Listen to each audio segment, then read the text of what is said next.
What? Car and dance and Tim and dance.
Good afternoon, everyone. Hello, hello, hello. And welcome back, everyone. Hello to a rare stream. Welcome to a rare Wednesday stream.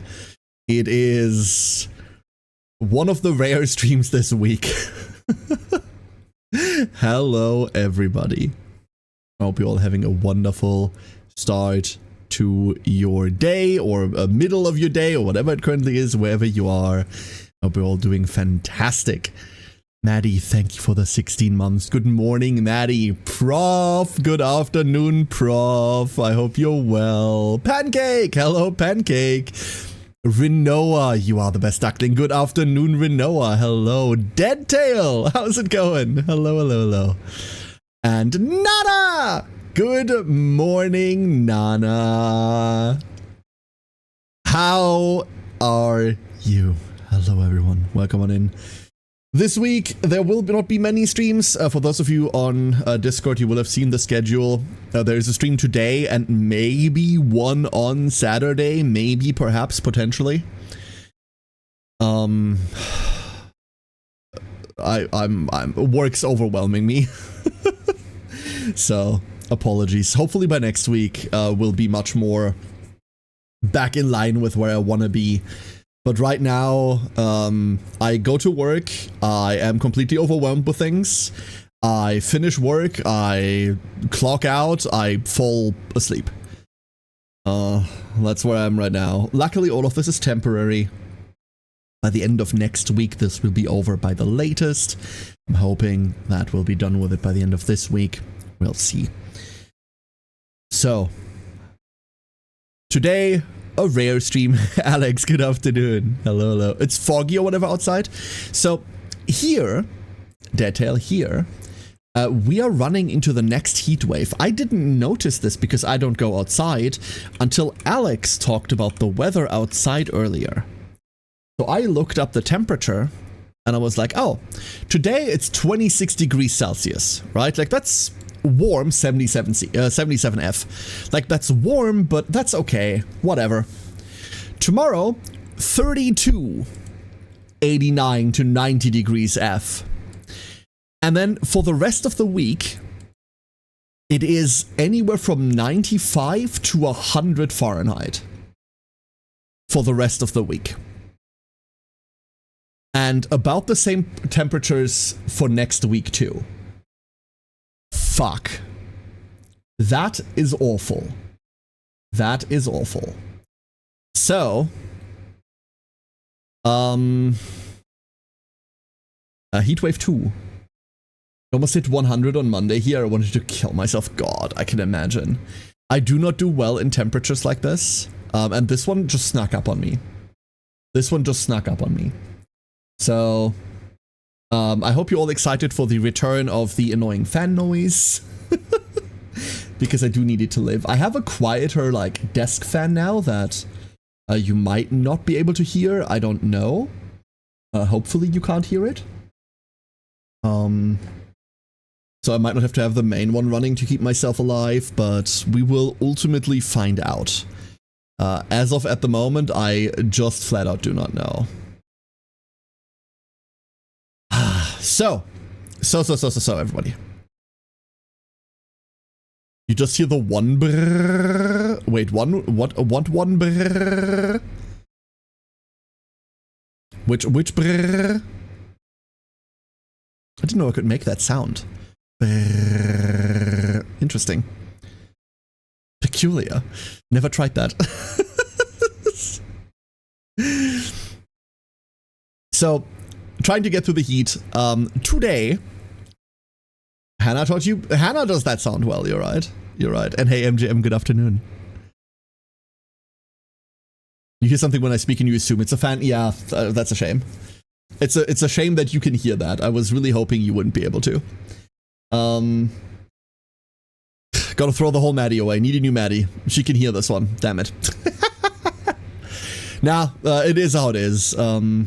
Luckily, this will not be a problem for much longer. Well, maybe it will be a problem this year, but next year this will not be a problem anymore, luckily. We'll see. We'll see. More on that in the future. Today, struggling, persevering through the heat, hopefully. New CZN season dropped. Well, new CZN part of the season dropped. Season 3, part 3 launched this morning, about 8 hours ago. With it, we have a new character. And I would like to look at the new character together, see what we do with her, and maybe you all have a good idea, because I am a bit lost on what to do with her. Let me boot up the game, and let's see whether we can figure out what to do with not evil Tenebria. Why did it get so cold here? What do you mean? Can we switch, Renoa? Thank you. Can we switch? I would like it to be cold. Why do you get all the cold? I would have to turn up the volume, I realize. Chaos Zero Night to. Oh no, wait. It doesn't work in game capture. I forgot. We need to window capture the thing. There we go.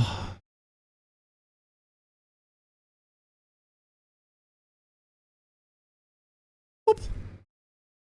And then I should enable window capture, that would help. And then, let me see. Oh, why did my mouse what the fuck? Huh? What the hell? Why is my mouse no longer working in CZN? Hold up, let me restart the game real quick. That is strange. That's new. That's new and unholy. 30 degrees Celsius, windy and cloudy. Yeah, I'll take that. I'll take that. I still must wear a pullover, just 24 degrees Celsius. What do you mean? No, you're wrong. Wrong. I can no longer see my cursor in CZN. What the fuck? What happened? Is it the capture? Hold up, what if I turn off the capture real quick? What if I just say, hey, don't capture shit. Okay, we're not capturing anything. I have a cursor. What the fuck? Huh? That is peculiar. So as soon as I enable window capture, it stops working. Huh. That is so strange. That is so very strange. What if we try to game capture? Oh, I think this one works. Okay, never mind, I think I fixed it. Really quickly, let me fuck with audio, because this is... I tuned it down for like care off-stream play.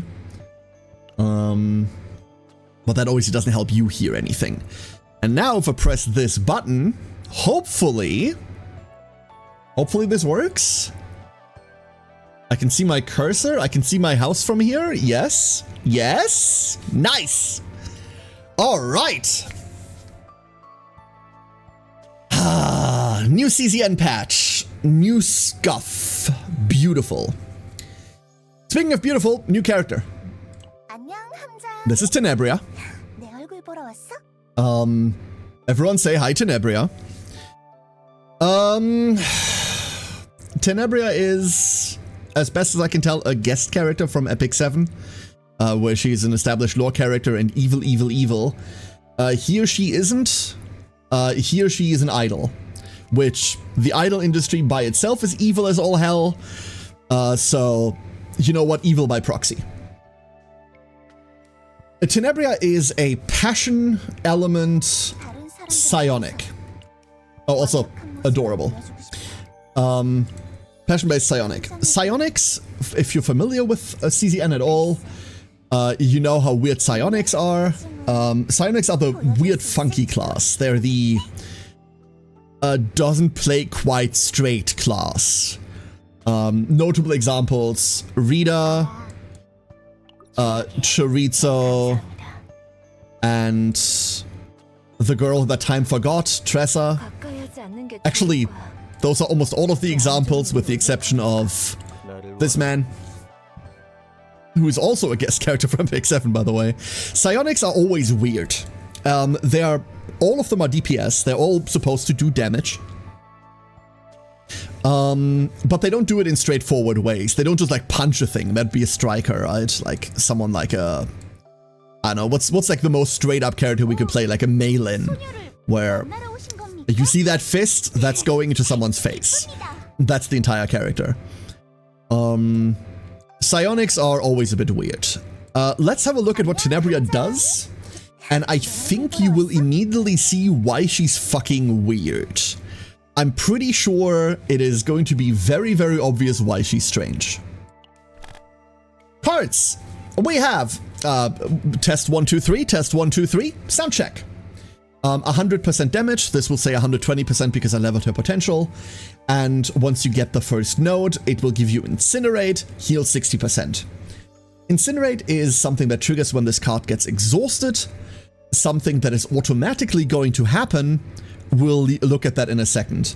You will never see this card. For normal characters, we remove their basic cards. For Tenebria, we're not going to remove her basic cards. Well, we're not going to remove her basic attacks. We're going to keep them, and you'll see why in a second.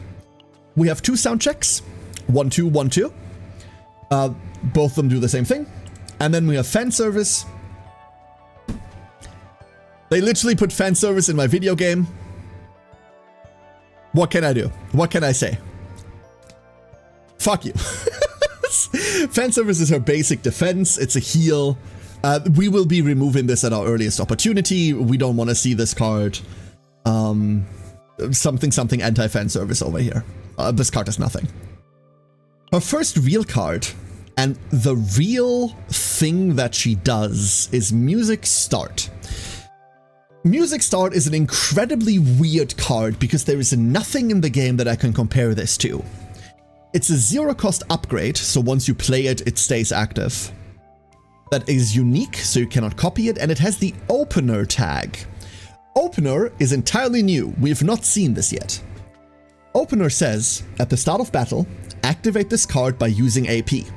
If AP is insufficient, does not activate. This card costs 0, so it will always play because you always have 3 AP at the start.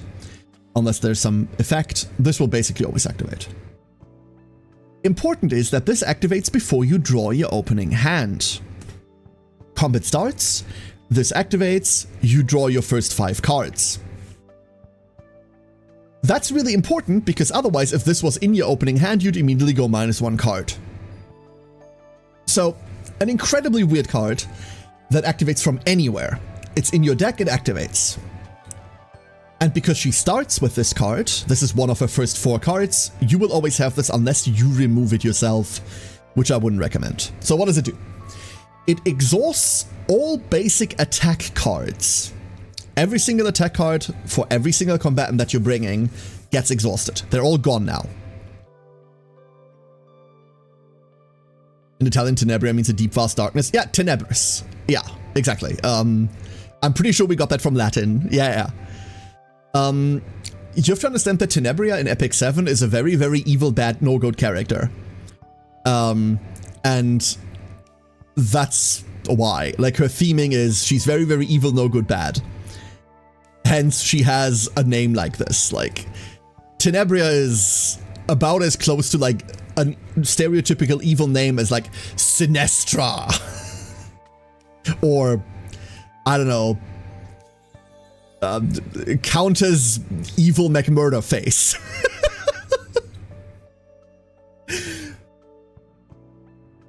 It's just that her story is that this version of her has chosen like a different way, and she's like an idol and like, yay.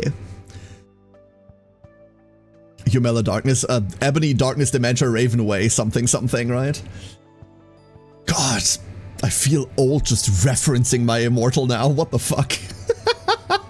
Anyway, so this deletes all Lady I Eat Babies, correct. This deletes all basic attacks. That's the reason why we don't have to delete them ourselves, because at the start of every combat they just go away. This will also trigger the Incinerate immediately, which means at the start of every fight, we heal for 60 twice. This is not a lot, because remember, healing is based off of defense, and she is a DPS character that wants to go, so we're not building defense on her. But it is like a 50, like you heal like 50 health each, which is cute, adorable, whatever. Not only does it then exhaust all basic attacks, after it is done exhausting all of them, it now creates and gives each ally 2 of their own rhythm cards. No matter whether they had cards to delete or not, it does not care whether there was anything to delete there. Everyone gets 2 of these. Hey, Jason! What do you mean feel old? You are old. Correct. Jump into the new Warfare update? Yes! Yeah, after stream. After stream, absolutely. It's not out yet, right? Or is it out already? I never know when DE releases shit. Probably playing this evening. Anyway, so everyone gets 2 rhythms. So that means your deck will contain 6 rhythms, no matter what you do. These are still basic attacks. This matters for quite a lot of things. They do 60% base damage, 72 because I leveled her. And they do 30% more damage for each rhythm that you own. You have 6 rhythms, so this should read 180%. It's a bit fucky in reality, like how high this is or not, but it's 180. This rhythm then activates another rhythm. Or because doing pre-update stream with 36 minutes left. Yeah, then it'll be soon. It'll be soon. Yeah, new Warframe update. New Warframe, new story, new stuff. And hey, Kensei, good afternoon. Rhythm is an incredibly weird card. This, on surface, looks pretty simple. However, Tenebria gets 2, and both of her allies get 2. And then Rhythm changes depending on who you give this to. If one of your supports gets a Rhythm, let's say, completely randomly, let's say Narja. Let's completely randomly, for no reason, let's say Narja gets one. Narja is a character that does not have a lot of attack. Narja is a defense-based character. Narja's Rhythm not only changes to her element, it changes to instinct base, but it also changes to be a defense-based attack now, which is fantastic. My initial worry about Tenebria was that the rhythms that you give to your partners were all going to be bad because, like, you run, what, 2 supports? They're not going to do any damage. But because these change to be based on their defense stat, which almost all supports want to build, they actually hurt quite a lot. So for Narja, it will be an instinct-based, defense-based rhythm. Really nifty. However, music start, that's the baseline. Also, her rhythms gain haste. All of her stuff is haste, like she really zoomy. It's the one keyword she scales with. However, there are 5 different versions of music start in addition to the basic one. And all of them handle rhythm very differently. Very, very differently. So, the baseline rhythm, pay 2, hit a guy, activate another rhythm, and another one, and another one, and another one, and another one until you run out of rhythms. Right? Basic rhythm. Let's have a look at the others. Crescendo. Crescendo starts at 180%, or 216 scaled, and it gains 40% for each rhythm that is already in your graveyard. This thing starts off hitting like a truck, and the more of these you play, the harder they hit. That's really nifty. It also costs 2, but instead of activating another rhythm, this one says for 1 turn, decrease cost of the next rhythm card activated by 1. Ah. So you pay 2, and then the next one costs 1, and 1, and 1, and 1, and 1. That's a lot of mana. That's a lot of mana. I don't want to spend that. I hate that. Really don't like that. So already a completely different playstyle from the first rhythm that we've seen. The basic play 1 and then activate the others. Next one, Staccato. 96% damage, or like, I don't know what this is, 70 base or something. Gains 50% damage for each rhythm that you own. That's quite a lot. And if the last card activated was a rhythm card, increase the cost of this by 1. So what you can do is you play Staccato, then you play something else, then you play Staccato. Very on theme, right? Staccato is exactly that. Very that.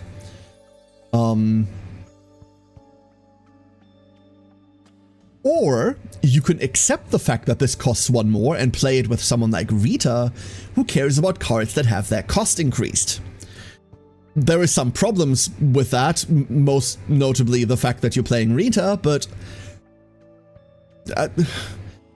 you know, some of us have a weird taste in characters, and when we talk about weird taste in characters, I'm very, very aware of the fact that I'm calling the stereotypical anime catgirl weird. I mean, you know. Anyway, so that's Staccato. Outside of like a Rita build, I don't really know what I want to do with this. Rita repulsive. Finally, after 10,000 years! Hey, Ringsong, how you doing? Did you notice she had cat ears? They're hard to notice. There's a lot of other things going on.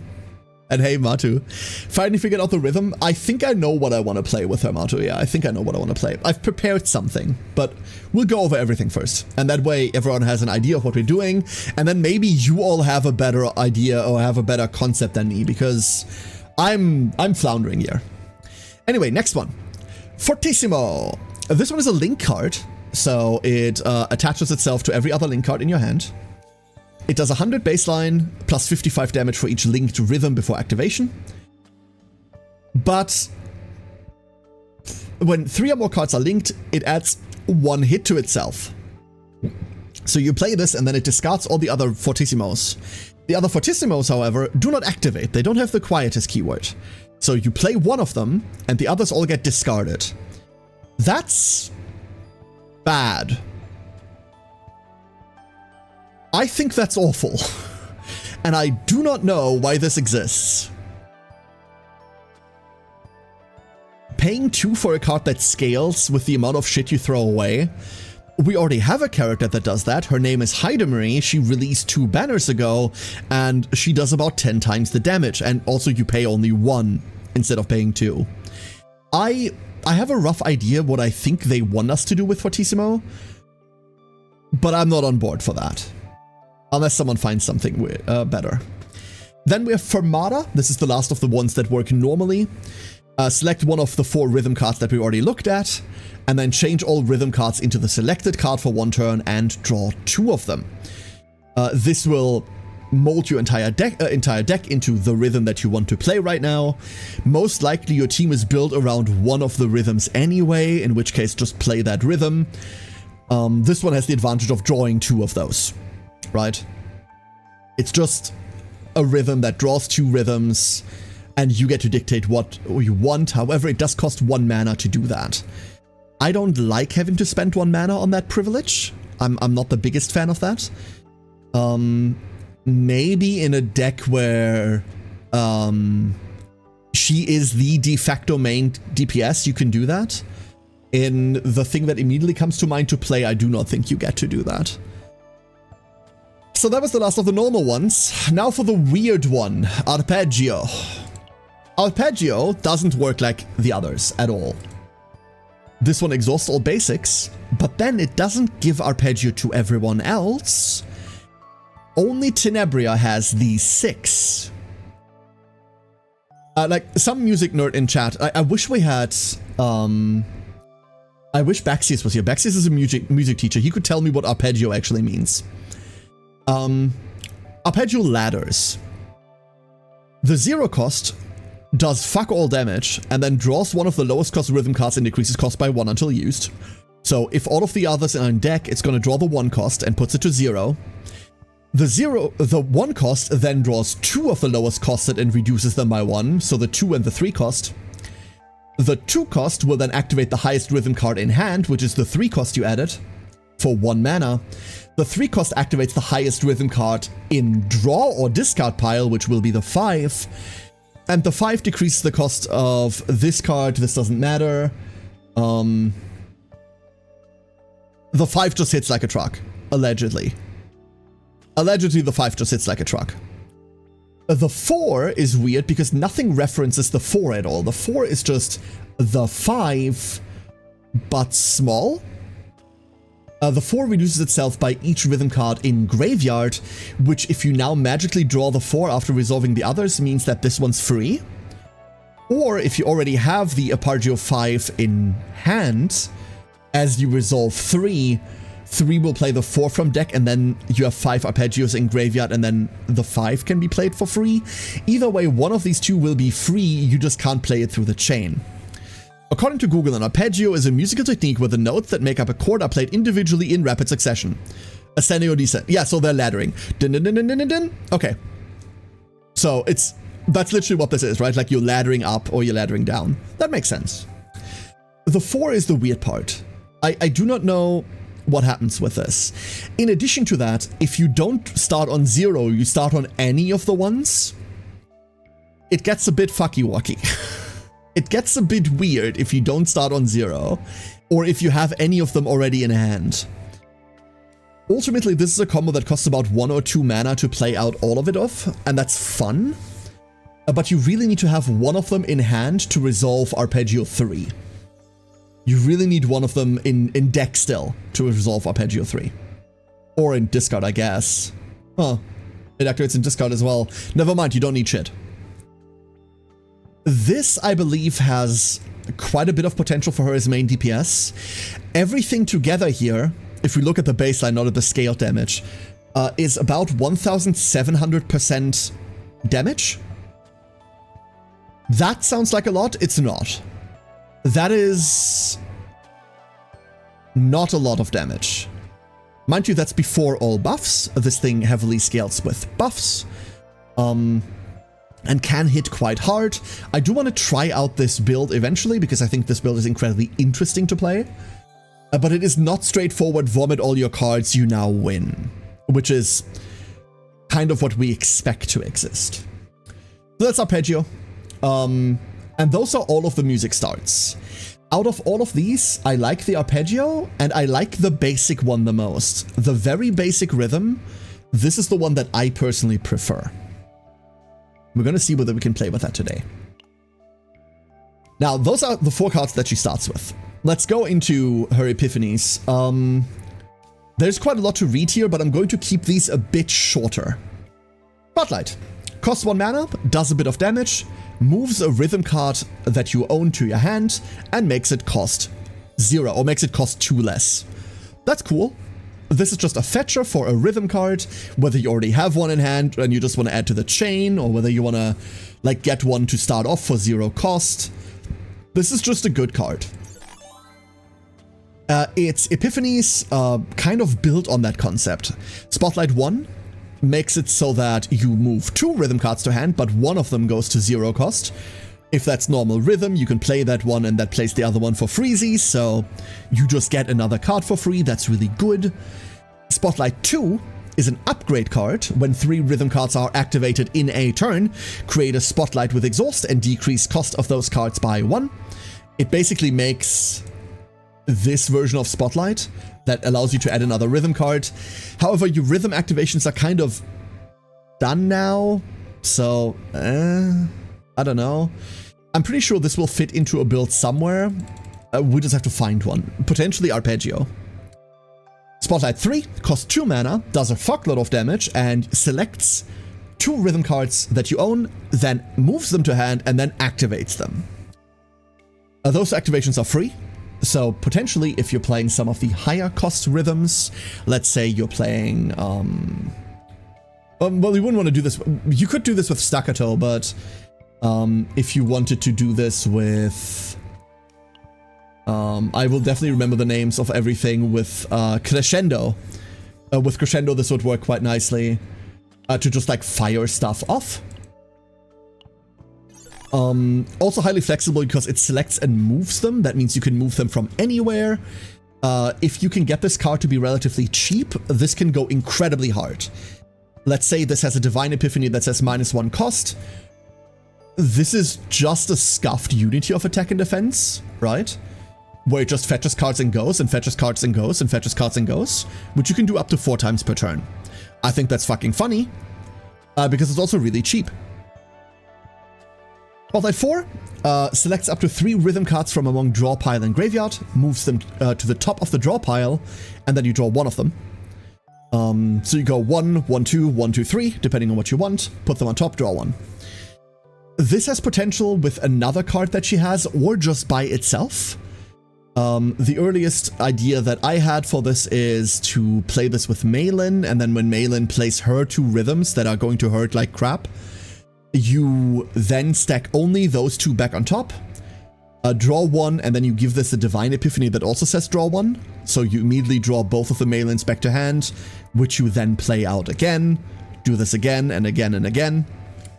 That has some potential. You need to combo this with a cost reducer like Narja, but as we will see in a second, I think Narja is mandatory for this team anyway, so...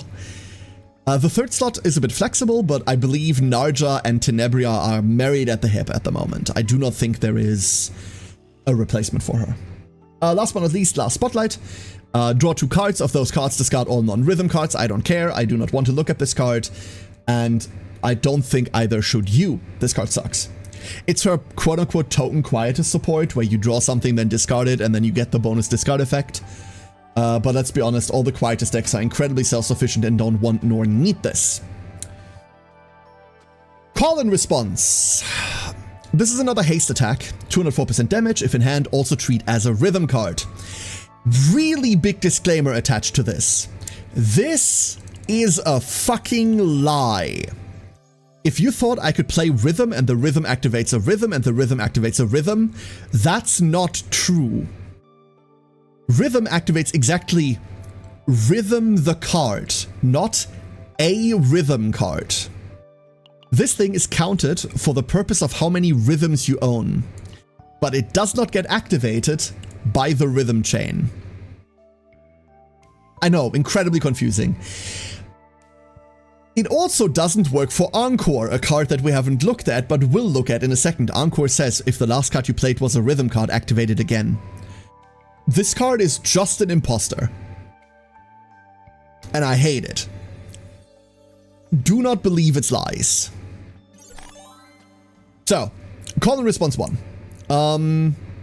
255% damage, treated as a rhythm card, lie, attunement, so when you draw this, draw 2 rhythm cards. That's a really sexy effect. That is a really, really good effect. If you ever draw this, you also get 2 rhythms.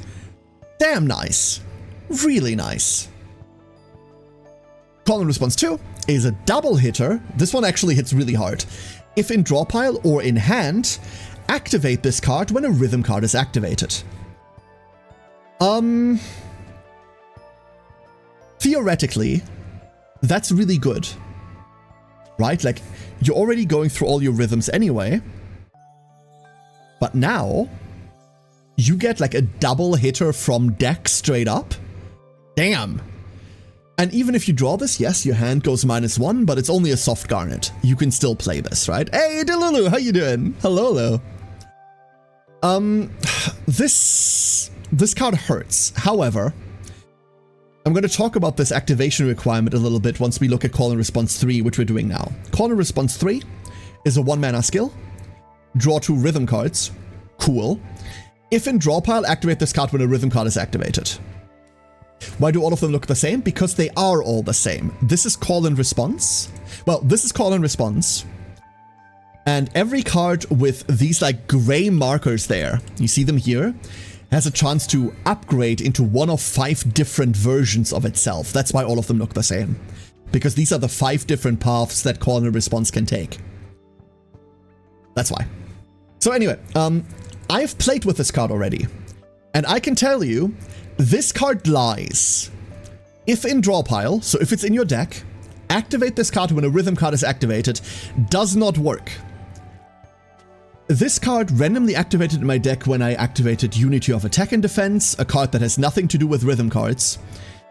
It randomly activated when I activated another Call and Response.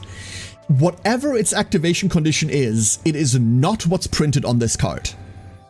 And I do not know what it is. I couldn't figure it out. I got this to activate under the funniest circumstances, but never when I activated a rhythm card. Mind you, the character just came out. She's been out for, what, 7-ish hours? We'll see. Other than that, let's assume this works as intended. This is a really nice effect. It's a soft garnet in your hand, right? Where you can still play this to draw 2. It's a really good card in your deck that just fetches your shit. I like this card. And this is why I'm weary of Call and Response number 2, because it has the same activate this card when a rhythm card is activated clause. I don't know whether this one works or not. I have not played with this one yet. Theoretically, this one hurts a lot. But this one already doesn't work, so I don't know about the other one. Call and Response 4. Haste, small attack. When a rhythm card is activated, add 1 hit to this card, maximum 5 hits. If this thing hits 6 times, which is what this is, this hurts like a truck. Any amount of damage buff will affect every single hit individually. So like a simple plus 20% from Narja will mean that this card just destroys people. And activating 5 rhythm cards per turn is not difficult.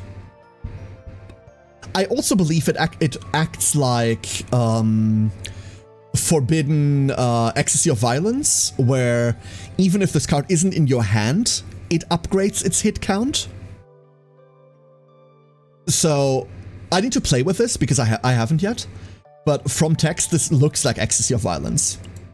Which, I will have to say, Ecstasy of Violence is still one of my favorite cards ever made. For those of you that don't know what it is, it's a forbidden card from Season 1 that says, hey, I cost 9 or something, but every time you draw a card, reduce my cost by 1 until I cost 0, and then all it does is kill people. Like, it just... The card just says delete. I love that card. Seems balanced. It's actually really balanced. Hold up, I can show you Ecstasy of Violence, no? I'm sure I can show this to you in Archive. Let's, yeah. Violence. There it is! Ecstasy of Violence. 9 cost, 150% damage times 4. When drawing through an ability, decrease cost of this card by 1. I've no idea what this is. This is Chaos Zero Nightmare. It's a deck builder. Yeah. Why is it forbidden? Forbidden cards, I mean, because it grins at me like this, most importantly. Forbidden cards were a mechanic in Season 1, where these enter your deck as a debuff, as a really strong debuff. And then when you make it through Act 1 of that Chaos run, then they change into their usable good part. You see the chains and everything. This is a card that I very dearly love this. My Yuki in Season 1 was built entirely around this card. Big fan of Ecstasy of Violence. Might have gotten a bit power crept by now.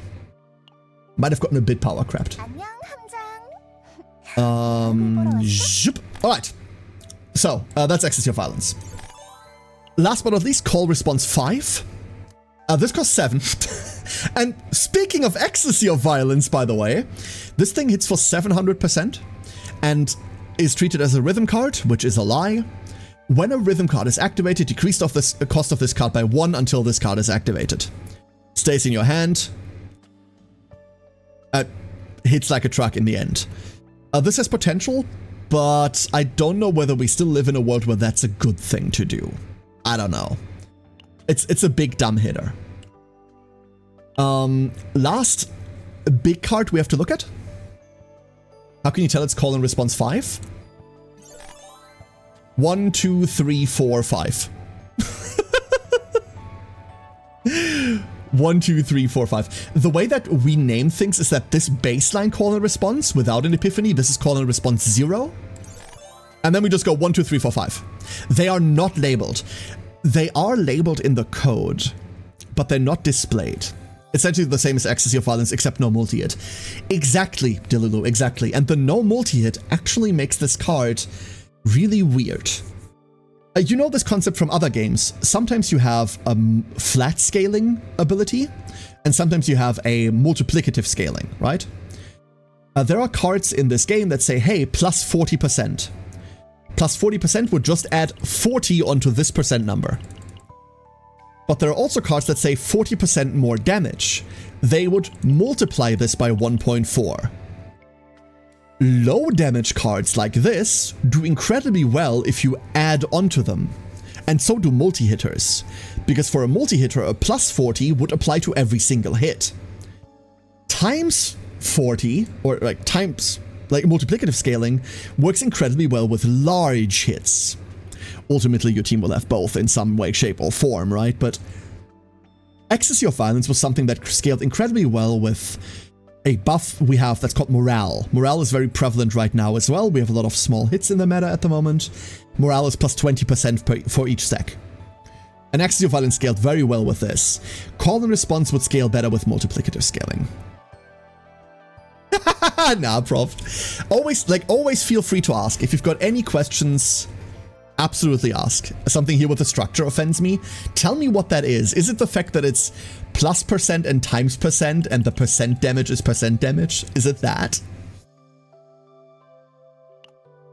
Anyway, that's Call and Response. So the last card we have to look at is Encore. Encore, I think, is maybe her most interesting card. I think this is maybe Tenebria's most interesting card. Baseline Encore says 122 damage. If the last card activated was a rhythm card, activate that card. So if you played a rhythm, it just activates that rhythm again. It does, however, not consider Call and Response to be a rhythm. So if you've played this card last, and this says if in hand also treat as a rhythm card, this thing's now in your graveyard. It is no longer in your hand. More accurately, it's in your used card pile. That means the last card you played is currently not a rhythm card. You cannot encore this. I've already seen multiple people try that build. It does not work. Working as intended, unfortunately. Hence why call and response is a fucking imposter.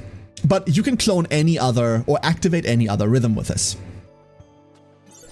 What do we have for Eppies? For Epi number 1, we've got activate that rhythm card twice. Cool. Hit him. 5 times the same card and with vastly different effects, just uses confusion.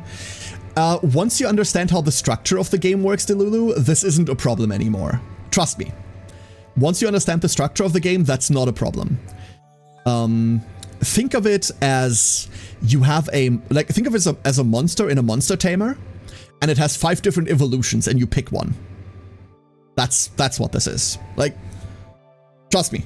Not actually a problem eventually. We're just doing an overview for the entire character before we go and play her. And then once we see her in play, this becomes a lot more manageable. A load-bearing coconut.png? I hope so. Alright, Encore 2 is an upgrade card. This one's unique, so it can't be copied. For those of you that don't know, upgrades are like powers in Slay the Spire. You play them once and then they're active for the rest of the fight. For every 2 rhythm cards activated, she will deal 100% damage to an enemy with the lowest HP. She will try to kill a motherfucker. You can do this 15 times per turn, so you can play 30 rhythms. The reason why that's so high is because rhythm by itself has a clause called Performance Burnout, where you can only activate 30 of them in a turn. I haven't brought this up yet because it deeply doesn't matter. Different names can be better. And I can tell you that if we had... Every character has 4 Epiphany cards, baseline, and then 20 different Epiphanies. If every character had 28 differently named cards, this game would be a nightmare. A Chaos Zero nightmare, but that would be awful. I can, like, trust me, that would truly be awful. What I would like is if they actually had the number behind them. So, like, I'm referring to this as Encore 1, Encore 2. I would like if we had the number behind it. In reality, please do not give them separate names. That would be abysmal. Absolutely abysmal. Encore 3. For the next 3 rhythm cards activated, decrease cost by 1 and add 1 hit. This has a lot of potential. Because it's a steroid, right? Your rhythms are already the thing that hits really hard. Making them cheaper and giving them double hits, that's a lot. It does cost 1 mana. It feels weird nitpicking about this. It does cost 1 mana. And it stacks just like Narja's Bottomless Hunger stacks, where those just go onto a climbing stack. So it's the next 3, the next 6, the next 9, the next 12. You cannot stack them into one, so the next one doesn't get cost reduction 2 and 2 hits. If you get this card to cost 0 off of a Divine Epiphany, or you get this card to replace itself with a draw, I think this is one of her strongest cards. As far as I'm aware, we haven't figured out the proper Tenebria damage build yet. She has not been out for more than 7 hours. Obviously, we don't know yet, right? But... this has potential to be a part of that deck. And hey, Loki, how you doing? Encore 4. 3 mana. Any 3 mana card in this game needs to be incredibly busted. Because you only have 3 mana per turn. Before we deal with other shenanigans. Unique, can't be copied, you only ever have 1 of this. Activate all rhythm cards in your graveyard. Ah. That's a lot of damage. That's a lot of damage. How's this game monetized? This is a gacha. This is flat out a gacha game. In terms of monetization, it's Pulse. It's Pulse, yeah.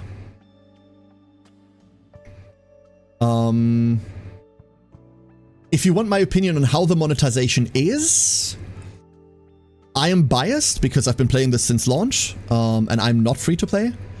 But I've played a fuckload of gacha games. I don't usually mind that as an aspect. Always keep that in mind for the bias, obviously. This game is really fucking free-to-play friendly. However, if you don't like gacha as a monetization scheme, or if you're liable to like fall into the very typical like dark pattern bullshit that all of these games pull, then do not touch this. Like, the majority of my friends that I play with are free to play, and they really do not have an issue keeping up. That's all I can tell you. Like, as far as gacha monetization goes, this game is really chill about it, but it is still a gacha game, right? There's no denying that. There's no hand waving that fact. Alright, anyway, so Anchor costs a shit ton, hits like a truck probably after you set it up, but I don't like the clunkiness of this. I really don't like the clunkiness of this. And I'm going to be avoiding this until we've figured out that this is probably a mandatory build path in the deck. Last Anchor. Anchor 5 costs 0. Draws 1. If you know anything about deck builders, then a card that costs 0, draws 1, and has another effect is probably broken. This one draws 1, and if that card was a rhythm card, it gets its damage increased by 100%, and the effect repeats. It draws another one. It can do that maximum of 2 times. So it can repeat a maximum of 3. I reckon it's a draw 3. I'm not entirely sure whether it's a draw 2 or draw 3. Either way, the fact that it's 0 cost draw 1 and then something else happens makes this card kind of busted. You can give this a Divine Epiphany that says +1 AP, and it's a 0 cost that gives you 1 mana and draws a card. Fucking cracked. I can't wait until we figure out that playing 4 Encores is the right way to go. This card is really good. And I would struggle to pick between Encore 2 and Encore 5. You can absolutely have more than one, except this one, which is unique. While you're playing through a run, you have the option to copy some of your cards. So let's say you have this Encore, right? Over the course of a run, it will evolve and you will have to pick one of them. Let's say you pick this one. And then you find an event that allows you to copy one of your cards. You now have 2 of these. If you now find an event that allows you to re-roll one of your cards, you can change the evolution of one of your Encores into this, or into, I don't know, this. The exception to that rule is cards with unique. You can have 2 Encore 1s and then change one of them into Encore 4, which has the unique tag, but you can never have 2 of this card because of the unique tag. Unique is applied exactly because this card would be fucking busted if you had 4 of it. And 4 is the maximum amount of copies that you can have. Every run only has a maximum of 3 chances to copy. First boss, second boss, and then a random event that you might not see at all. So the most amount of copies that we can do is 3 times. You can also copy before Epiphany, correct. You can also copy this one, if you still have it, and then both of them might evolve into different routes. Who knows, right? Galandia, welcome home. So this is Encore. This is her last Epiphany card. This is not her last card. Her last card that we have to talk about is Photo Time.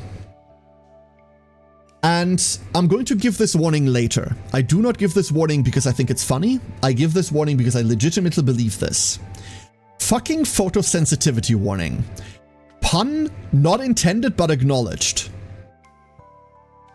I will play this card on stream today, and I will tell you before I play this, if you're sensitive to like flashing lights, fucking close your eyes. This card's a nightmare. Getting Graveyard Infinite Loop. Yes, in a normal deck builder, you're absolutely right. The way that Chaos Zero Nightmare works, however, the graveyard works a little bit different. When you play a card, it goes into your graveyard, but your graveyard consists of 2 pieces. You have your discard pile. This one you can access relatively freely and you can shuffle it back into your deck if your deck's ever empty. And you have your used card pile. At the end of your turn, your used cards go into your discard, and then they can be shuffled into your deck again.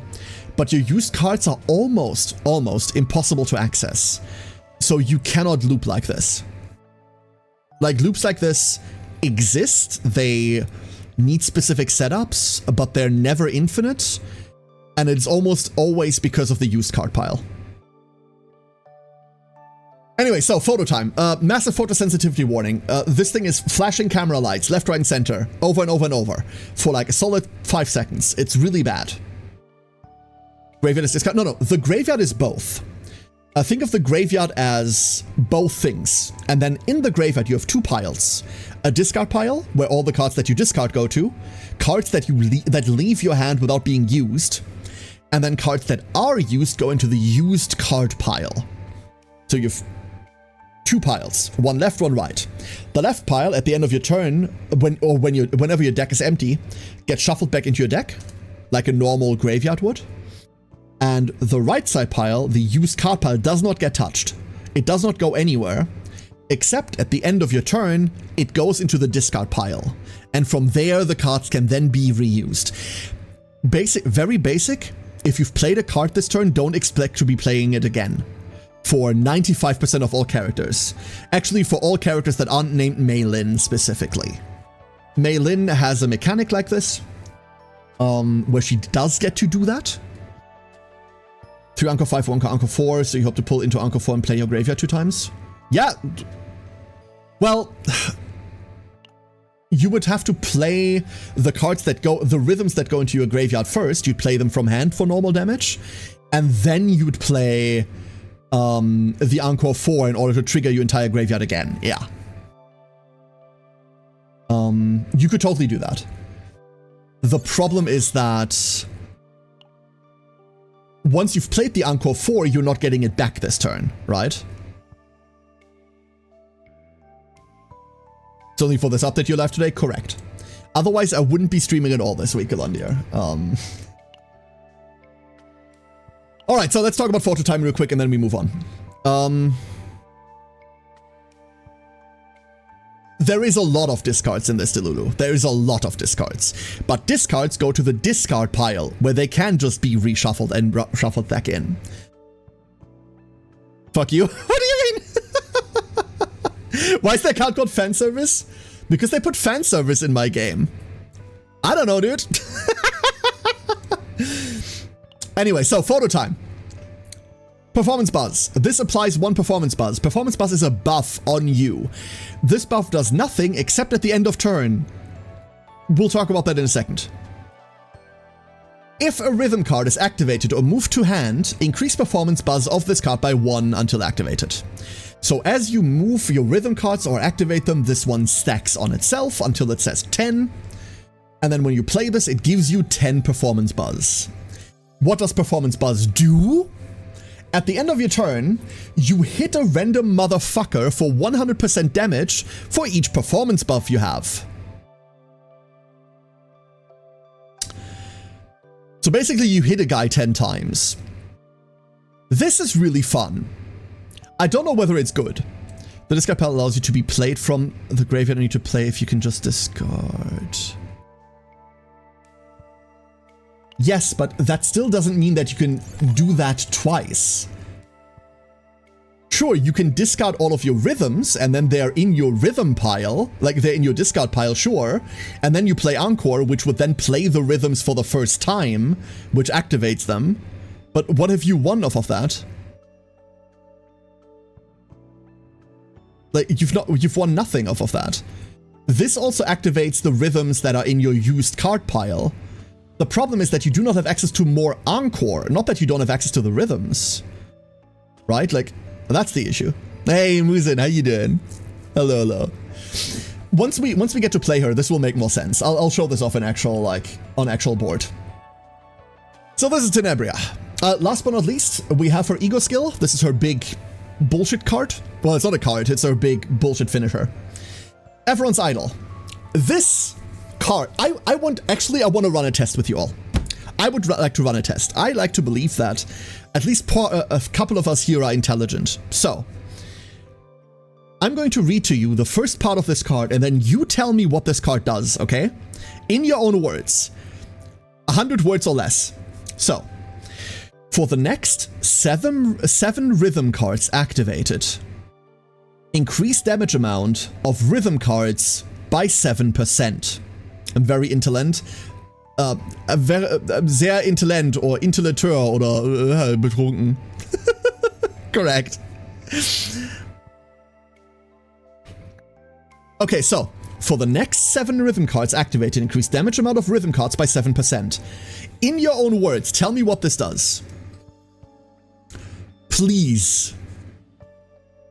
Oh, I'm doing fine, Musen. It's too warm, but other than that, I am doing wonderful. Work's killing the fuck out of me, but it will be over soon. This card's a mess? Yes. And the second part of it is very clear. We don't care about the second part yet. 7 cards to only get a 7% increase. Spice, that is what I thought too. The second part is not clear at all. No, don't worry. Once we get to the second part, I'll explain. The second part is very clear.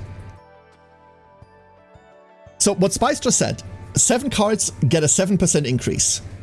That's not what this does. And I was shocked. What this does is, the next 7 times you play a rhythm card, for the next 7 cards each, gets a... Yeah, Delulu. Yeah. Okay, Delulu's onto something. So, the next rhythm card you play gets you a buff that increases the damage of all rhythm cards by 7%. The rhythm card you play after that gets you a buff that increases the damage of all rhythm cards by 7%. Now you're at 14%. The third one, 21%. The fourth one, 28%. You see where this is going? So after you've played 7 rhythm cards, you now have a buff on you that says 49% more damage to all rhythm cards. This buff is permanent. That's not how I read this. I read this, hey, the next 7 rhythm cards all get 7% more damage. I'm like, who gives a fuck about that? Nope. Basically, it turns your next 7 rhythms into buffs that permalast and do more damage. That's wonderful, by the way. That's really good. After you've done that, how much does it cost? I'll go to that joke in a second, detail. After you've activated those 7, the buff now changes. Your buff is still on. You still have 49% bonus damage, but now the next 7 you play get an additional hit. So the next 7 rhythms you play hit twice. They have the 49% damage. That one's always going to be there now. The next 7 just hit twice. This skill is fucking insane. I cannot stress how busted this is. I'll give you a comparison, actually. The character that is most comparable to her at all is Mei Lin. Both of them are passion attackers, both of them want to play basic cards, both of them have an ego skill that doubles the amount of hits for their basic cards. Mei Lin's skill costs 6 ego, and for your next 4 basic attack cards, 1 extra hit. This is considered good, because Mei Lin hits like a motherfucker. This just doubles your damage for the next 4 cards you play, right? This bish does that for the next 7, while also just giving them basically 50% more damage. Whew! Now, Deadtail asked, hey, how much ego does this cost? This costs 7. Ego 7. E7.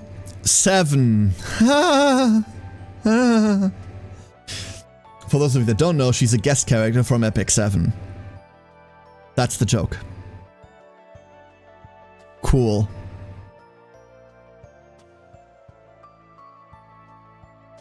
This costs you entire ego bar. I'm not gonna lie to you, this buff is worth it. I will pay my entire ego bar for this. I thought the name sounded familiar. Yeah. Yep. In her character trailer, they even show E7's Tenebria, like in a background, like as a specter looming over her. So, this is Tenebria. That's Nebby. Nebby, get in the bag. Actually, that should be the stream title.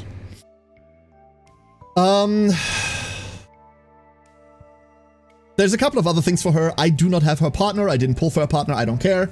We're running HR Violation Lady. Eloise is 20% damage. That's fine. For memory fragments, we're on funny memory fragments. We are on Spark of Passion. Spark of Passion, as I get out of the way real quick, says when an upgrade card is used, increase damage amount of passion cards by 20%. Now, the first thing that happens when you enter combat with Tenebria is that music start activates. This is an upgrade card, which means Spark of Passion auto activates at the beginning of every fight. This is very convenient. Hurrah! Very cool. Thank you, Nebby. For the other set, I've gone with Executioners for crit damage. You can very easily run Scarab, because she does care about basic damage. Scarab is 20% to all basics. You can very well run Blackwing, which is 12% attack. All of this is fine. You can realistically run Scarab, Executioner, and Blackwing, because there are 2 set bonuses, and then you just don't play the 4 set, Spark of Passion. Also fine, entirely up to you. I've gone with this because I had half of this set lying around and I'm like, okay, fuck it, it's day 1, right? Someone will do the math, I'm not going to. Potential nodes. Potential nodes are incredibly player-friendly. First one, if Tenebria's attack is 600 or higher, I'm not getting in the right direction, huh? Plus 5% passion attribute damage. Okay. And for every 20 attack exceeding 600, add an additional 2%. If you're on 700 attack, which is not a threshold, let's be honest, you get 15% more damage to all passion. Cool. If you build damage, you get more damage. More on news at 12. Her other one is, at the start of battle, increases damage amount of Tenebria's rhythm cards by 10%. And if Tenebria's attack is 500 or higher, 500 once again, super low, increase damage amount of other combatants' rhythm cards by 10% as well. You're telling me I get to buff Mei Lin. Nifty. Very fucking nifty. They gave her crit notes. Crit chance, crit damage. They shouldn't have, but they apparently really want this character to be good. Tenebria, it feels weird to say that in the season that brought us Hyde, because Hyde, I think, is the most pushed character of all times. But Tenebria is incredibly pushed. Everything about her is user-friendly, except for the fact that some of the cards don't work. Her potentials are insanely good. These are super accessible to anyone, like including new players. These are super, super easy to hit.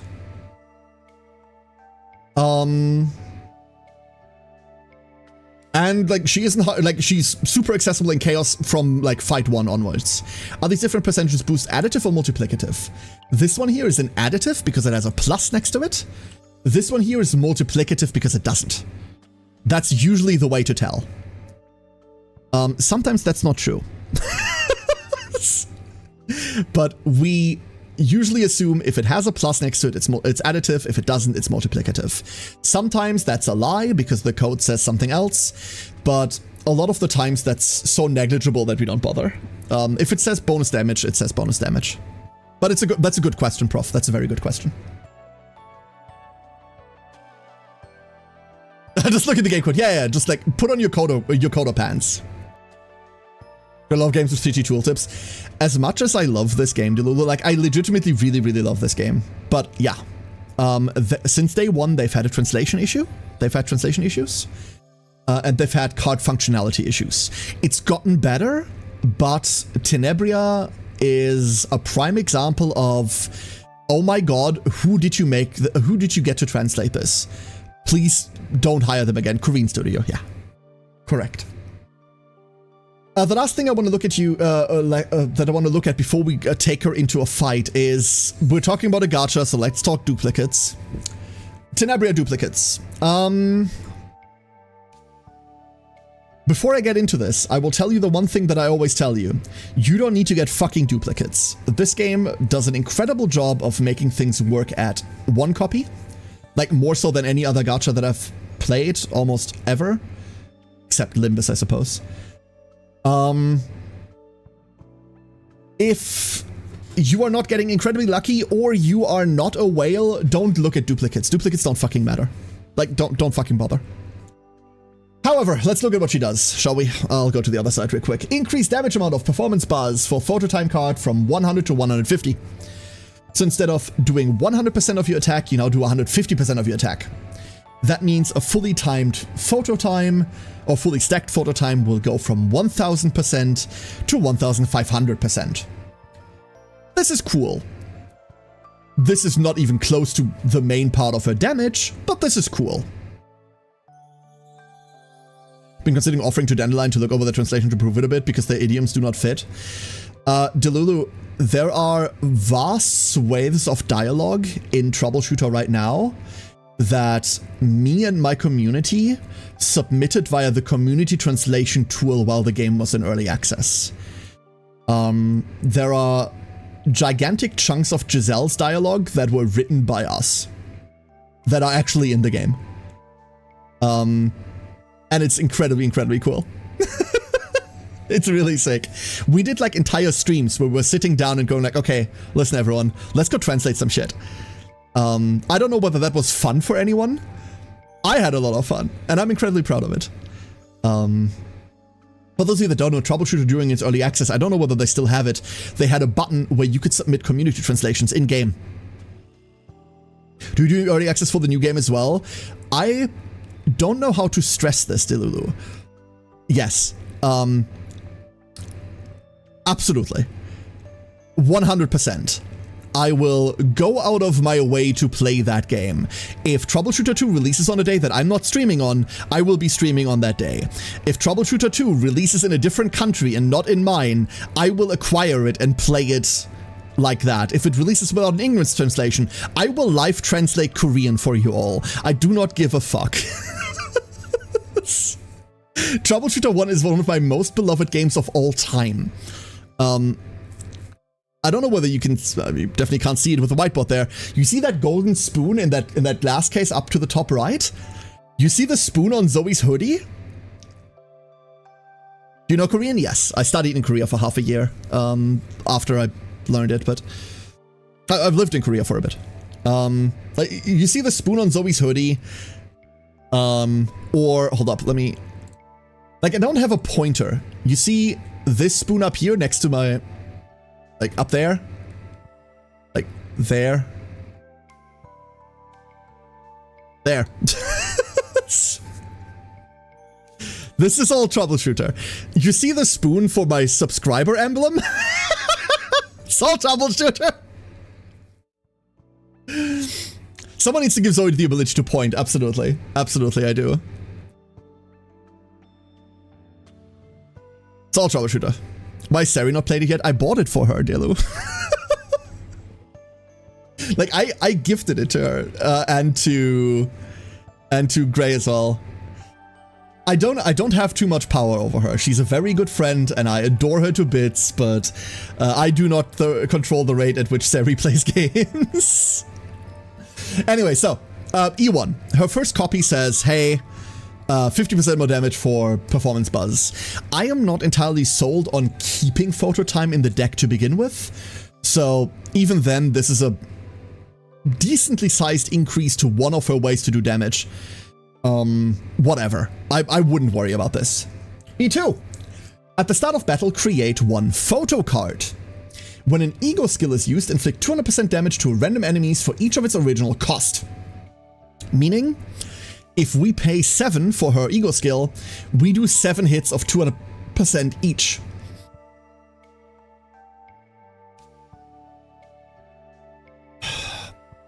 Ego skills are once per fight. And while doing what is basically 1400% of damage is kind of nice, I don't think this means anything. I definitely don't think this matters in any way, shape, or form. The much more interesting part of this is at the start of the battle you get a photo card. And photo card is a card that you can just play to gain 2 ego points. That is really nice. It means that if you play her 7 cost, you can then photocard to go back up to 2 to fire like a support partner. It means if you're sitting at 5, you can play this in order to get to 7. If you're building up over multiple combats, you can use this to just generate all of your ego for you. This is a neat card. It's obviously exhaust, so you can only play this once per fight. That's the much more interesting part about her E2. E3. Increase the damage amount of everyone's idol from 7 to 11%. So instead of being 49%, we now have 77%. That's a sizable increase of damage to all rhythm cards, but it's not pull 3 more copies worth sizable. Do you have Arya as a partner? I do not, Galandir. I love when people assume dumb shit and then they're wrong about it. Inner Memory. Number 4, each time a rhythm card is moved to hand or activated, gain Everyone's Cheer. Everyone's Cheer increases Tenebria's damage amount by 1%, it stacks to 20, so 20%, and then when it's stacked to maximum, all rhythm cards gain an additional 10%. This is 30% damage to all, or 20% damage to Tenebria, 10% to all rhythm cards, so basically 30% damage to Tenebria. This is very much in line with what an E4 does for almost every character. Even Yuki, one of the first characters ever released, has one thing that says if you play the character like you're supposed to, get 30% more damage.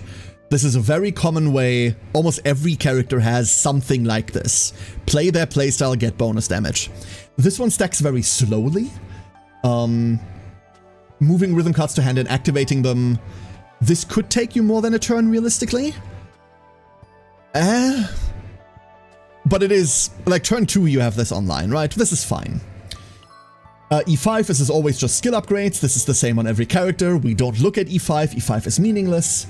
And then we have E6. I would once again, before we talk about the E6, like to point out that I consider anything past E1 to be whale territory. E1 potentially is whale territory. Do remember, you can see this convert material here. You do get free copies every season. Every season you get 1 Omni copy that you can use on any character you want. So if this is like your number 1 character, remember she's not time limited. She's a standard character like most characters here. You could use that, but like before we talk about E6, once again, you don't need duplicates. So, when photocard is activated, decrease cost of Tenebria's next ego skill used by 3. So if you use the photocard from her E2, her cost goes down to 4. That makes it really accessible. That makes that a really accessible button that you want to press while being able to press other buttons. It now also means you have to play photocard first. So if you're stacked to 7 already, you're wasting the photocard, but you'd much rather waste the photocard than pay 7 and then gain 2. There is some awkward friction there with how you want to play your turn normally. But it makes everyone's idol very accessible. When a rhythm card is activated, inflict 1 all eyes on you on the target. All eyes on you, increase damage amount taken from rhythm cards by 40%, multiplicative 40. And if a rhythm card was not used manually, this monster becomes the target. When rhythm cards are activated in a chain, they chain to the same target or to a random target. You don't get to control the chained rhythm cards. This matters exactly for basic rhythm. All of the other rhythms don't activate like that.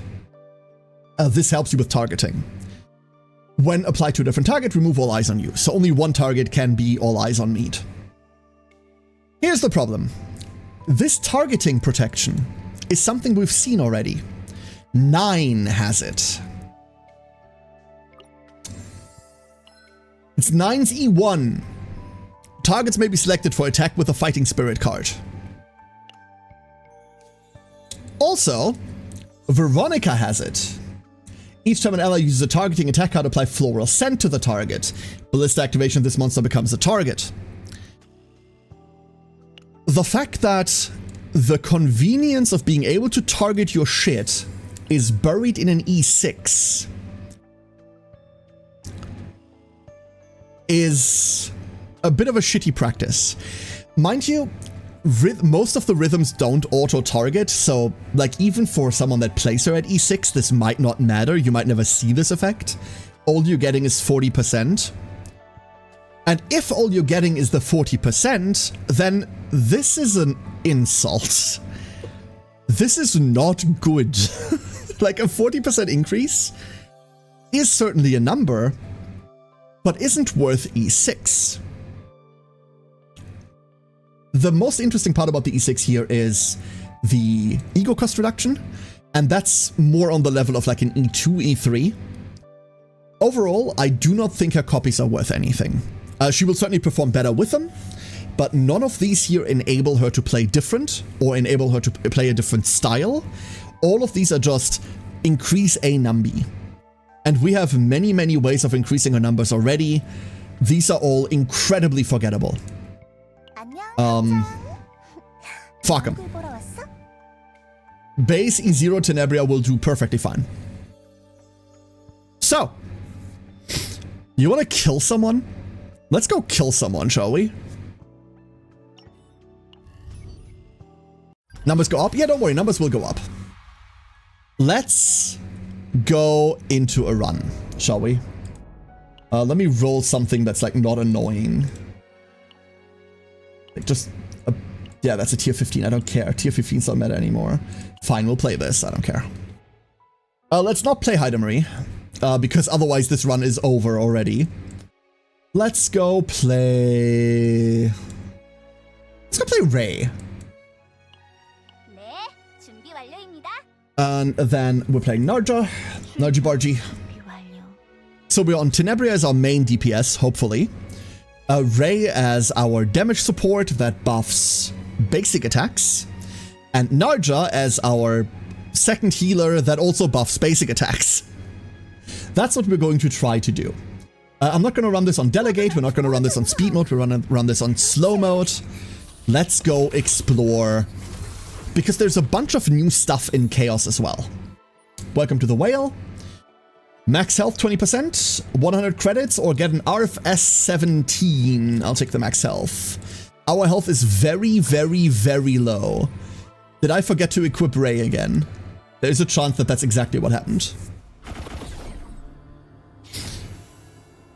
Numbers have to go up. Don't worry, numbers will go up. Our starter cards are Spotlight, Snack Time, Voluntary Control. We definitely want to see Voluntary Control and Snack Time. This is wonderful. And our starting Fate. Heal 10% at the end of battle. Whenever you create a card except status or curse, 25% chance to create one additional card. Fun. Or gain one random piece of legendary equipment, increase the health of monsters, blah, blah, blah, blah, blah, blah, blah. Give me the actual create. Exhaust. So, real quick rundown on the characters that we're playing so that everyone knows what mechanics we're going to be playing with. 50, nice, Glondia, good luck on the 50-50. Alright, Ray. Ray is an offensive support. She heals off of dealing damage, and she buffs the damage of basic cards. All of the cards that we get off of Rhythm are basic cards, so Ray will just double our damage in essence. This is a multiplicative 100%. This is a lot. Boom. We also have Snack Time. Snack Time exhausts a card in our hand, gets rid of it for the rest of the combat. So like a curse or some random garbage that we don't want. And then it heals us and draws one. It also has the best art in the game. And you can fight me on that. Although I know that that's not an unpopular opinion. Blum, blum, blum, blum, blum. Narja! Narja is a bit more of a complex character. Narja works around a mechanic called Voracity. Voracity is a set of stacks that you accumulate, and when you play an attack, it eats one of for every hit of that attack, it takes one Voracity. Voracity will then heal you, and if your HP is above 50%, it will add bonus damage to that attack. 40% additive bonus damage to that attack. So Narja will heal us as we play basic attacks, as we get more hits in, and we will decrease our Voracity stacks in order to get more damage, get more healing in, and we'll try to build more Voracity to keep that going. This will be relatively easy if Voluntary Control hits the right epiphany, because, and this is the main reason we bring Narja, this epiphany for Voluntary Control says, each time a basic attack card inflicts a hit, it uses that hit, but then it makes one Voracity. So all basics now permanently replace all of the Voracity infinitely. Cool. And also 50% more damage to basic attack cards. This is the one that makes... Oh, we're spinning. Hold up. If we're spinning, I also need to spin. This is the one that makes all the basic attacks work. This is the main reason we want to be Narja. Alright. So, let's have a look. I am going to ignore Persona cards for this. We don't want campfires. We really want... We cannot avoid campfires. We have to take a campfire. Ugh.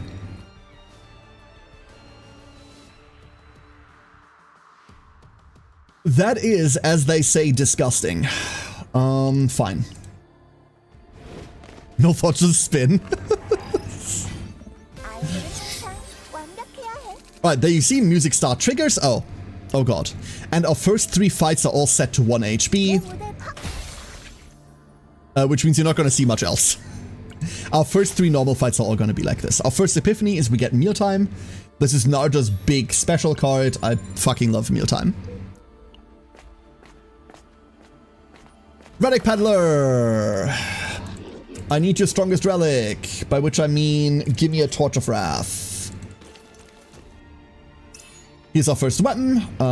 We are trying to build a Tenebria, so let's give her the weapon that gives more attack. And then we're just gonna follow down the path here. This one also going to be at 1 HP. Music start. Hito. So far, so normal. We get a call-in response and Bottomless Hunger. This is... Bottomless Hunger is unironically Narja's best card. Like, it's so much her best card. It's not even funny. We have it now. We don't need to do anything here. Training doesn't matter for us. We do not want to run generic cards for anything specific right now. You got E1? Oh god, you got 2? Why the fuck did you get 2? I got 2 in 1? Oh my god. Nice. 2 in 1 is wonderful, Galondia. Congratulations. Good pull. Lore. We don't want to select anything. Let's go fight those. This is our first actual fight. Interesting, and here we do draw first. Peculiar. Alright, quick interface explanation for anyone that hasn't seen CZN yet. We have our health bar, we have everyone's different stress levels, the gray bars underneath. Our mana, 3, our ego points on the left, enemy health, enemy intentions, and the amount of actions it will take until they do the thing they say they're doing. Call and response is trying to epiphany.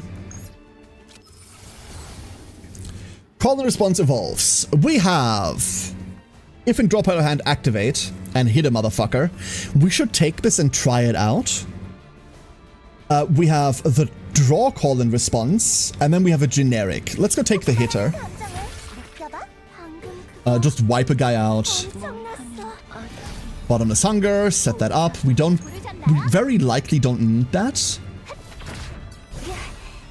Because we just played both rhythms. Call that a turn. What kind of bad luck for me for invoking that pull? The next limited character you're not getting at all. That's what's happening. Strike of Darkness is what we want to see in order to make this a ridiculous card. Cool. Very cool. We got someone's ladder. We don't need that. It doesn't do anything for us. But for the purpose of engraving crafting, we're gonna keep it around. This is the last 1 HP fight we have. You can see all the rhythms actually target switch as well. They don't just all go into one. We get Photo Time, we get Domain of Veracity. Domain of Veracity is going to be super dead in this deck, but we have it. The rare Unstoppable noise. Fantastic. About Aria, is she worth getting or not? Aria is good, very good. No partners worth pulling. That's my standard. My standard line is partners are not worth pulling, but if you have 300 of the pull currency, like 300 of the, I forgot what it's called, the currency you get from pulling, then a partner might be worth buying. Aria, could be worth buying. The next best partner that you could run is Eloise. Like, what does Arya do? Arya is 24% damage to basic attacks and 20% crit damage after everything is stacked. Eloise is 20% damage to all attack cards. So you're not getting the crit damage, you're not getting the basic, you're just getting 20% to everything. I do not think that that is sufficiently bad in order to need to get Arya. But Arya by herself is pretty good. What I'm going to do, Galandir, I don't have the 300, I'm sitting at like 130, my pulls have been going too well. What I'm going to be doing is I'm going to be playing Tenebria for the next week or two. And then if I like end up liking this character a lot, I'm going to get her partner then. That's probably how I'm going to approach every character from now on. I have such a wide, like I have every character in the game. I have like a wide base of partners as well. I'm done picking up every partner that I see. If I end up liking the character, the partner isn't limited. You can always buy her like next year or something. I don't think she's mandatory, let me put it like this. Eloise is a very, very good replacement. We have two removals here. We remove fan service and we remove material regeneration. The other cards are already removed for us. We just don't see that yet. Our first elite fight. Finally, something with HP. You can still pick up Chiron. Is he the only character that you're missing? Let's go Snackies. Snackies gives us a Rezo Darkness. We're exhausting this. Rezo Darkness won't do anything for us, unfortunately. We're just gonna play it out. However, what does something for us is this.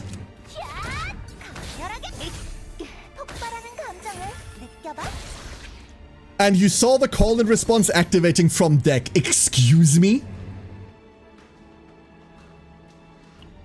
What?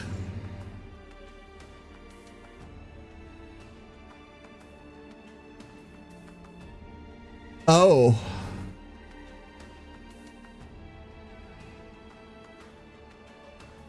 Oh no.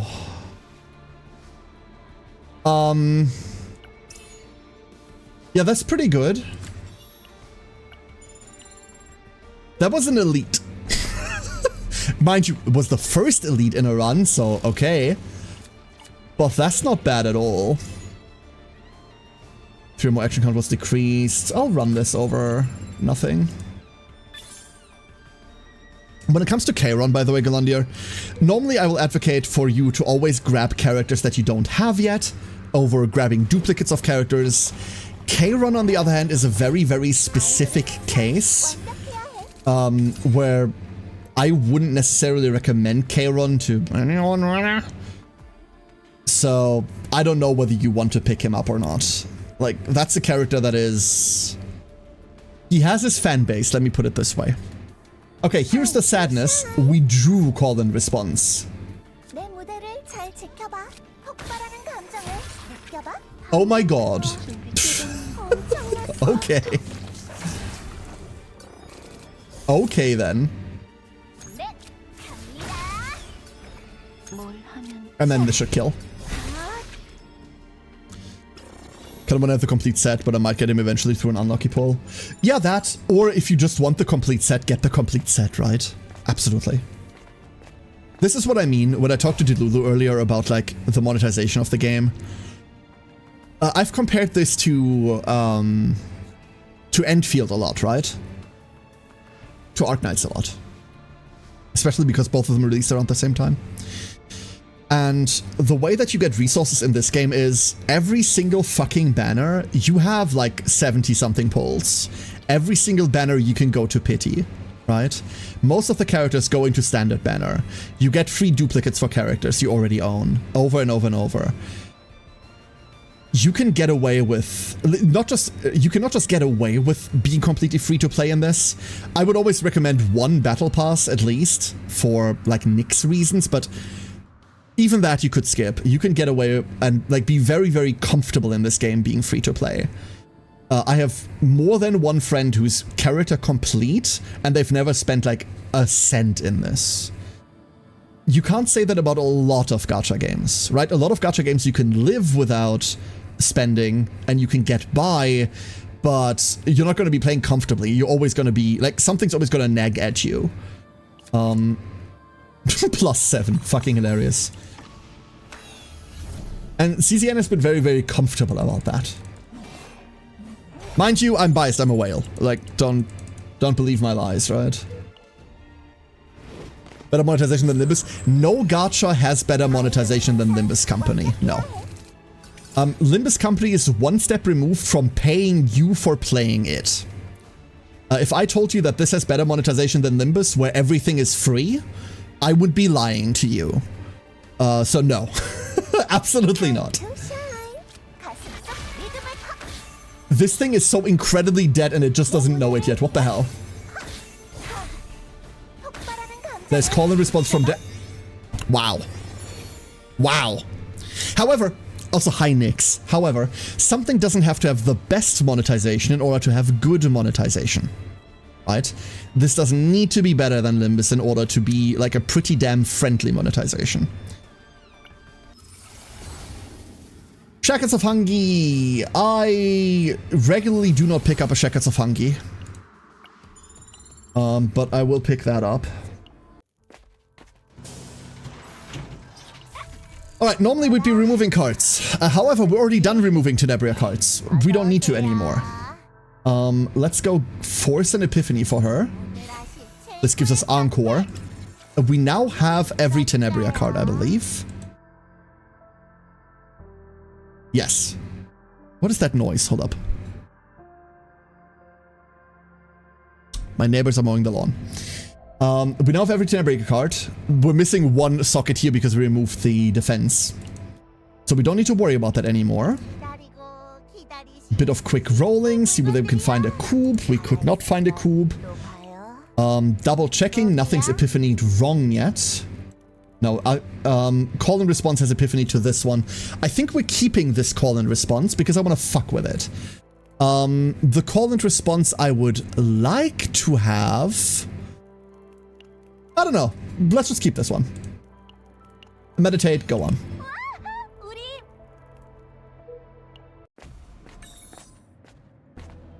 Dio of Rest. Okay, what's the item? It wants to give us a reinforced combat suit with 1 Lux engraving. That's not particularly good. But it is better than nothing. And I am gonna sell it for 60. I am just gonna sell it. Let's go forward. We're ignoring the Persona cards. We do not care about Persona cards on her, I do not think.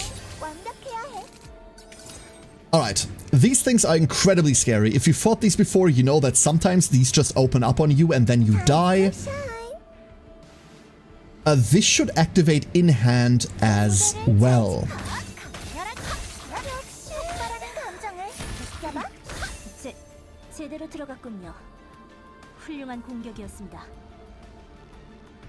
Wow.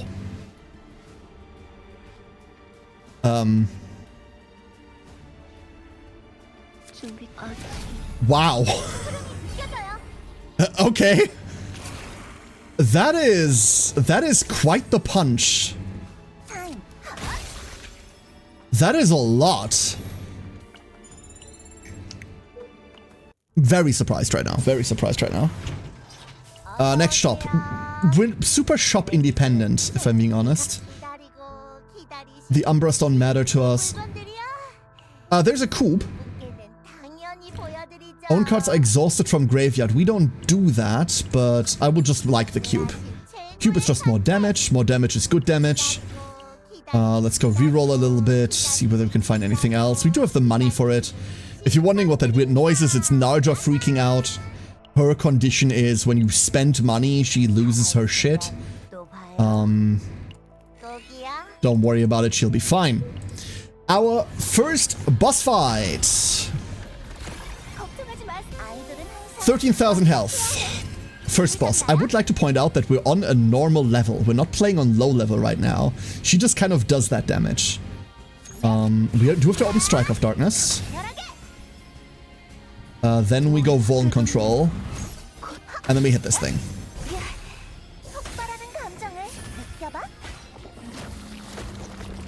What the fuck?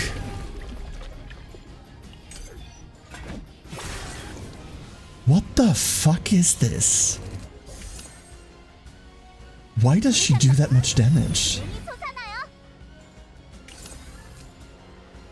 I don't understand. Like, I mean, I get why she does this mechanically, of course, but how? What? The fuck is happening? Key of Sleep, 40% damage amount to attack cards. We are going to be running that. And for our duplicate, we are going to duplicate... I don't know. I do not know. What could we duplicate? Do you want to duplicate the call-in response and just be funny about it?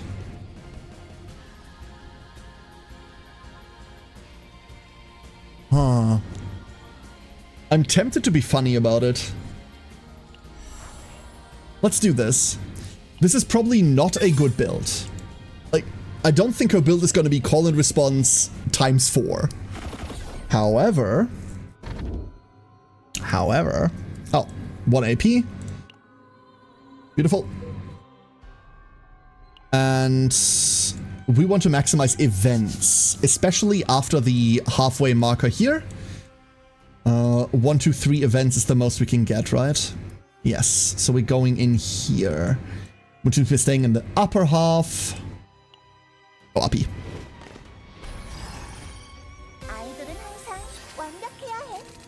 So every time we open 2 rhythms and nothing else, we now know that it's go time.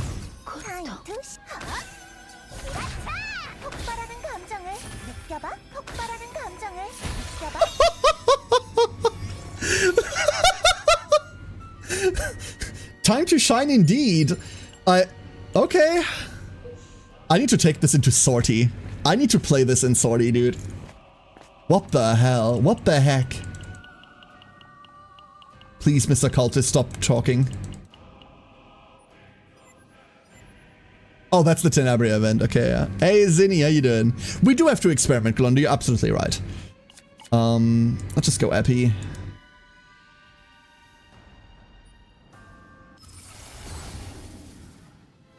And 150% more damage to basic attacks. Why not? Hello, Craig.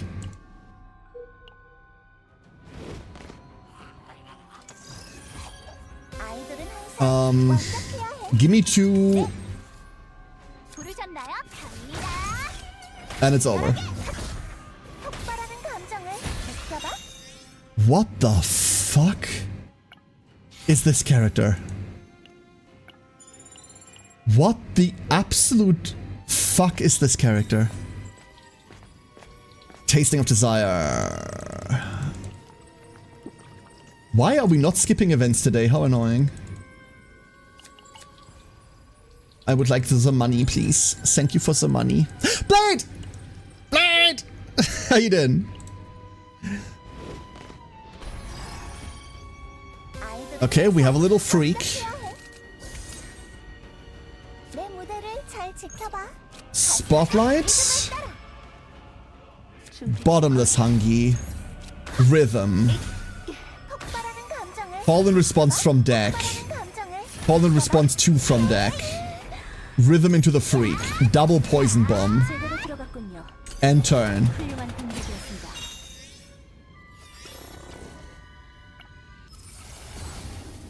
I don't know, dude. So, we can now go into Arpeggio, Fortitude, or Fermata. We can also stay on the rhythms that we're already on. I'm gonna move to Arpeggio because I want to try this. I want to play with this. This is the fucky one, but I truly believe that this one has potential. 5 Tenebrias if I count the 4 different Tenebrias from E7. Great. Multi-Tenebria. To be or not to be. Yeah. To be or not to be your mother. Give me my stuff, please. Haste card. Oh god, action point increase. Okay, we found a 50%er. Oh boy. Oh boy, oh boy, oh boy. Did they reword initiation again? No. Which card did you see, Zinni? I don't think so.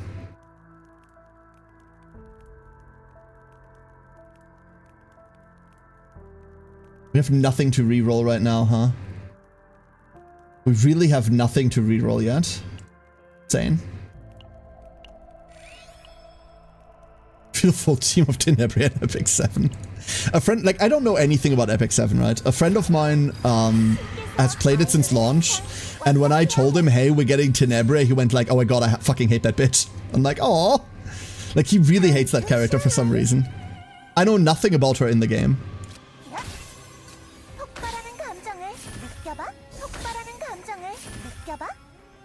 Okay, so now draw 2 of the lowest. We don't need that because they're already all in hand, right? What? Where did all of those come from? Why do we have so many arpeggios? 1, 2, 3, 4, 5, 6, 7, 8. Why are there 8 arpeggios? I thought there were only 6.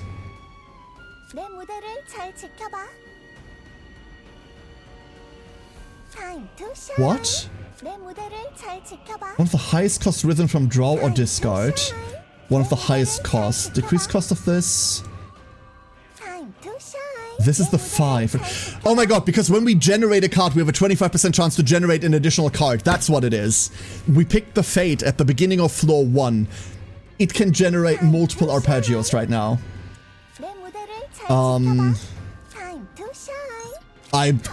Wait, why are you dead already? What the fuck happened? Why does he have a wiggling crown made of severed arms? Because, Prof, unlike someone as jaded as you, he still has a little bit of whimsy left. Opener was another random keyword reward. It is not. Opener is her specific keyword, and Opener says this card gets played at the start of combat. You pay the mana cost for it, and then it just plays. However, because it also plays before you draw your opening hand. Which you might realize is really fucking good. But yeah, it's a completely new word. It's not a reword at all. It just guarantees that effect to go off. Not walking shoes, unless this has haste attached to it. Okay, fine. This is the one engraving that she scales with, damage to haste cards. And now I wish we weren't building like random meme shit, because her equipment is looking insane.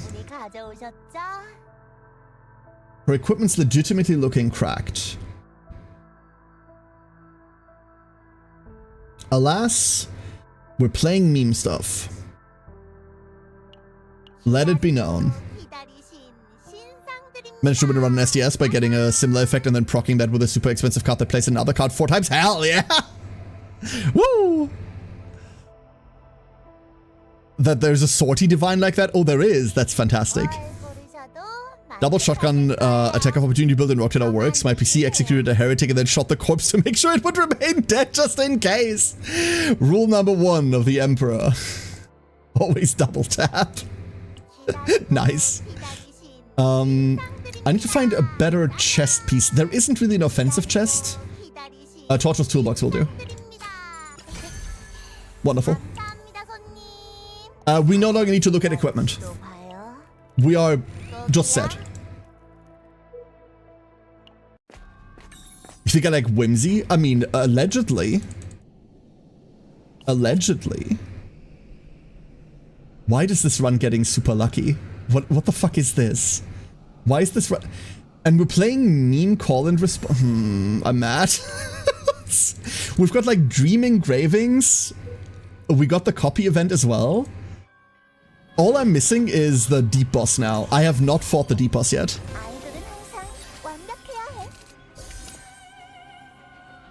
Okay, so this one we actually have to think about, because we have like really whack openers. We can hit this guy.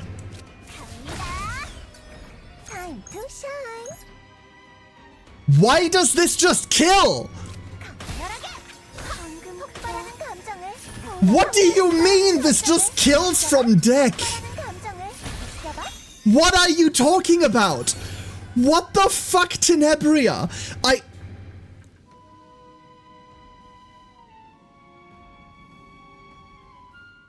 Deep breath. Deep breath. Where did that 1400 come from? What, the call-in response, or... which 1400? The 1400 on the card? It scales. The damage buff that they get per rhythm scales with buffs. Balance is all things should be. Mind you, we're in like a build run. We're not in like the mode that we have to use the data in. But yeah, what the fuck? These are two generics. We don't want them. And then for the next 3 rhythm cards, activate decrease cost by 1 and add 1 hit. You know what? Fuck it. Fuck it. Sure. Let's go. The Divine Epiphany on it is wasted and does nothing, but so be it. And we are not getting the deep boss. That is very annoying. I would really like to fight the deep boss. Okay, so this little thing says 15% on it baseline, right? This says 15% normally. Let's hit him with something, shall we?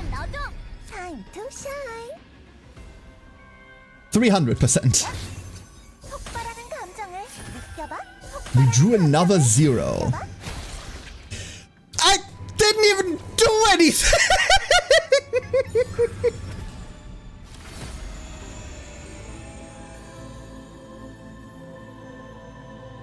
I wasn't even playing! Now we have 40% to 1 cost or lower cards, as well as a heal. Once we cost reduce our stuff, this all falls into that purview.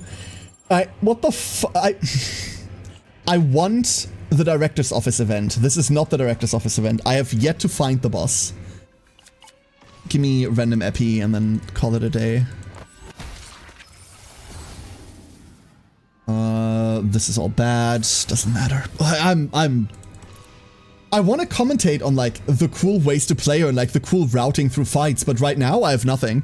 All I have is I play a card, everybody dies at the end.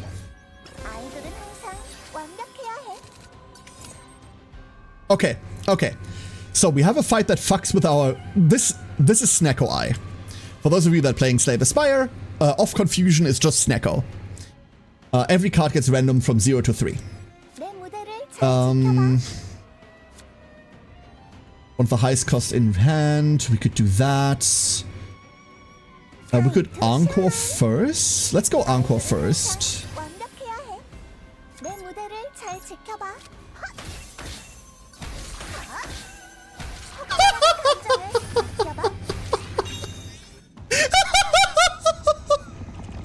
Cthulhu! Let's go, Cthulhu! It's great. It's a quick broken strat. Remember, kids, going infinite is not worth if you or your friends sit there for 15 minutes doing nothing while the game slowly deals damage. Or, as I like to say for my Magic the Gathering group, Delulu, if you're the one that goes infinite with your own cards, you're the asshole. If you're the one that goes infinite with someone else's cards, you're the funniest person on the table. Okay, Cthulhu has boss mechanics. Let's see whether they matter or not.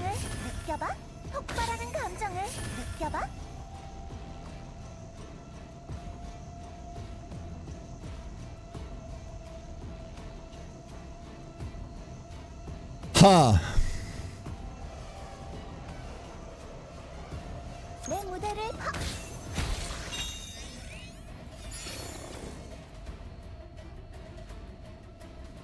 Huh.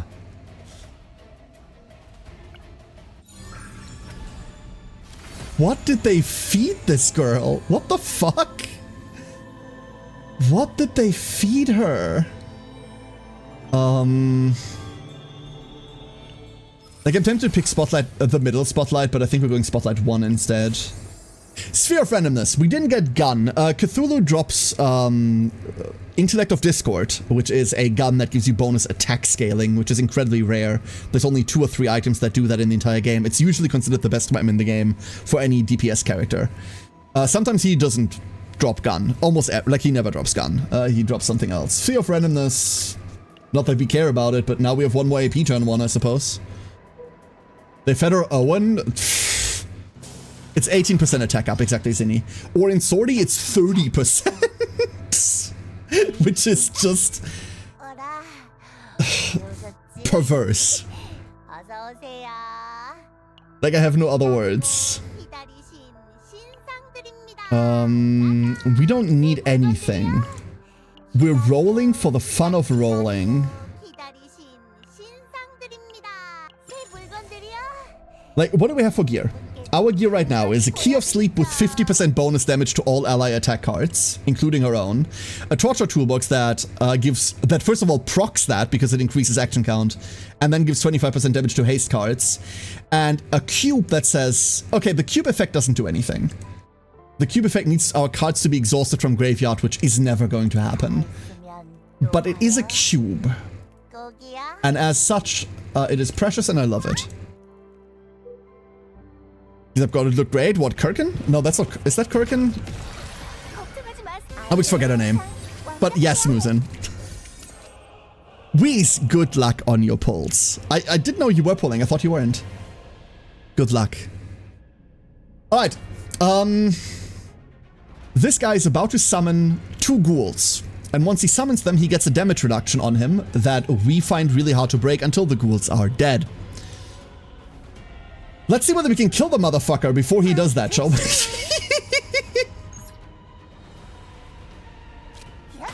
And a 1.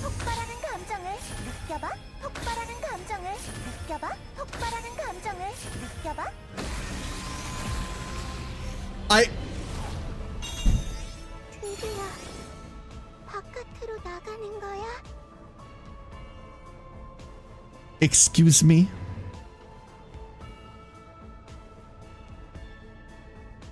I was thinking, okay, which of the fucking arpeggios do I play next? None of them. The answer is, you're playing none of them.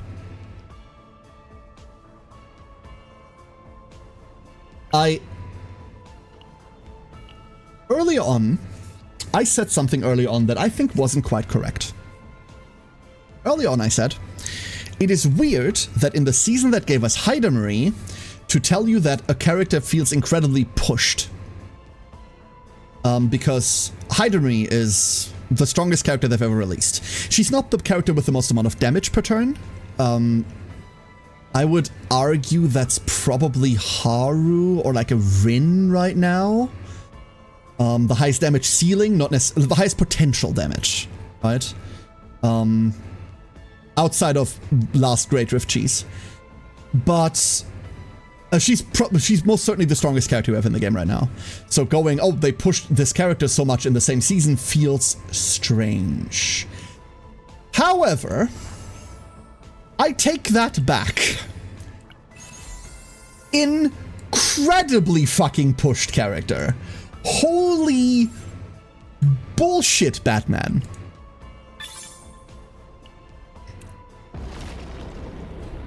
What the hell?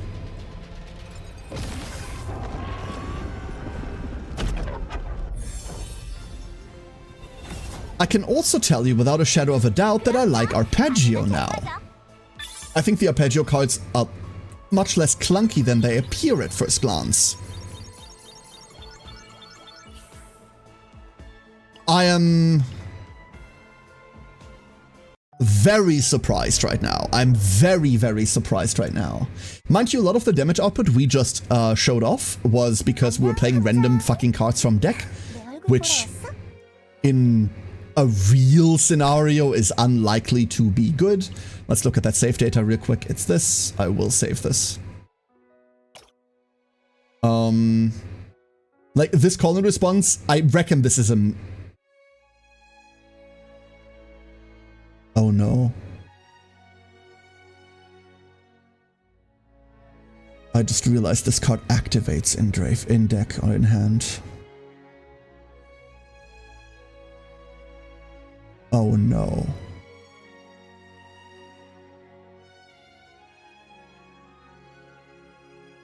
You got any idea why I can't download this game on PC? Because this game runs over a client called Stove.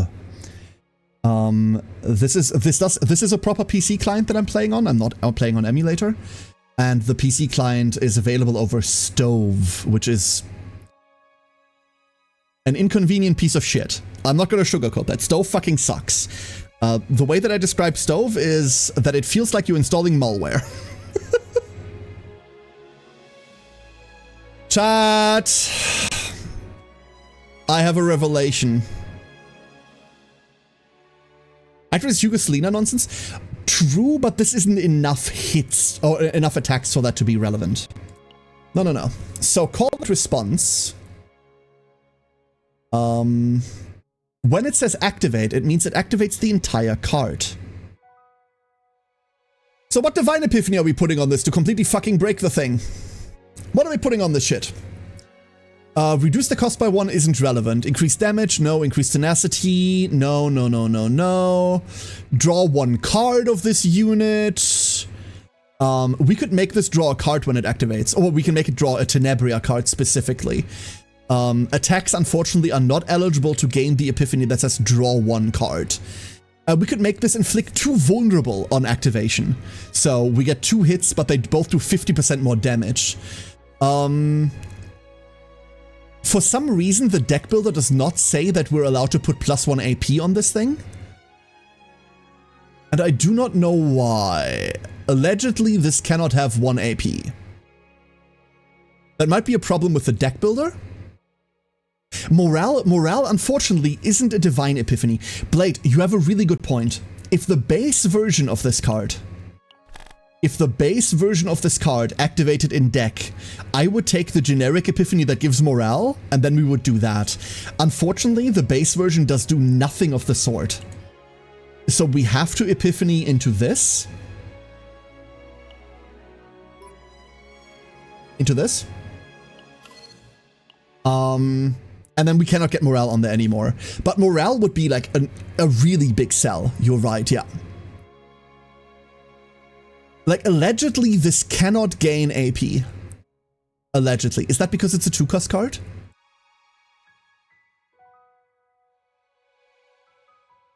No, the 1-cost apparently don't do it either.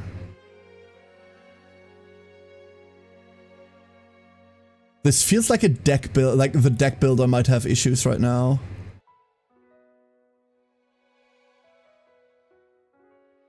If we give this gain 1 AP, you can reduce the cost. Yeah, but you're never playing this card. Why would you reduce the cost of something that autoplays? AP gain is only on 0 cost? That's not true. That's just not true.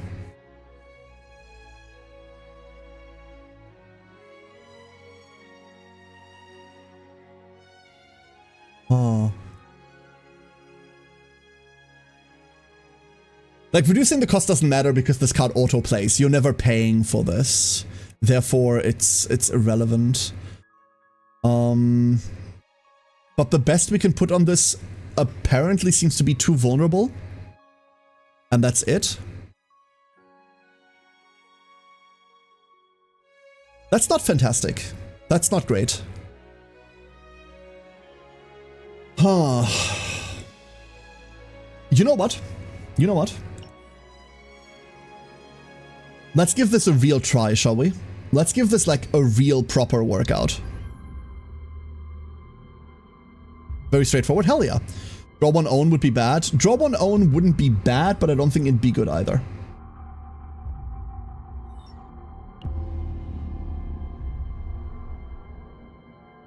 Let's go reset.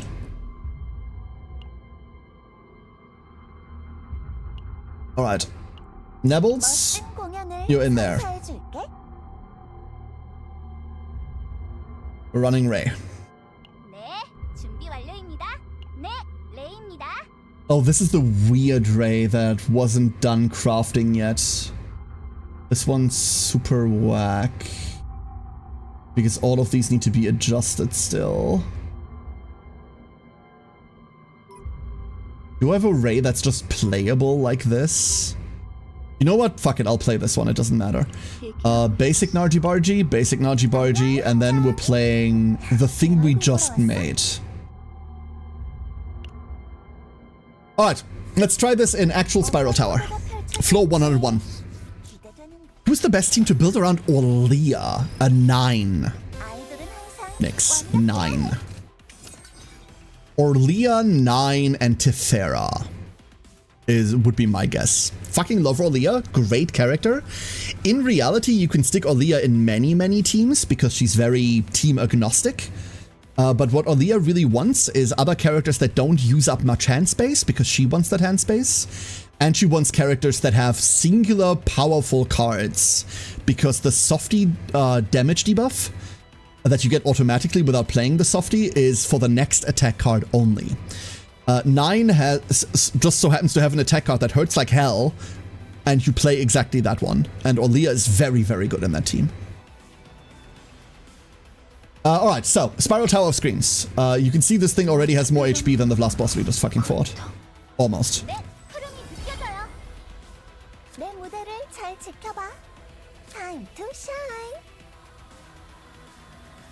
I mean, this is gonna be funny if nothing else.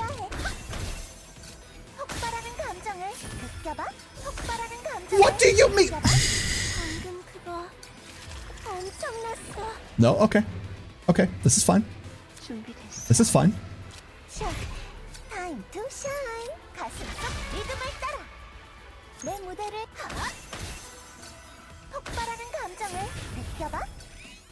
Who's the third with 9? Tefera.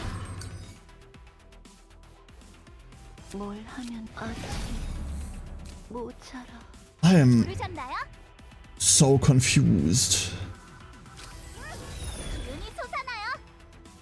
Fuck, I don't want to exhaust anything. The Rezo goes away.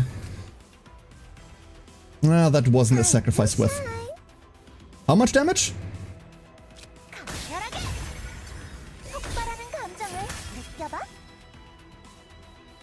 Oh. You can play a lot of other people instead of Tefera. Tefera is just another damage buffer that kind of like helps Orlia, helps 9 do even more damage. Instead of Tefera, you could play someone like Rita if you like FTC. I personally don't, but she has her fans. You could play any other draw, but 9 really doesn't need draw. 9 really doesn't need anything. You could play Beryl. Beryl is like a really interesting character to play in that too. Alright, so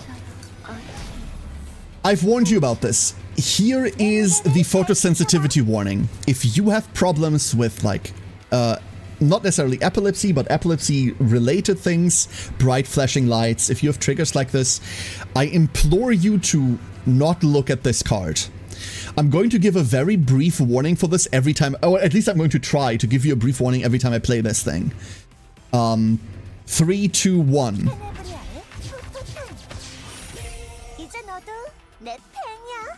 Please don't design cards like this.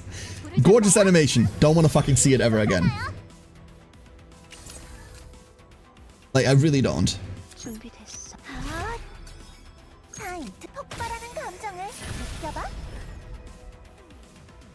Does Tefera's protection make all your shit face out? This game does not need Tiff, bro. Don't worry about it, they put it to Game Changer, prof. They put it to Game Changer. Oh, that almost killed. That was just almost casual lethal. We have 4 Predation, and we're 4 Veracity, 7 Predation live. Welcome to the boss fight, 36,000 HP.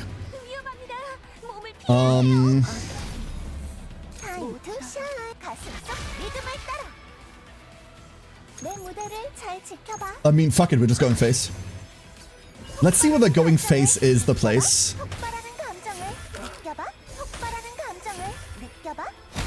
Why does this do this much damage? Why does this do this? Why?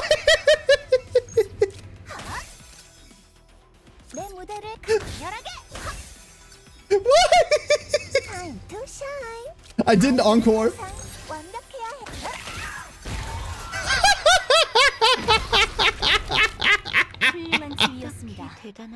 Can you kill the unlimited pop items with Skull Clamp to draw 2 cards? Unfortunately, I don't have the mana to pay for the Skull Clamp equip, prof. That's the problem.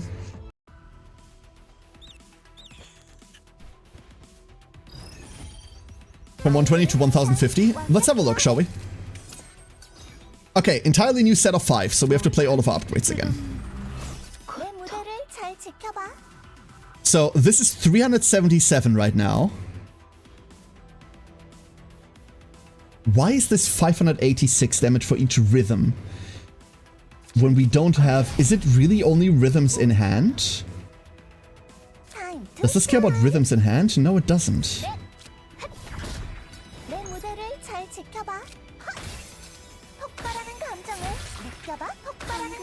They're dead.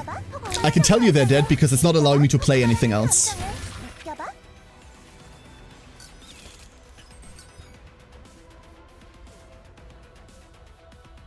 I am...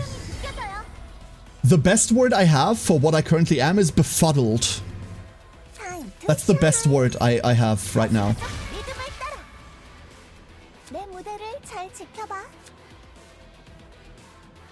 So the left number is the base scaling, and the right number is the one for each, is the one that it comes out to, right?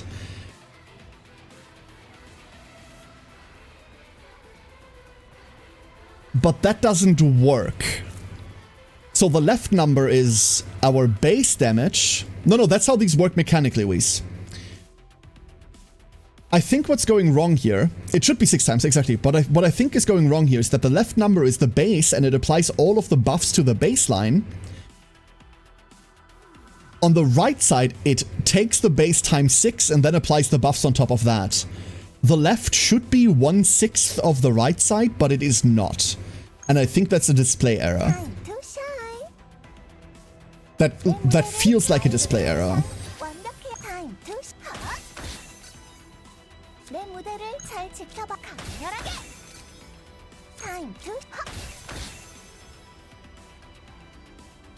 Fascinating. Let's roll that last one back.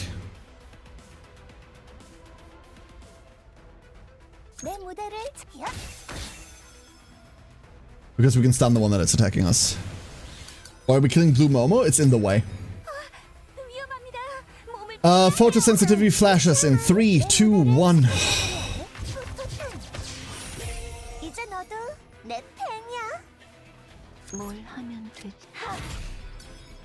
God, I wish that card wasn't that brutal. And I wish I had Epiphany the snack times correctly. We should change that. This deck would be so much better if I had fixed that up already. But that entire deck is a crafting in progress kind of deck. Never mind, they're dead. It really wasn't that bad? It's really bad for me. I'm glad it's not bad for you. I'm glad it's not that bad for you.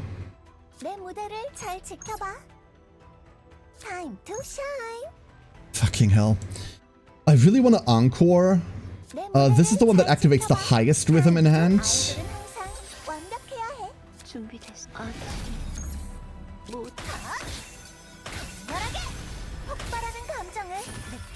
I mean, it's dead, right? Yeah, it's just dead.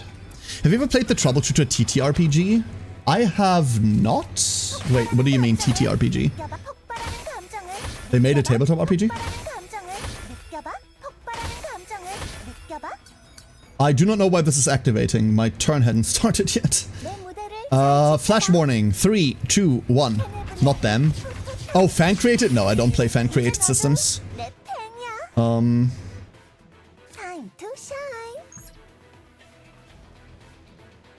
I don't play fan created systems. I don't need to play someone's LARP. In fact, I make my own. That's bad enough. I don't need to interact with other people's delusion. It's a completely different thing. In that case, I'm completely unfamiliar with what it could even be.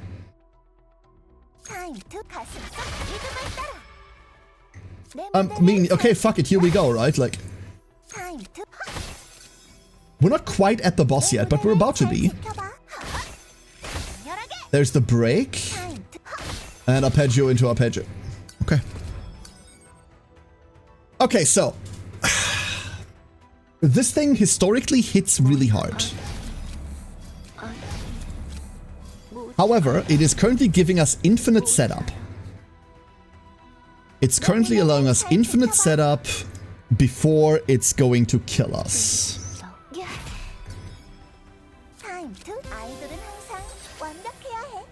Let's see whether we can capitalize on this. I don't want to play the Pred Blade because I'm afraid I won't have the mana to play all of my stuff.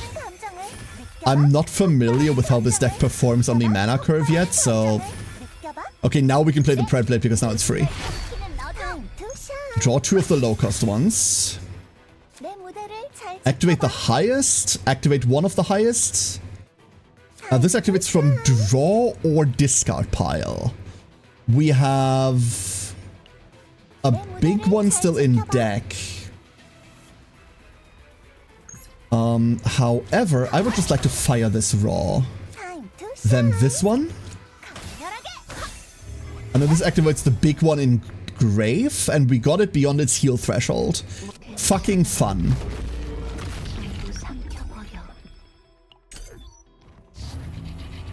Alright, so, let's drop all pretense, shall we? We should have done this at the start of the last turn.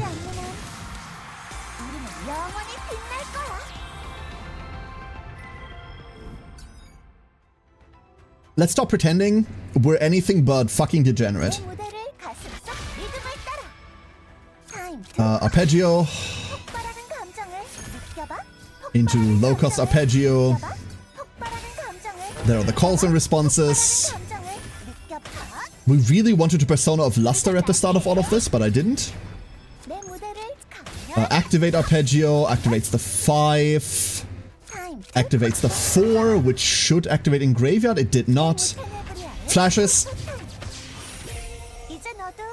We're pretending I was.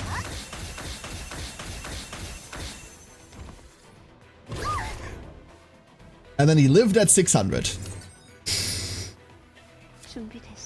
Eat him.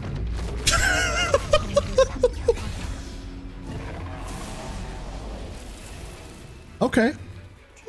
Okay. Next 5. Fuck it, we're doing sets of 5. I want to see when this stops. I want to see when this half-finished team stops working. That is what I want. Castle 150 run. 150 would surprise me.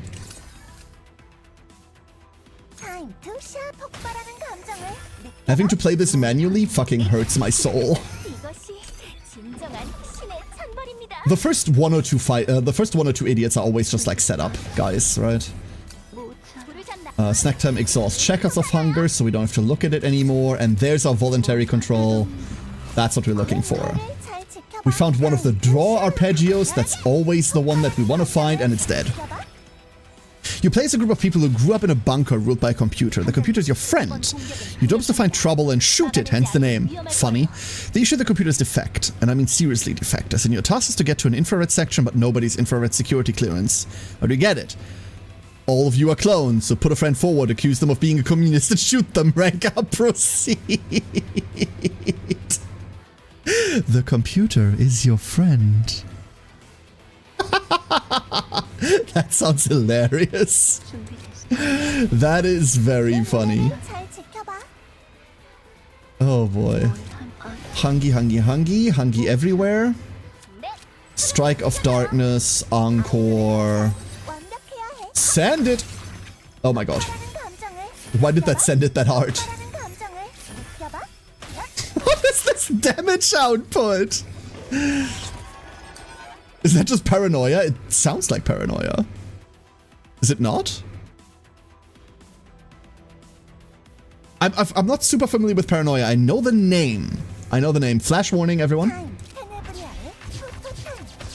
I fucked up. That's fine. Execute him. No worries, no worries. Been too long. Yeah, this stuff happens. If you play a lot of systems like this is just going to happen to you, right? This will just happen. This plays the other one, this plays the entire hand.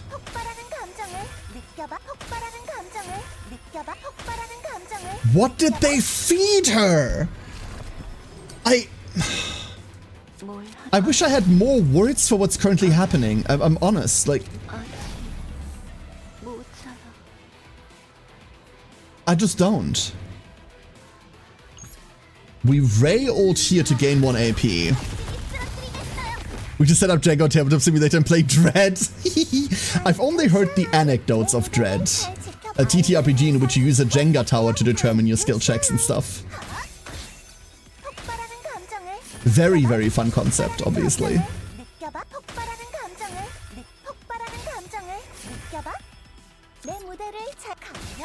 This is ridiculous. This is ridiculous. Can't be worse is getting invited to a seriously horny 18+ TTRPG by a girl with several of her friends and her little sister who is a minor and like 15. What the fuck? Huh? Flash warning, everyone.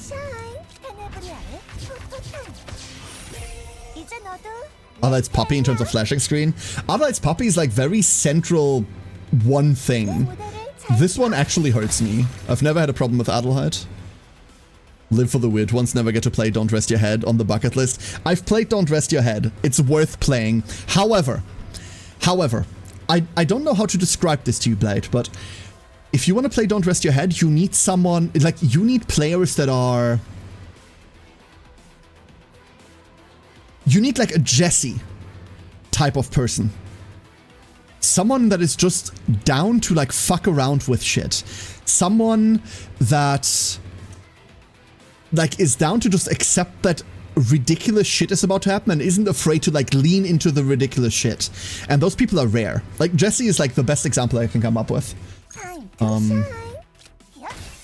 It's way above just needing the right crew. Don't Rest Your Head is actively bad if you have people that are just wanting to play a TTRPG. They need to specifically want to play Don't Rest Your Head. It is that specific. Mind you, don't let that gatekeep you all from like enjoying a good TTRPG at all.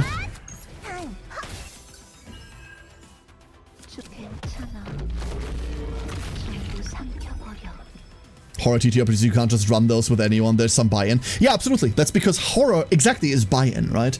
In order to be horrified by like campfires, like in essence you're telling interactive campfire stories, right? You're sitting around a table holding a flashlight under your chin and going, woo. You need people, it's the same with like mystery or like murder mysteries and shit like this. Incredibly difficult to run TTRPGs because your players need to like suspend every single bit of disbelief and really want that experience. They need to crave that experience, not just be okay with experiencing it, right?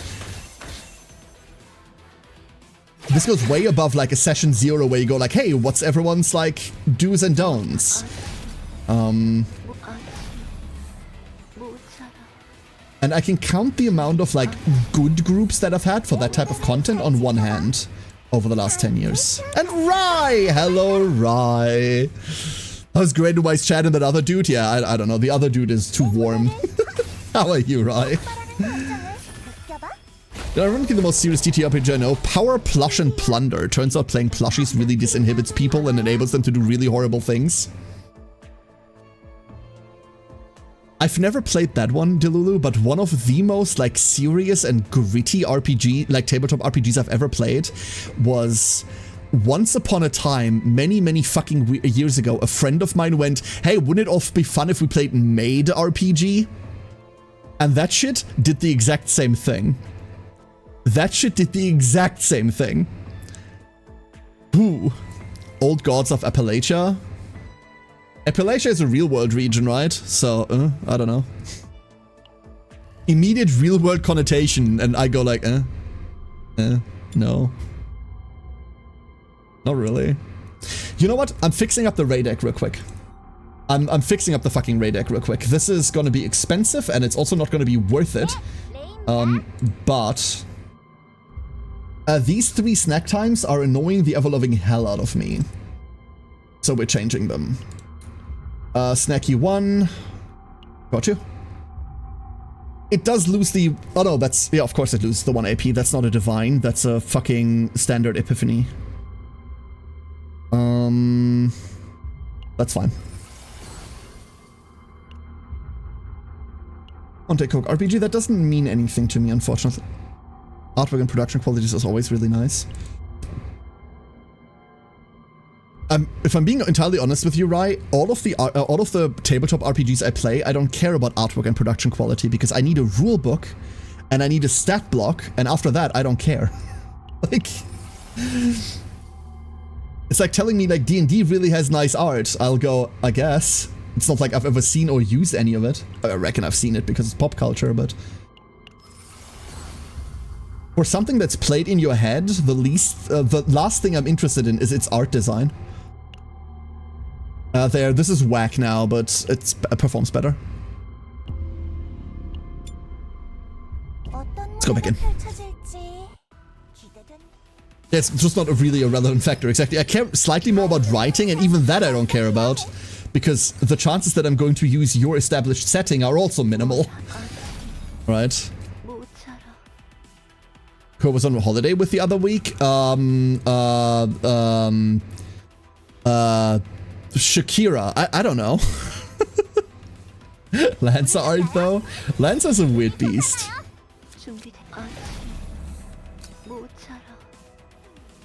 Am I just throwing this arpeggio out and saying, hey, listen, this turn didn't go well?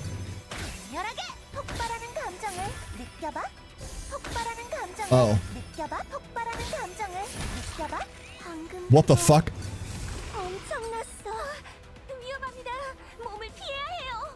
What?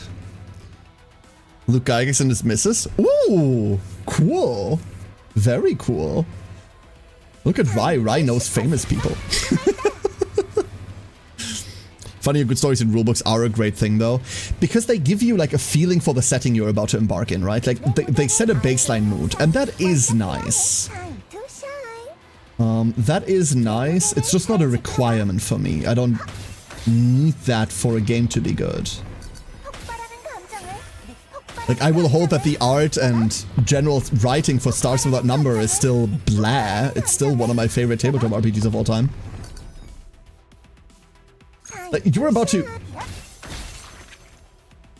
I have no more words. Did I just have an arrow too? No, I'm fine. So far.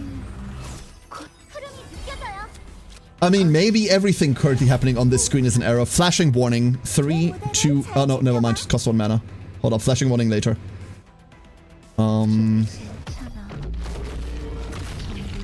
We can also be getting set up and read through every single D&D 3 and 3.5 rulebook to sneak spells. That's understandable, right? Like, in that case, you're actively, like, immersing yourself in the literature and everything.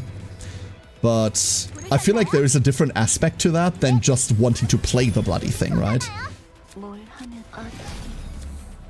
Do we just get to do this? Hold up. We have a bit of an AP problem in this team because I haven't divined the snackies. Now flashing warning.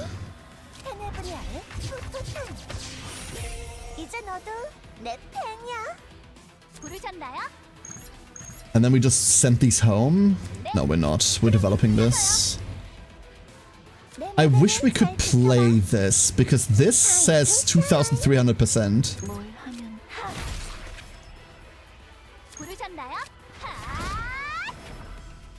But we do not get to. There is no world in which we ever, right? No, there's no world in which we ever.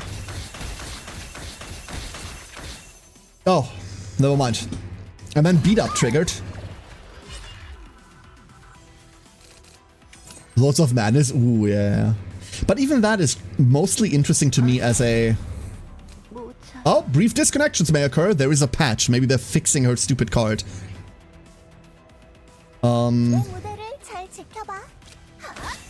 Like, that mostly works as, like, inspiration. I'm not allowed to play cards anymore. This thing's maybe dead. Okay. Oh! This is... I keep saying this is actually a dangerous enemy, chat. Be careful, but I don't know. Apparently we don't need to be careful for anything. Like, it does eat half my health if it touches me. There is that. It does eat half my health.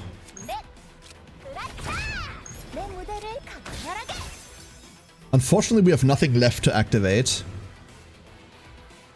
Well, this is actively bad. Okay, we're just gonna lose half health here. Flash warning.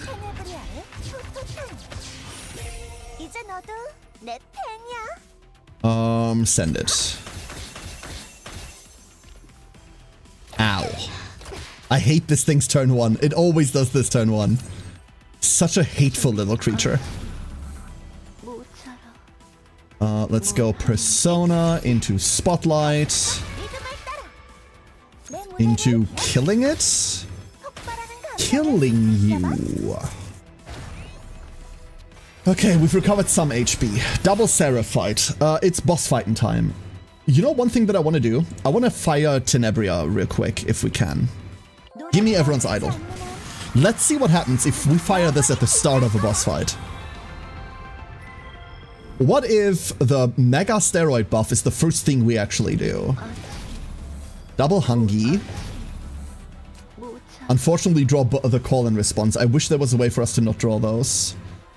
Encore does nothing for us. At all. We could mealtime. This is a bad turn. This is just a bad turn. This is not a this turn effect. That's wonderful. You're free.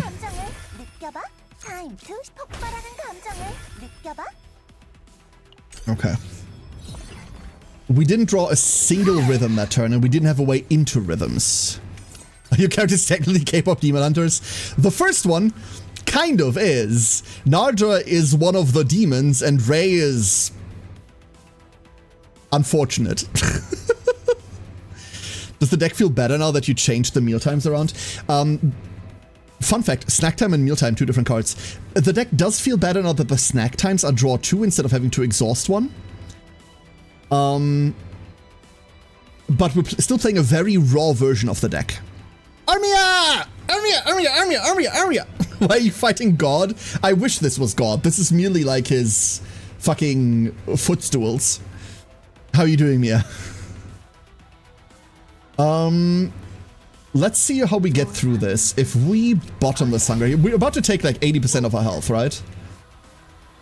I cannot track Encore. Is Encore still active? Yes, we have 4 more stacks of Encore.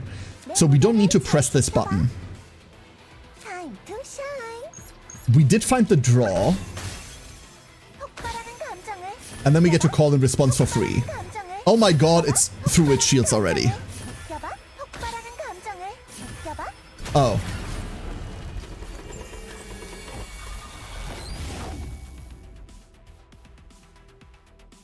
You're supposed to kill these roughly at the same time. So we're gonna play a lot of deck builders, but not really games where you do long-term optimization. This is one of the things that I find interesting about CZN, specifically Delulu. Because it's very Uma Musume, right? Like, you go through a run and you get your save data, and then you optimize the save data for the big boss fights.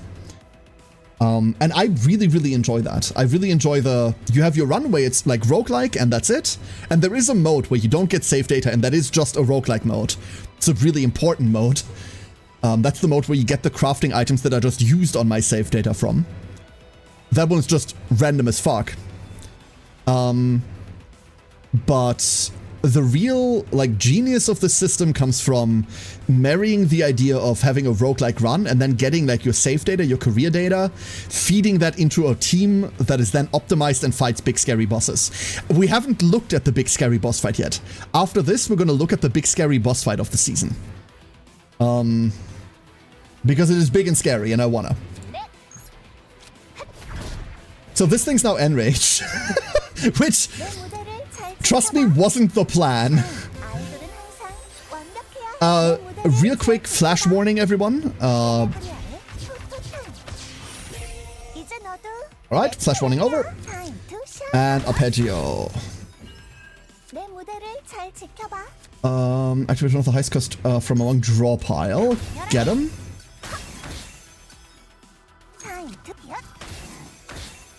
Why is it at 5,000 health?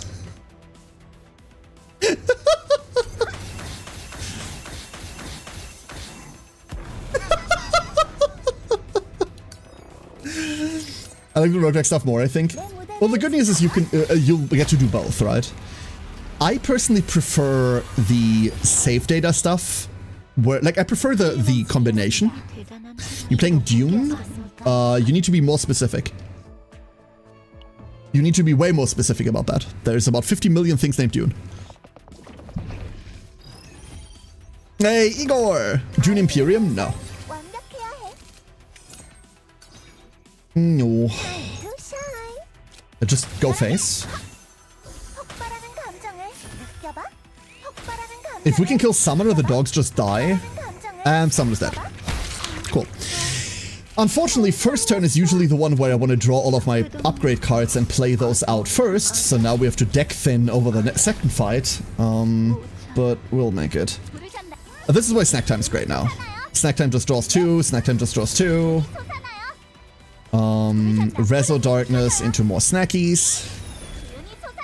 Great deck builder board game. I'm not really interested in deck builders as they pertain to something like Dominion, Delulu. If we're thinking like traditional deck builders, like specifically Dominion and onwards, do not enjoy those. I do not enjoy the whole like C card, buy card, engine build, remove card from deck, engine build, go. Weirdly enough, there's one exception. I really like the stupid promo card game they shipped with the deluxe edition of Unicorn Overlord. They shipped the deck builder with that, and I really, really like that one. It's a physical card game that is only available in that deluxe edition, or was only available. I don't know whether you can buy it separately now. Saraiden was so nice. When she received her collector's edition, she went and scanned all of the cards in, and then re-uploaded the entire fucking thing to Tabletop Simulator. Like, weirdly enough, I enjoy that one, but in general, the traditional deck builders are too... I don't want to say boring, too mechanical for me. There is too much, okay, now I'm making this loop, and therefore... I need a resistance to test that loop against. And it turns out giving me a giant fuck-off boss fight that you need to kill is exactly the resistance that I like. Other players, to me, that are just making their own loop by themselves isn't necessarily something I'm for. 2 mana, 2 mana, 2 mana, 2 mana, 2 mana, 2 mana, fuck it, Spotlight. I reckon we're encoring here. And then just going. But I don't know. The fact that Colin response is just like almost 20,000 damage from deck out of nowhere is hilarious to me. Mana costs are about to change because Encore is dropping. And it's dead. Cool. A lot of deck builders do not interact enough with others. Yeah, exactly. A lot of deck builders are very Eurogamey. When it comes to Dune itself, I'm not familiar with Dune Imperium, but I will tell you this. Dune as a franchise, I do enjoy the original Frank Herbert novels, even though the man has a writing style that borders on narcissistic. By which I mean, you know how in a normal sci-fi novel, when you start them, the reader always gets given like a frame of reference, right? Like there's always going to be something explained and it's going to reference something that you're familiar with so that you can get a sense of scale or a sense of time, a sense of like surrounding. Dune does not care about this. Dune does not care about like taking the reader by the hand and introducing them to its nicely made universe. Dune just goes, fuck you. And every single one of the characters interacts with their environment like they would have without an observer there. It is incredibly hard to get into. This is not, it sounds like I'm praising it. Dune is incredibly hard to get into as a work of literature, as a grand work of literature, right? I have a very deep love for those books. Very, very deep love for them, even though I can admit to you that they have more flaws than anything else. However, outside of that, egocentric? No, it's not. Egocentric isn't the better term, I don't think. Egocentric is... No, anyway. Doesn't matter. Outside of the books, outside of the writing, Dune as a universe to me doesn't hold a lot of appeal. When it comes to games, when it comes to settings, when it comes to all of these things, Dune as a universe isn't... Well, Dune as a universe is very interesting, but Dune as what pop culture has done with it isn't necessarily what I would call interesting, right? Like, the greater galaxy, interesting. The greater world building, interesting. The politics of Arrakis, incredibly I do not give a fuck. I don't know how I can explain this in a way that makes sense, but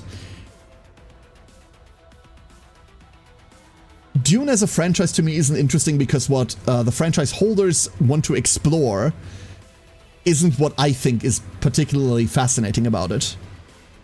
Which is the most interesting sci-fi world for you? Oh, that's a tough question, Nix. That is a very tough question. Well, in essence, it's not a tough question. Because the answer is Warhammer 40k. But if we're talking traditionally we have like the top three. Star Wars, Star Trek, Dune, Stargate. Okay, the top four. The top four. Stargate, I think... I love Stargate. I have a very, very deep love for Stargate, but I don't think it's particularly interesting sci-fi world. It's just, now we make up random shit behind this portal, and what the random shit is could be anything. I love Stargate, but I wouldn't call it an interesting universe. I think it's an interesting series. I do not give a fuck about Star Wars. I think Star Wars is incredibly boring as a universe because it's not something that was made as a whole. Star Wars is... 50 years ago, George Lucas had a really nice sandwich, and to this day he throws like salt and pepper down his throat in order to make it better. Like, everything about Star Wars is bolted on after the fact. The original clearly did not have a scope worth a damn, and all of the world building was done afterwards, after it got popular. You can fight me on this, I don't care. Like, I don't even care enough about this hill to die on it. Star Trek is a universe that I grew up in.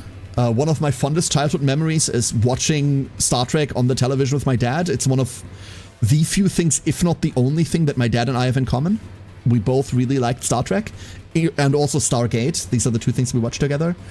As such, Star Trek feels like we're making shit up on the fly as well, but at least it's pretty open in that regard, right? At least it's really open in that regard. There are two others, by the way. Babylon 5. Oh, Rise already bring up Babylon 5 and Battlestar Galactica. Both of these are franchises I never really touched on, and I never really had too much contact with. When they remade Battlestar Galactica, I tried to get into it and found it incredibly mind-numbing to the point that I couldn't find any interest in it. And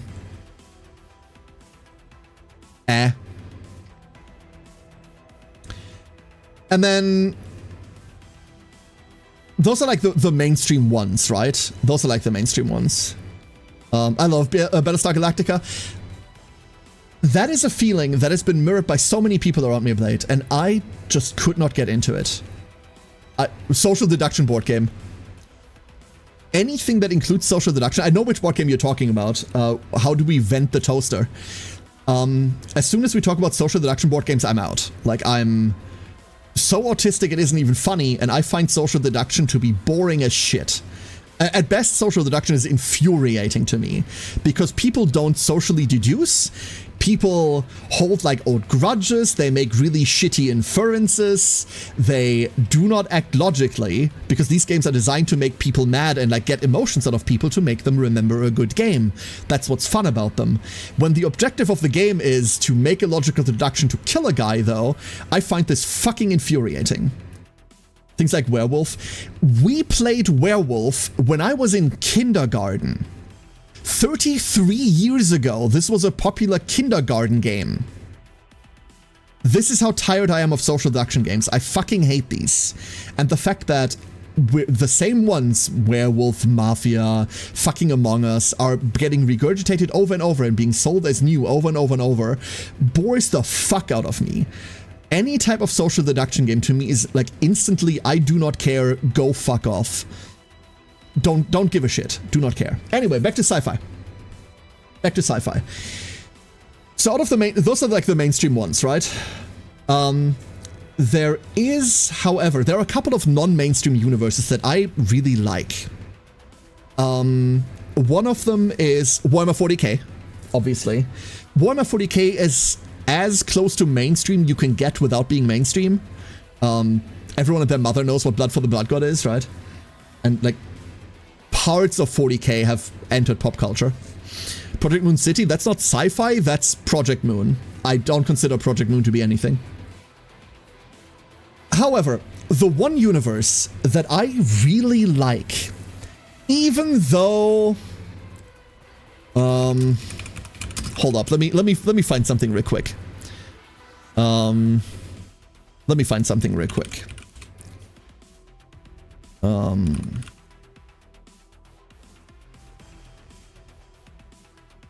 Let me make sure I'm not talking out of my ass.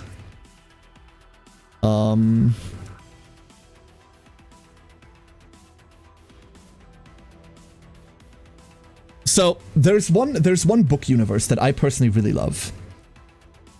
It's not something I've ever heard anyone talk about. It is also unabashedly the one big thing, like if I do a sci-fi RPG, if I do a sci-fi tabletop RPG, it's one of the series that I always draw inspiration from and no one ever knows what it is. Has anyone here read Saga of the Seven Sons? And before you start, you can think of Kevin J. Anderson what you want. I'm not the biggest fan of the guy, at all.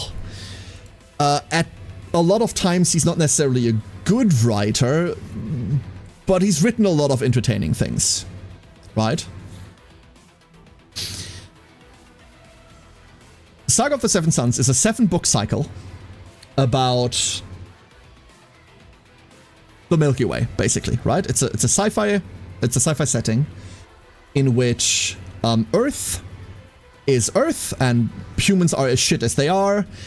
And there is an emergent threat that is threatening to wipe out fucking life as we know it. I wouldn't say they're particularly well-written books. I think they're fun books. It's not a tabletop RPG as far as I know, no.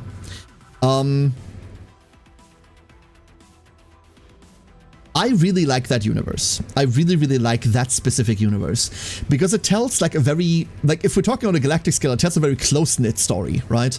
There's only a handful of factions. There is not 50 million alien races. There is one dominant one that is trading with humanity and basically got humanity into the stars, and they're like really fucked up. And then there are like splinters of humanity, and then the big scary alien race that is coming out of nowhere to kill everyone. That's...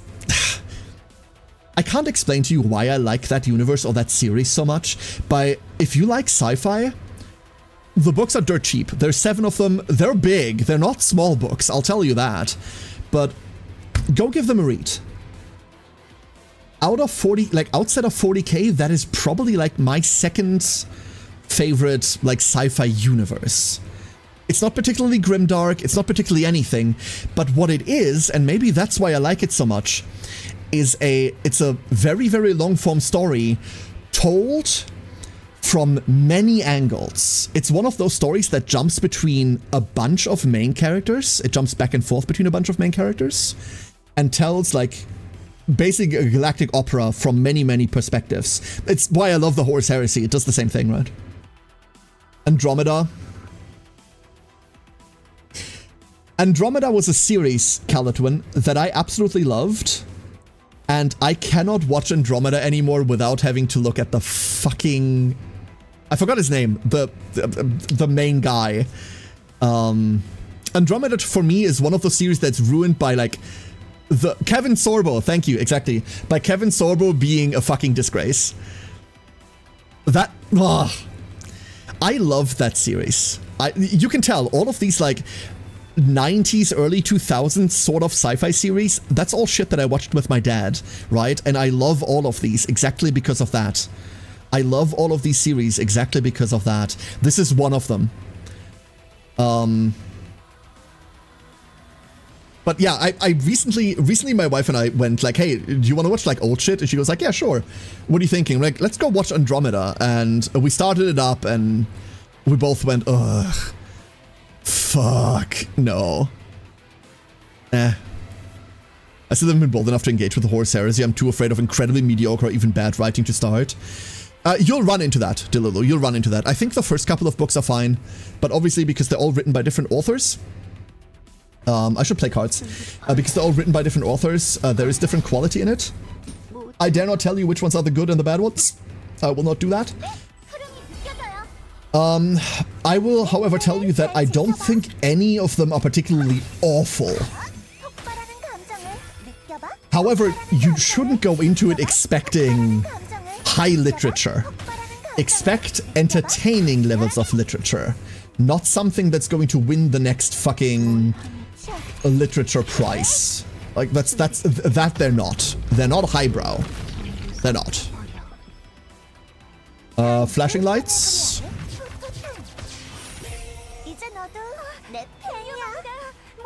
Ian McBank's Culture series? I'm unfamiliar, Krembo. Give me a genre real quick.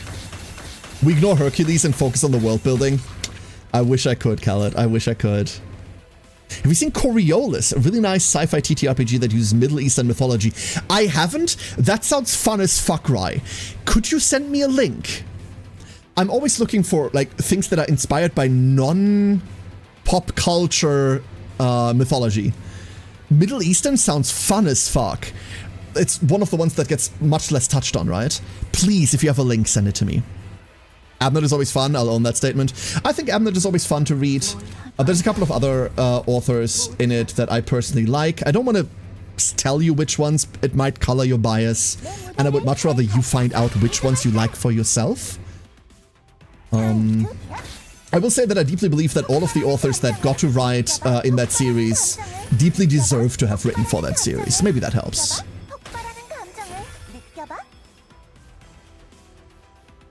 Science fiction, the culture books are some of the finest sci-fi I've ever enjoyed. Krembo, you too, please. If you have a link, send it to me. That sounds fantastic. I'm currently, like, this year has been rough.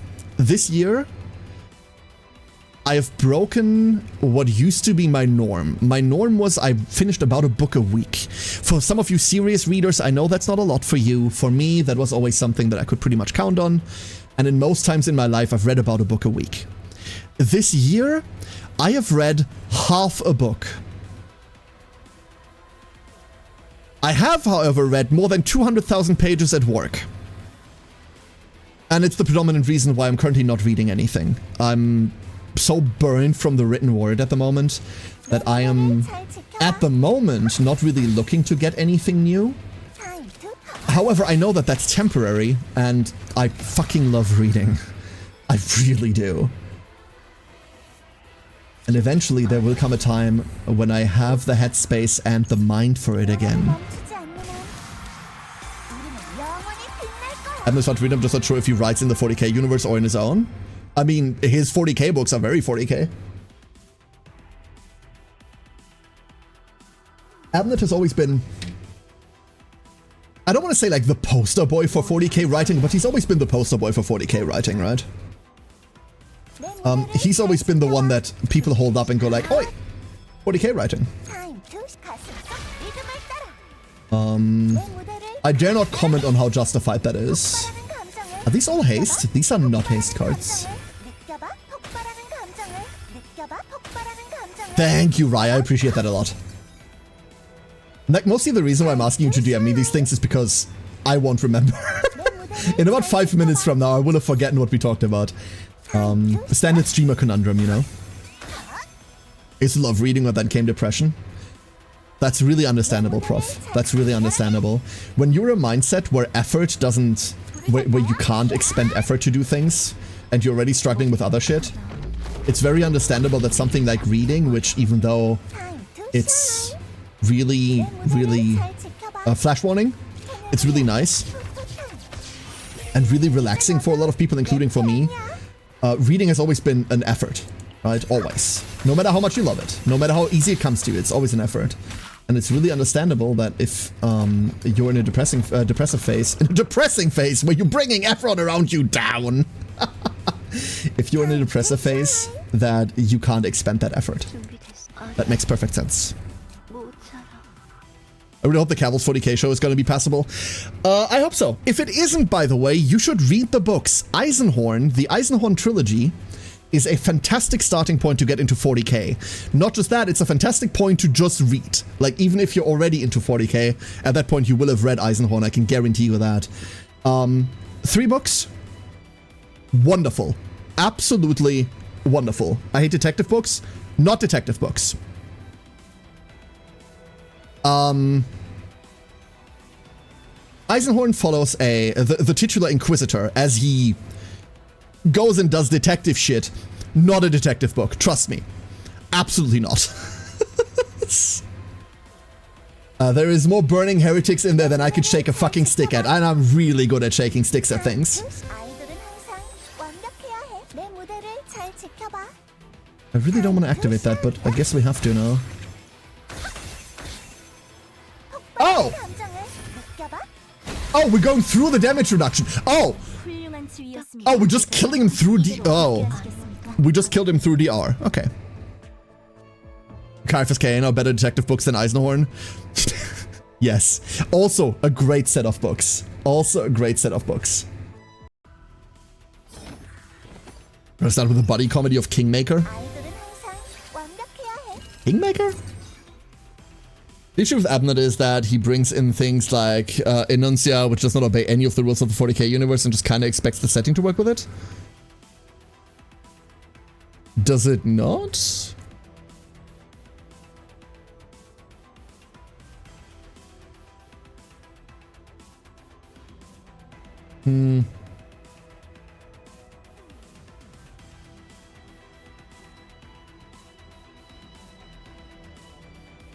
The 40k both choice as norm agents. I can't say I've read it. I can't say I've read it.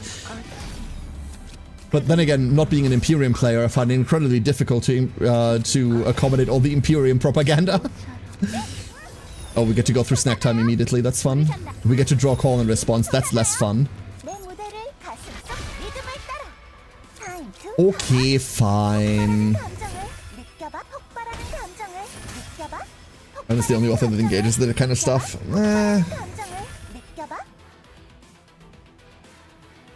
The thing is that if we're talking Horus Heresy, Delulu, then we're talking about... The Horus Heresy wasn't written by one author writing a book and then telling the next one, hey, you're up now. The entire thing is a collaborative work of many authors, and they don't just get to write like the thing, right? There is... It's agreed upon. So whatever Abnett introduces to that is something that he very likely might have come up with himself, but probably didn't just spearhead himself going like, oh fuck it, we're just gonna do this now. Harry Roden story series? No, never heard that name. He was mentioned by Google Wave? Yes.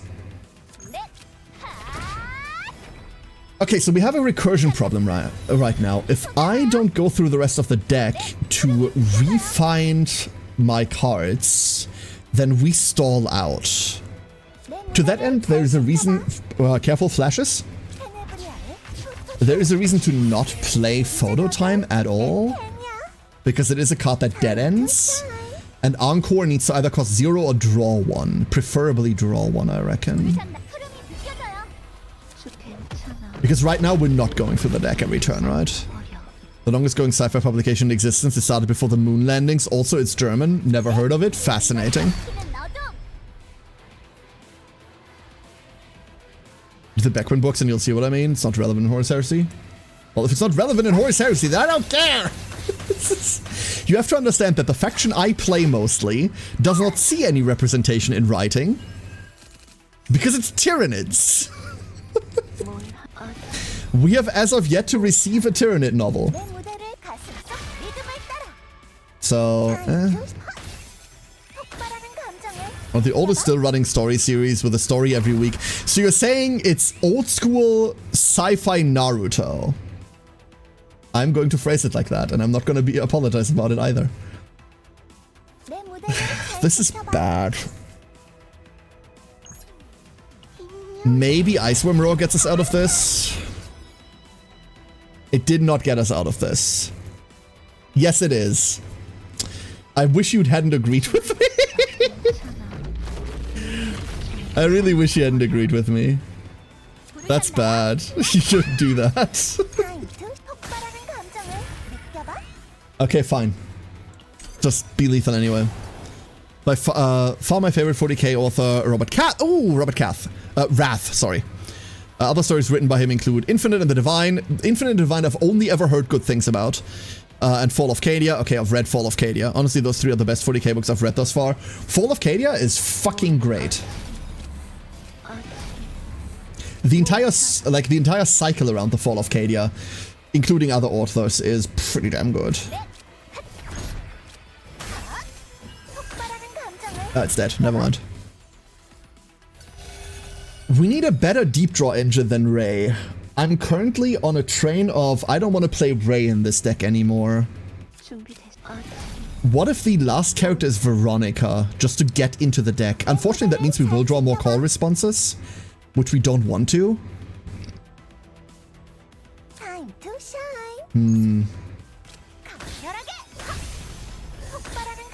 Why did that just die?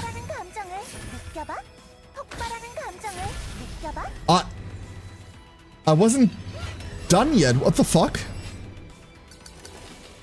They should release a Tyranid book that's just soup cookbook. No, I want like a book to be written in Tyranid. Like you open the page and it smells weird. Give me that. Give me the Feet Sniffer book. Awful. 100 ways to make everything into soup. I mean, if you write it in human, then probably not, no. This publication has not been approved by the Norn Queens. A book written on human leather? No, that's Chaos Cultists, darling. That's Chaos Cultists. We have no use for human leather. We liquefy that shit. Welcome to today's lesson on liquid assets.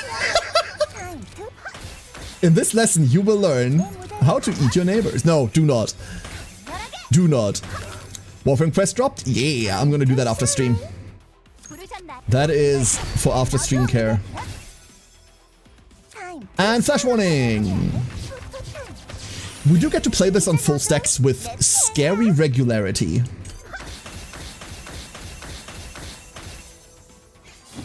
And we got her to phase transition. For the hotfixes to drop? Nah, don't have the time for that. Okay, so how do we get through the turn? The Apogee we have is actual Apogee 0, which means we can play the entire line. Hold up, we can play the entire line. Because if you start on 0, the entire line costs 1 mana. This draws 2 and 3.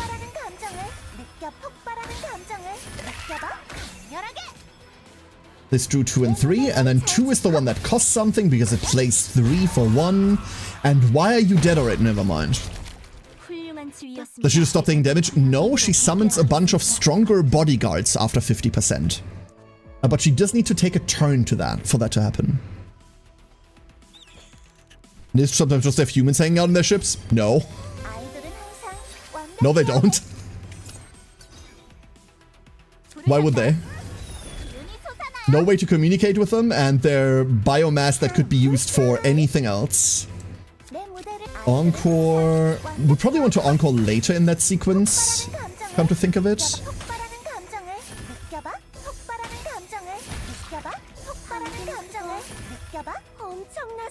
This is an awful opening hand that is gonna transform into full clear, isn't it? We are transitioning to single hits now. And flash warning? Only 9 stacks. We have a mana spare still, my god. Mind you, this is the version of the deck without Vuln Control active, and the version of the deck that does not have its Divine Epiphanies yet. The only Divine that's set up is Narja.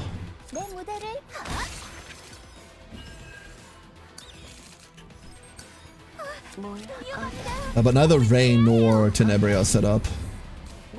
One really fun thing we can do in a second, well, I think it's fun anyway. We can see whether leaderboard has already crystallized a build. Delulu says, I consume a lot of audiobooks these days. It's so crazy how the way a character's voice can change the interpretation. Shova Empire of Lies, for example. There's an Aun who chastises Shova for interrupting the strategy that the Aun took from Shova's own damn book. When I read him, the Aun sounded quite wise. In the audiobook, he comes across as malevolent as fuck. It's crazy what actors and voice actors can portray, right? I have never grown a fondness for audiobooks. I have 2 modes, active listening and background noise. And if I'm active listening to an audiobook, I might as well read the actual book. And if it's background noise, I won't retain anything that was just told to me. I envy people for the ability to like have a good audiobook on and then do things. I wish I could do that. But I've found over the years that I just cannot. So audiobooks and I have just never become friends for exactly that reason. I wish this wasn't just a raw play. Unfortunately, it's a very raw play. If we roll this back... Hold on, let me roll this back real quick. Fun. Fun, fun, fun, fun, fun, fun, fun, fun, fun. We do this. We do this. And then we do that again.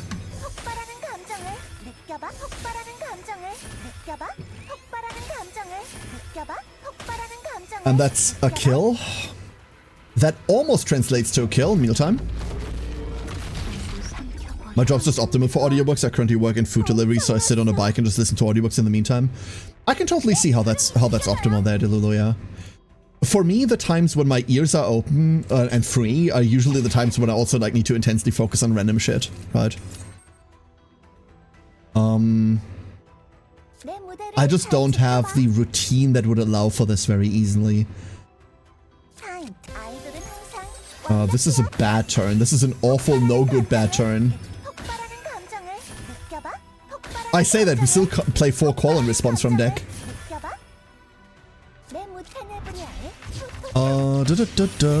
What I want to know... Hold up, I've got the update page open. Let's see whether they posted the update notes for the hotfix they just pushed. I kind of want to know what's happening. Okay, Persona. Okay, nothing. Let's see. Known issues confirmed. Blah, blah, blah, blah. Certain rhythm cards are unselectable when using Tenebria's Spotlight card to select cards from graveyard. An issue in Galactic Disaster where the comment missions of Chapter 2 do not clear. An issue where the tab containing the half anniversary ticket is inaccessible. I mean, the half anniversary is over. But that's fine.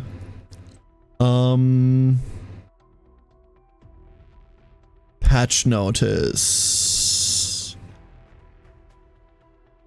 Fix issues identified in the game. Okay, oh, that's a long list. Certain tutorial lines, animations during, doesn't matter. Intermittent issue with the status of some unlocked nodes. Tutorial for melody at the highest peak. Rhythm cards are unselectable. An issue in Galactic Disaster comment mission. Issue with the tab containing the... Yeah. Adjustments to the Great Rift Amplify effect.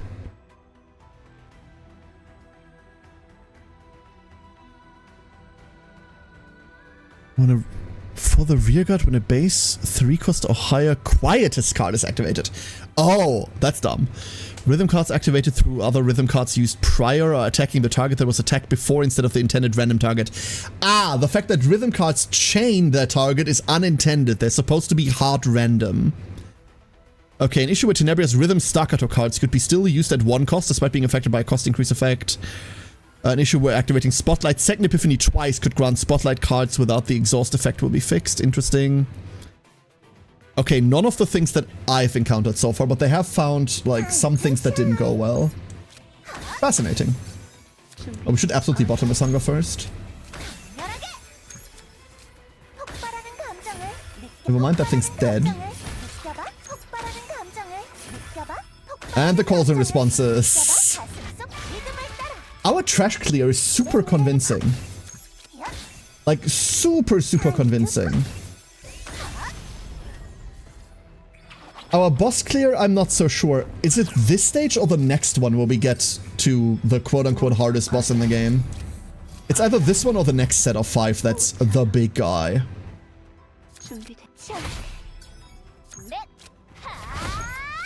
This one is just kind of a bad turn.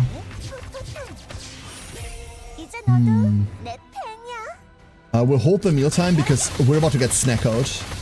So her main effect, the thing she does when she actually gets a turn, is she snackos all your cards for the next 10 hits or so.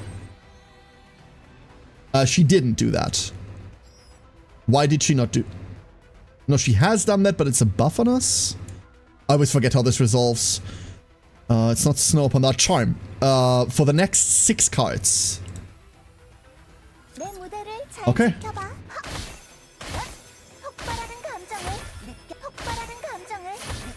Let's see what we can get rid of it. That did it. That's all 6 immediately. Oh, that's just perfect. That is just peachy. Let's go play the rest of the turn out now that we ate most of our deck for no reason. We can Encore into Apagio 2. Draw the 0. And then we just fire these. Nice. The ticker across the top that just said something about be warned. Yeah. So before season 3, there was every hour they put this gigantic banner in the middle of your screen that stopped you from playing, saying like, hey, you've been playing for this many hours. This may cause problems in your daily life. And then people complained about the fucking Korea disclosure problem. And they finally just moved it to a ticker up front. And now at least it doesn't let you, it doesn't make you stop playing. I've never seen these disclaimers do anything for anyone, but it's Korean law that something like this exists. And I mean, it's well intended. Like, it's well intended. It just doesn't matter. NPC pop over behind your battle and say it is a speech bubble. Make it a big titty anime girl and I'm in.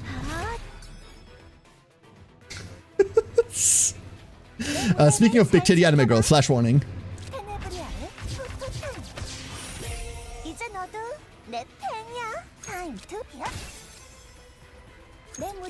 So this, I believe, is the highest HP boss in the entire game. This thing comes out, it heals at a certain point. This thing comes out to like 250,000 health. How well we interact with this is basically the best litmus test for whether this build is worth anything. Right now, our opening volley is incredibly weak. OBS is an auto-darkening. There is probably something like this, Krembo, because I'm already running a plugin that sort of, kind of is supposed to do something like that. It just doesn't work correctly. I almost said it doesn't work correctly. It just doesn't do what it's supposed to. Which I guess is the same thing as saying it doesn't work correctly. Okay, we're about to take a little bit of damage. Was the warning discussed? Yes. Before last patch, this used to be a giant middle of the screen warning, prof. It's like Korean law that you have to have shit like this. Doesn't matter, it doesn't do anything for anyone, no one takes it seriously. Before season 3, it stopped you from actively playing for about 10 seconds. Every time it popped up, once an hour.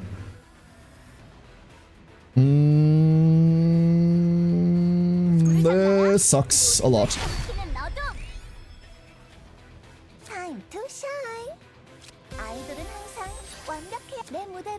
Wait a second. Interesting. Interesting, we've caused a glitch in the matrix. This might be because the patch applications. Time to shine. Flash warning! DC, no. This happens super rare if they're doing like shit in the background, if they're doing maintenance or like patch applications in the background. Then it just like kind of skips a beat for a little bit. This is fine and as things should be.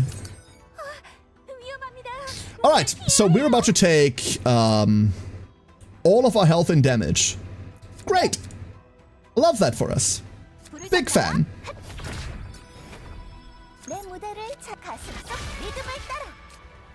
Don't know how we're getting around that.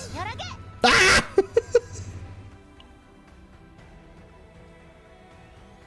Ah!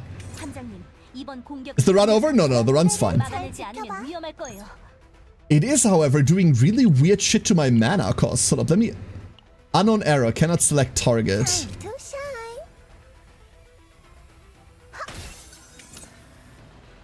So it completely fucked my mana cycle. That is so strange. That is so very strange. I didn't get the mana I was supposed to gain, and I didn't get the cost reductions I was supposed to have. It completely screwed all of that and just said, no, this doesn't exist. We might lose the run because of this. This might actually lose the run right now. I've never encountered that. That is entirely new. Right now we're dead to... Like, right now we're proper dead. We're proper dead at the moment. And I also don't see a way out.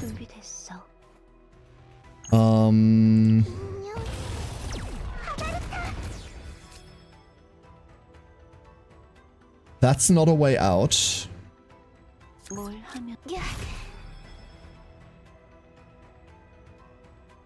Are we on like...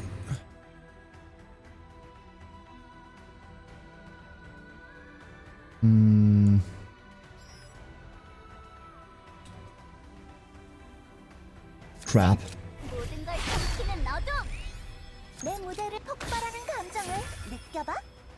Okay, we're alive now. We're now alive again. Ego heal out. We are... Oh my god, this is a level 1 Yvonne. I'm a fucking disgrace. This is a level 1 Yvonne. Are you kidding me? Oops. Flash warning. No, they didn't. Delulu, that's not what happened. Server's having a hiccup because they're applying a life-size patch, and some of the calculations that were supposed to work just didn't go through. Like, weird desync with server. No worries. In over 6 months, never come across this. I'm not particularly worried, if I'm being honest with you. Okay, so now we need to kill it or else we proper fucking die. Please stop. Please stop. Why the fuck is this happening every time I play Ego 1? This needs to stop. Oh my god. I don't know what's actually causing it, Delulu. It's not like random arcane what you said either. I don't know. There is a desync happening right now. I don't know as to why. I don't know which calculations are done where. How would I know this? It doesn't matter. It deeply does not matter. What I can tell you is that the update notice said, hey, while this is being applied, expect the game to be a bit fucky. That's what's happening. What part of the code is being fucky, I don't know. I don't care to discuss that either. Like, whatever. Let's go restart real quick. Let's go restart real quick.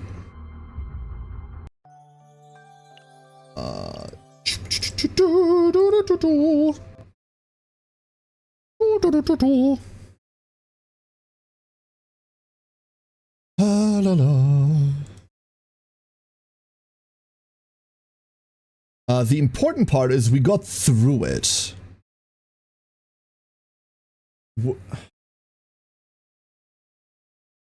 I do need to change the partner on Ray. That's the first thing we need to do once we load back in. First thing we need to do is, like, check what's up with Ray. Because being on a level 1 Yvonne is... Ugh.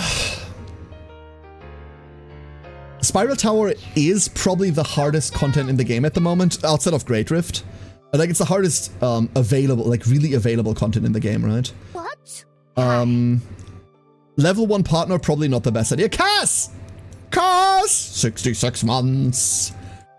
Cass, how you doing? Where the fuck is Ray? There she is. 네, 레이입니다. That is a level 40 Yvonne. That's not much better. Where's Nyx? God, I need to level all the Nyxes. Let's use this one. All of the Nyxes need levels. That's better. Next question. Narja is on normal, right? And then, yeah, everything else is fine. Everything else is okay. Is it worth getting 82? No. No, it isn't. But not because she's bad. I just think her copies are worthless. This game is much booba. Hold up, hold up, hold up. Hold up.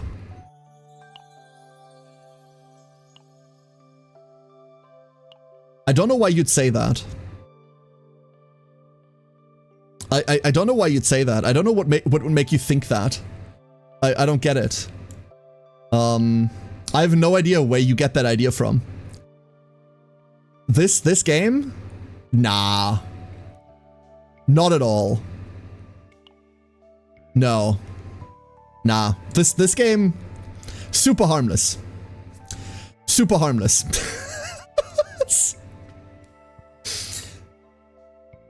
Super harmless. To show a menu option that made them all flat-chested. No, that's the Chinese server. You should see the censorship on the Chinese server, dude. Oh, and for... You can't see it because I'm in the way. But... Wiggle, wiggle, wiggle, wiggle, wiggle, wiggle, wiggle. CCN. This game.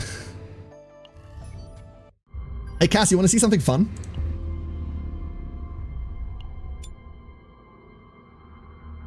어떤 무대가 펼쳐질지. You just want to see something really fun?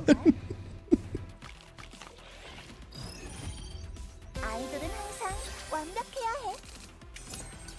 Alright, let's see whether we can set up. Okay, immediately when I tried to show Cass how stupid this is, we draw like an awful opening hand. Fine. 내 무대를 Fine. Have it your way. 폭발하는 감정을 느껴봐. 폭발하는 감정을 느껴봐. 폭발하는 감정을 Please kill the other one. 폭발하는 감정을 느껴봐. 역시 부르셨나? Fine. Don't kill the other one, then be incredibly annoying about it. Ornery motherfucker. No Mei Lin? Nah, I want you to play Tenebria main. We're on arpeggio. 부르셨나? 흐름이 느껴져요. 내 무대 가슴 속 리듬을 따라. Can't get over Shizuru. She's just chilling out in her crazy bondage life. Her world is insane. Shizuru's is kind of cozy, though. Shizuru's is kind of cozy. 모든 걸 삼키는 너도 time to shine. Time to shine. 부르셨나? Oh, wait. We needed to snacky through the deck before we did that. 눈이 솟아나요. We can bottle a Sangre for the rest. Okay, here we are. We made it and we even drew the spotlight. Beautiful. Welcome to the end of the world. The whole deal is crazy. Your whole deal is crazy. Yeah. 폭발하는 감정을 느껴봐. 폭발하는 감정을 Ba-ba-ba-ba-da. 느껴봐. 내 무대를 강렬하게. time to shine. 내 무대를 And I mean, that could be a double hit, but I don't want to encore this yet. Bottomless. I really want to play Photo Time to get it through, but... No, wait, hold up. We do the entire arpeggio line first. 감정을 We can do the entire arpeggio ladder first thing, and then we get to spotlight whatever we're missing. 느껴봐. That's fun. 폭발하는 감정을 느껴봐. 강렬하게. This is where I would like to have Encore in hand, but I'm not finding it. Activate that. That's now freebie. 내 무대를 Spotlight for nothing. Never mind, Spotlight inexplicably gets to draw from a used card pile. 강렬하게. Do not know why. 내 테네브리아. Flash warning. 이제 너도 But you could be living it instead. Listen, I'm not king shaming or anything, but I need to be able to move. Whereas main DPS is just arpeggio, activate 5 call and response for free. Probably not. This is a build that we made like as a joke while we were running her through chaos just now. And she was just auto-clearing every fight in chaos by playing 1 card. And I figured, hey, fuck it, let's see how far we can take this. The answer is far enough. But it's probably not. Like, here, look at this shit. Treat it as a common card, draw a common card. We don't have any other common card. Like, this is like not crafted. Nothing here has divines except for Nargi. But Nargi is a finished build anyway. So this is more for fun than anything else. I mean, all of this is for fun, obviously, but I do want to see whether I can just, like, cheekily clear it. 타임투 폭발하는 감정을 느껴봐. 내 무대를 폭발하는 감정을 느껴봐. Stupid feral constitution is really getting in the way of me murdering this guy, huh? We're really not killing this. That's disgusting. Play the build for work only. Okay, we ate him. That works. Oh! Oh, beautiful! 타임투 Beautiful! 폭발하는 감정을 느껴봐. We get to our Degio ladder, though not efficiently, because we can't cost reduce this thing. Okay, no, never mind. Our Degio ladder is, like, super, super dead. 내 무대를 강렬하게. We are kind of ghettoing it now. And then this one does nothing. And we're just sitting on that. Okay. Bombs. Thank you for the bombs, Godmother. So very kind of you. Go. 폭발하는 감정을 느껴봐.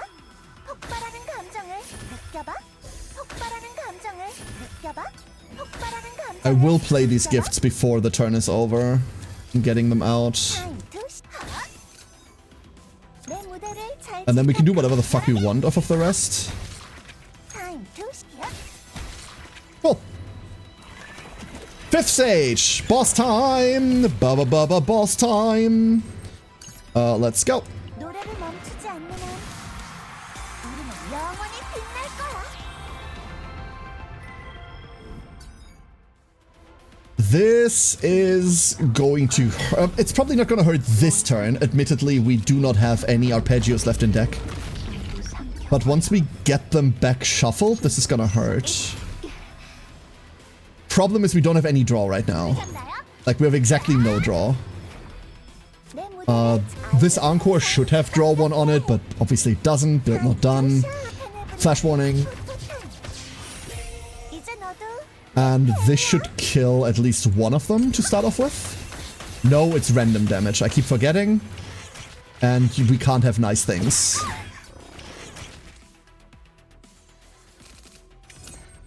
Okay, here we go. 내 무대를 This is bad. God damn it. Once again, we didn't find a way into the combo. This is the problem with this deck at the moment. We did not find a way into the combo. 아이돌은 항상 완벽해야 해. We already have Encore buffs up. Never mind. Hold up, let me reroll this. Enemy's wild looking. It's pretty disgusting.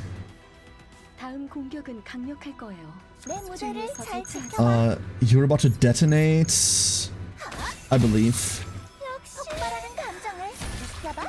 Thank you, call and response. You're a real one. 폭발하는 감정을 훌륭한 느껴봐. 공격이었습니다. 폭발하는 감정을 Okay. Now we can Encore for the follow-up turns. And we can just kind of chill. Nia support G-Code into the combo pieces. Not sure how to set. I'm happy to switch out Ray. Nia works well. Tifera goes really hard. Veronica is the obvious deep draw choice. Anything that chucks through our deck once per turn to get us an Arpeggio line. Because we do suffer from the damage cap problem, right? There's a very obvious top end of our damage line, and that is we've played every Arpeggio once. That is a very, very clear top end of what we can achieve with this. 폭발하는 감정을 느껴. So if we just say, hey, I want to do this once per turn. Like right now we're doing it once every 2 turns, which 내 무대를 works but isn't good. Flash warning. 테네브리아의 투투탄. 이제 너도 There's a real world where we get rid of this card.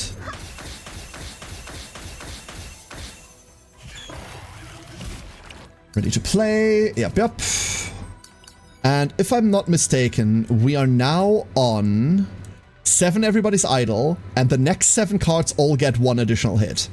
So we have perma, almost 50% damage to all rhythm cards, and the next 7 all double hit. Unfortunately, we once again don't have a way into the combo. God, do I hate this. Is that annoying? Holy shit. 내 무대를 잘 지켜봐. Huh. 넷. I really want to see whether... You know what, we're just sending this into main. We're just sending this to main. It's all random damage anyway. 느껴봐. 폭발하는 감정을 느껴봐. Call and response Fox. 느껴봐. 폭발하는 감정을 느껴봐.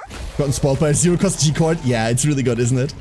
Check top 3, activate 1 is love. Absolutely love. 바깥으로 나가는 거야. The last 10 floors start now. We're almost done with this. It's sort of crazy. 아이들은 항상 Last 10 floors. We barely had to adjust anything, and we've just been coasting. 내 무대를 잘 This is the 지켜봐. activate, which does not help us, but it will be a base level of damage that we can play before a photo time. 느껴봐. 폭발하는 감정을 느껴봐. 폭발하는 감정을 느껴봐. 폭발하는 감정을 We would like to use this enemy to set up, instead of to kill it. 이제 너도 Why does it have an eye in its mouth? That seems wildly impractical. You know that saying when, like, you're trying to, like, shoveling too much on your plate and the saying is, your eyes were bigger than your stomach? This is to prevent that. It's an evolutionary adaptation. 부르잔다. 흐름이 느껴져요. I don't make the rules, I just make them up.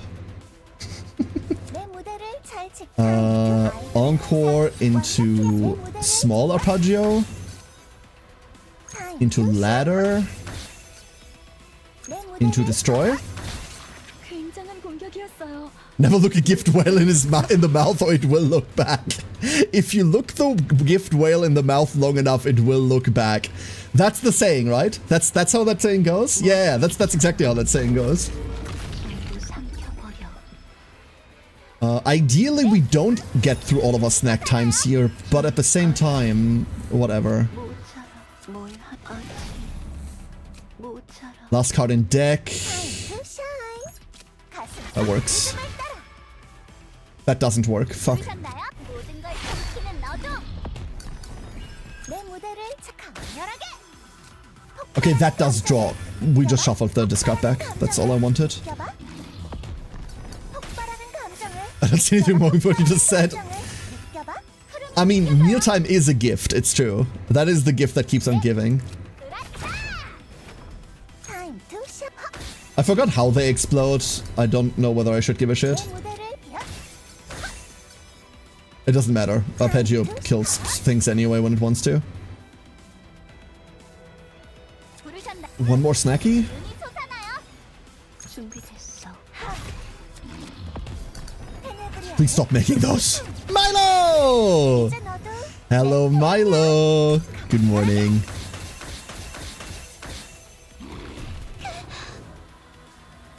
Oh, that's how that happens, huh? Okay. And once again, we haven't found a way into the combo itself. 눈이 솟아나요. We have infinite time, and we have the full combo in hand. Never mind. 부르잔다. Never mind that. Car and dance me all through that. Milo, thank you for the 43. 감정을 느껴봐. How are you, you goober? 감정을 느껴봐.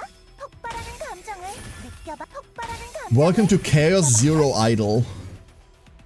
내 무대를 잘 지켜봐. Why I'm paying 2 to activate a card. Disgusting. I would never. 강렬하게.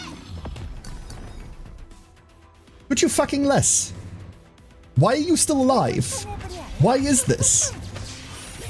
이제 너도 내 팬 타임 투 아이돌은 항상 Please perish.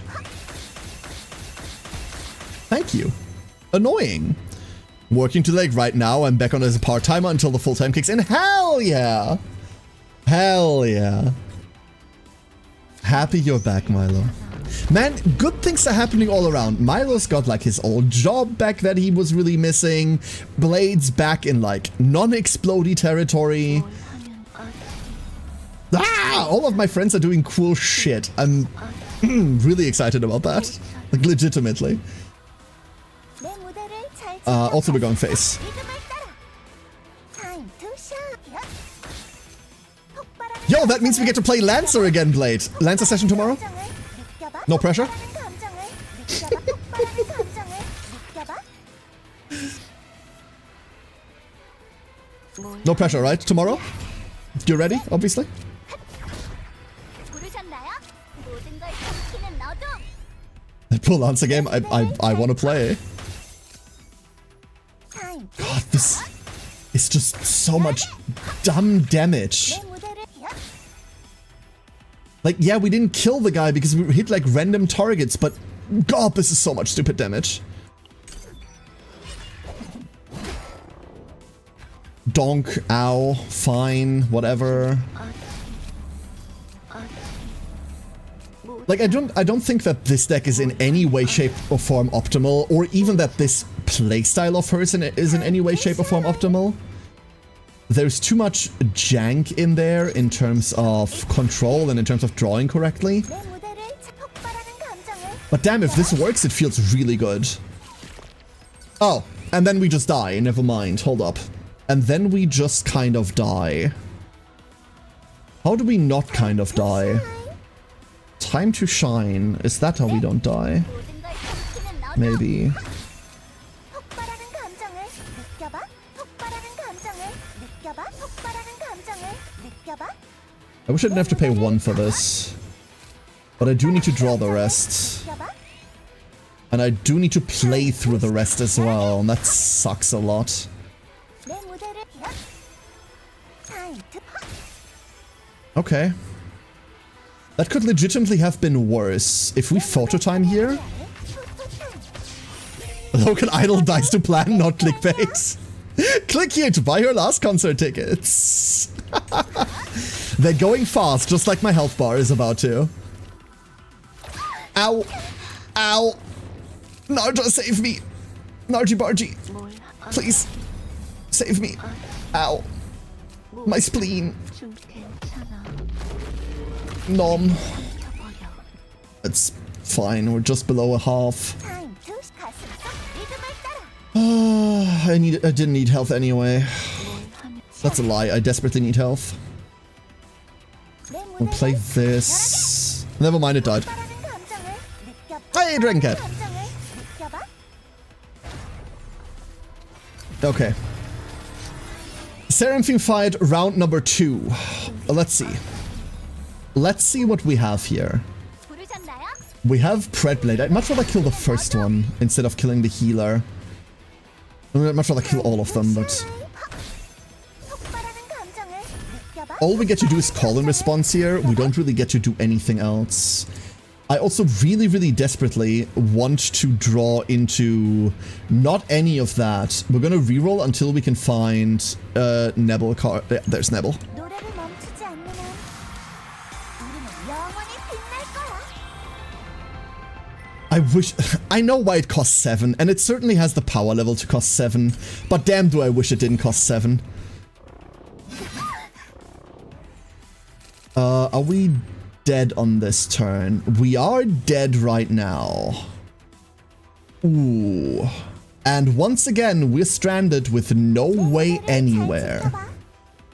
We cannot get out, we cannot get into combo. 아이들은 항상 완벽해야 해. We are legitimately just dead here. 폭발하는 감정을 We can't prevent this, we can't kill.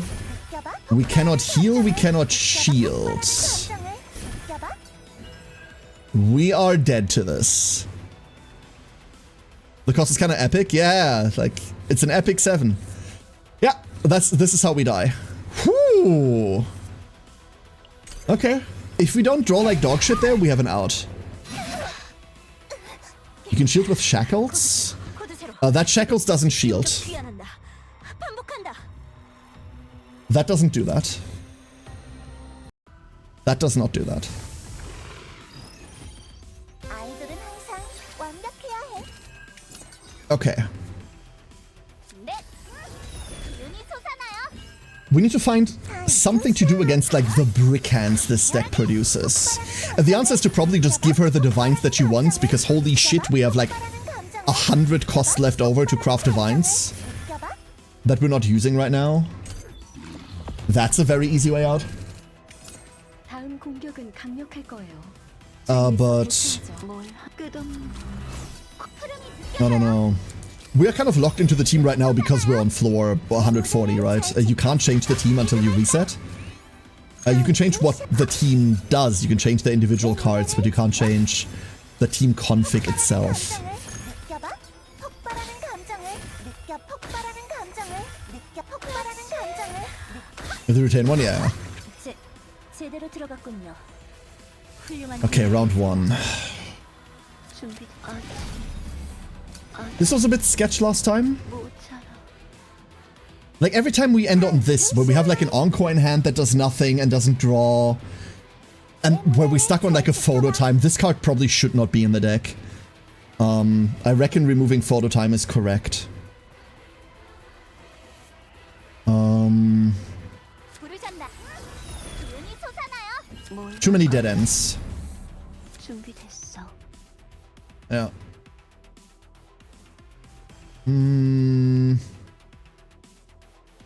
There's nowhere to go from here either. We could Persona into call in response and that's it.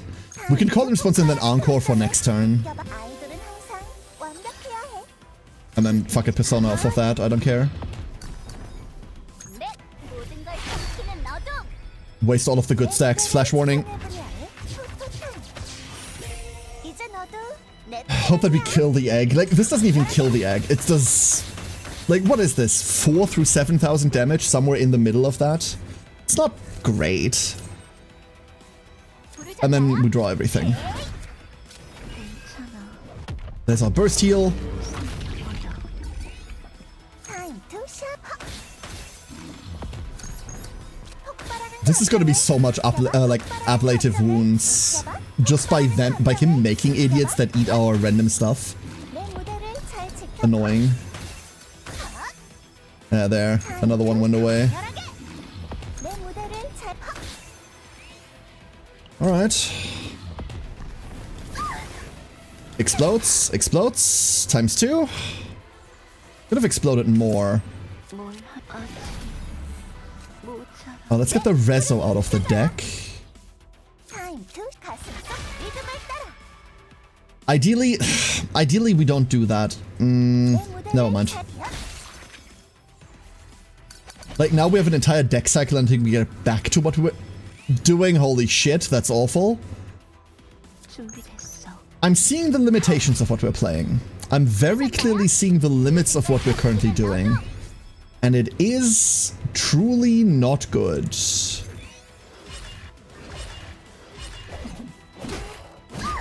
Go to 400. Anything that touches us kills us now. And we cannot get back into the deck. We can kneel time? I got a team save filing question. What the fuck? Once the floors are done? What do you mean? Like, what number to file your teams under? I don't know. Ask admin. 내 무대를 잘 지켜. 폭발하는 감정을 느껴봐. 넷. 샷.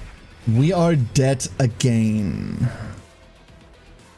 time to shine. No, we're not dead right now, interestingly enough. 이제 너도 내 팬이야.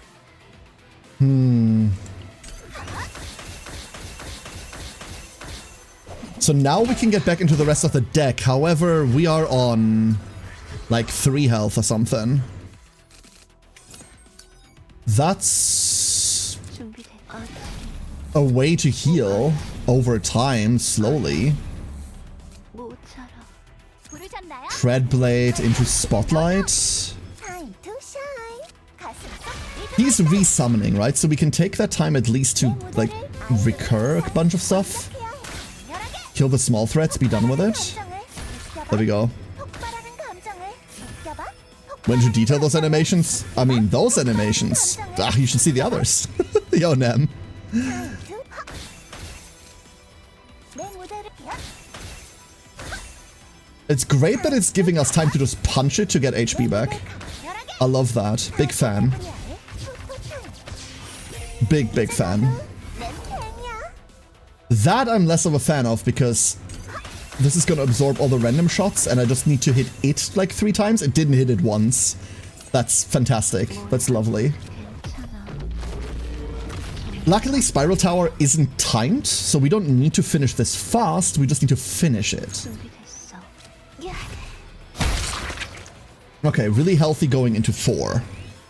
4 is obviously the one that kicks our ass a little bit. 내 무대를 But if we just 폭발하는 감정을 set up for this 폭발하는 감정을 right now, 폭발하는 감정을 느껴봐. it's dex damage reduction the more you hit it. That's kind of the problem with a multi-hit deck like this. 내 무대를 강렬하게 Hit it, hit it, hit it, hit 내 it. 무대를 잘 지켜봐. And then this is draw or discard pile, which is empty right now. So now we're taking half. Do we have a way back into the rest of the combo right now? We do have a way back in. That's really nice. 모처럼 We also have a meal time. 전부 삼켜버려. Bunch of healing, beautiful. Spotlight to get back into the combo. 내 무대를 And then we can just draw the entire thing from first principle. 폭발하는 감정을 느껴봐. 폭발하는 And that's lethal. 감정을 느껴봐. 폭발하는 감정을 Not just is that lethal, that's lethal through Voracity, which means we're healing for 45 for every single one of these.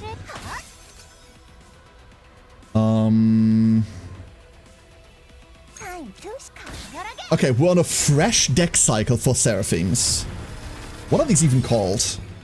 Seraphion... Akurus. Seraphims, whatever.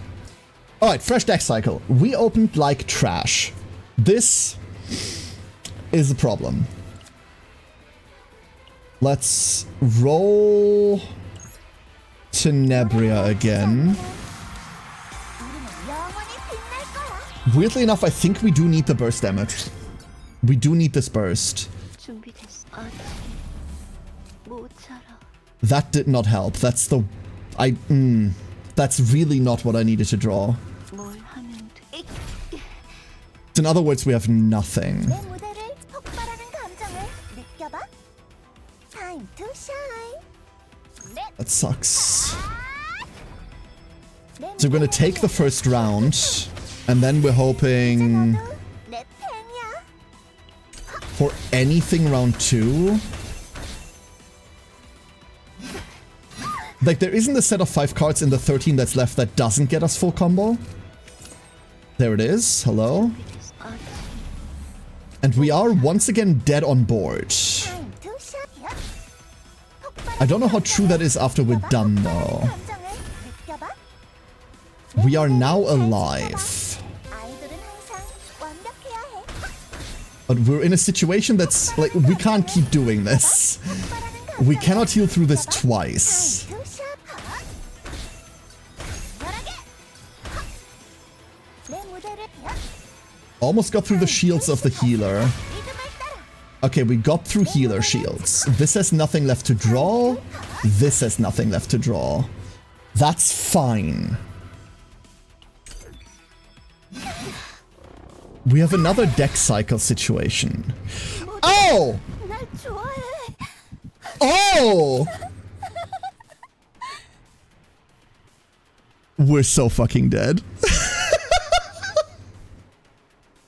뭘 괜찮아. Oops. 전부 삼켜버려. So Tenebria just broke down. That's fun. 아직 모처럼 And we have nothing. 뭘 하면 Okay, we're dead again. But we're dead to different things. That's fun. That is fun. I will argue that throughout all of this, the weak link has been Ray. Probably.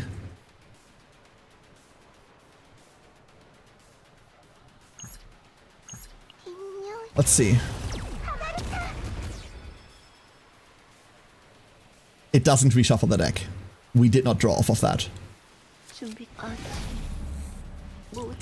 Well, fix her? Don't worry, she'll be fixed in a second. Alright.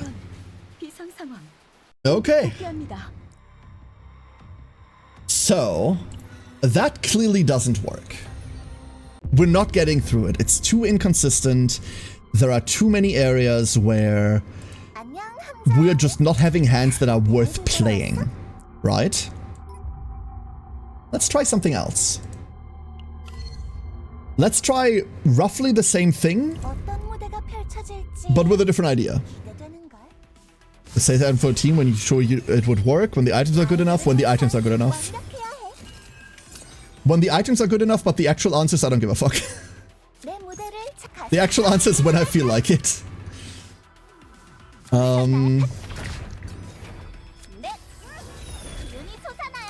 Okay, same team, different idea. We're playing basic rhythms. We don't have call-in responses. We're on basic rhythm. I don't know whether this is good at all. There is a real world where this is absolutely worthless. And we're about to find out. Encore draws. Spotlight gets us 2 more cards. My god, this really does no damage whatsoever. God, this really does nothing, huh?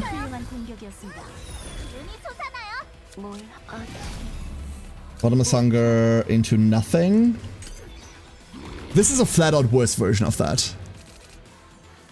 Would using the items would be wasted? I mean, the answer is, if you're trying to build a character that is generally not considered to be good, then yeah, in the grand scheme of things, that would be quote-unquote wasted. Like, I don't think spending build items on Adelheid is a good idea, considering she's like the most mid character they've ever made, including Yuki. But you want to desperately play ADHD, therefore spend the items on building her. Fuck it. Like, what you consider a waste versus what's seen by the community as a waste are two entirely different things. And you need to pick which point of view you want to pursue. Like, if you want to look at something that is not a waste in like the meta way, then of course you don't spend that shit on Adelheid, because she doesn't do anything. If you want to not waste them because you want to build a character that you think is fun and that you want to play, then yeah, you spend them on Adelheid as soon as you have a build where the items are good enough, because that's the one thing you can't really change. Not sure that crazy this game suffers from that.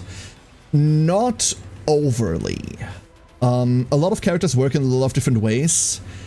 When we are playing in a season, this game works seasonally. We're currently in Season 3, Part 3. There is a big boss with a leaderboard behind it. Being on that leaderboard doesn't matter. I can tell you that right now. The rewards for being the best versus the rewards for being the least good is negligible. But that's the only thing that would ever matter for, if you want to like score high on Great Rift. But once again, scoring high on Great Rift has no meaning whatsoever. Like, not even a little bit. Wanting to follow like what's considered to be good is a purely self-imposed problem. It's not the game forcing it on you, I can tell you that. Okay, all 6.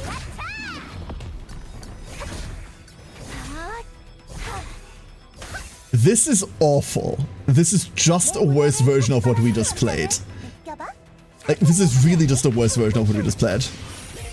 I'm a Dota player. I don't need to read further to know that you're trying to compare a competitive game to not that. Like, as a Dota 1 player, yeah, I know. But you're also playing a team game in which 4 other people rely on you to do well versus 5 other people. You're inherently playing something that's competitive. And not just competitive where you're trying to place, but where others' enjoyment of the time they're spending is based on how well you are doing. This does not work as a comparison whatsoever. 리듬을 따라. 내 무대를 차 가슴 속 리듬을 따라. Fuck. 괜찮아. I can kind of abandon this attempt. This build is just inherently way worse. There's also my very taxes to that kind of game. Once again, that's a point that isn't worth making, Delulu. Like, oh, this has more varied tactics than this game. One of them is a MOBA in which you have movement. Like, movement is an entirely different axis of skill testing. Even bringing up that comparison is fucking ridiculous. Like, oh, this has more that than this. What does that matter? Like, CZN has more fish than Dota. Okay, we've now contributed to the conversation, I guess. We've said words. Like, who cares? Completely irrelevant. We are leaving this. This build does not work for this purpose, by the way. That I do not believe. No, I can guarantee you that. Is Naruto the fish? No, the entirety of Swamp has like a million fish in it.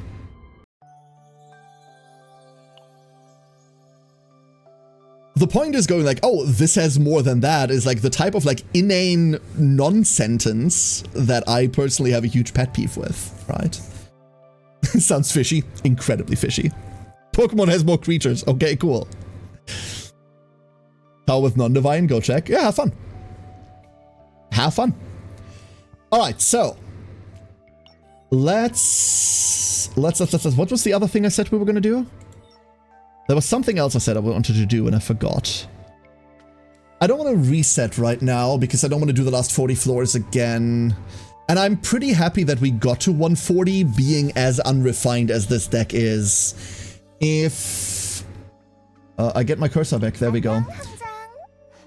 If we go and refine this specifically, there's 100 points of faint memory we get to spend on this, right? I'm pretty damn sure if I... Oh, even more because this is already a divine. If I go refine this, I'm pretty damn sure this beats Tower. As it is right now, it doesn't. Or it can, but it's too varied. It's too volatile. Too many dead draws. Too many... You could draw a call response. You can, like, not draw any of the arpeggios.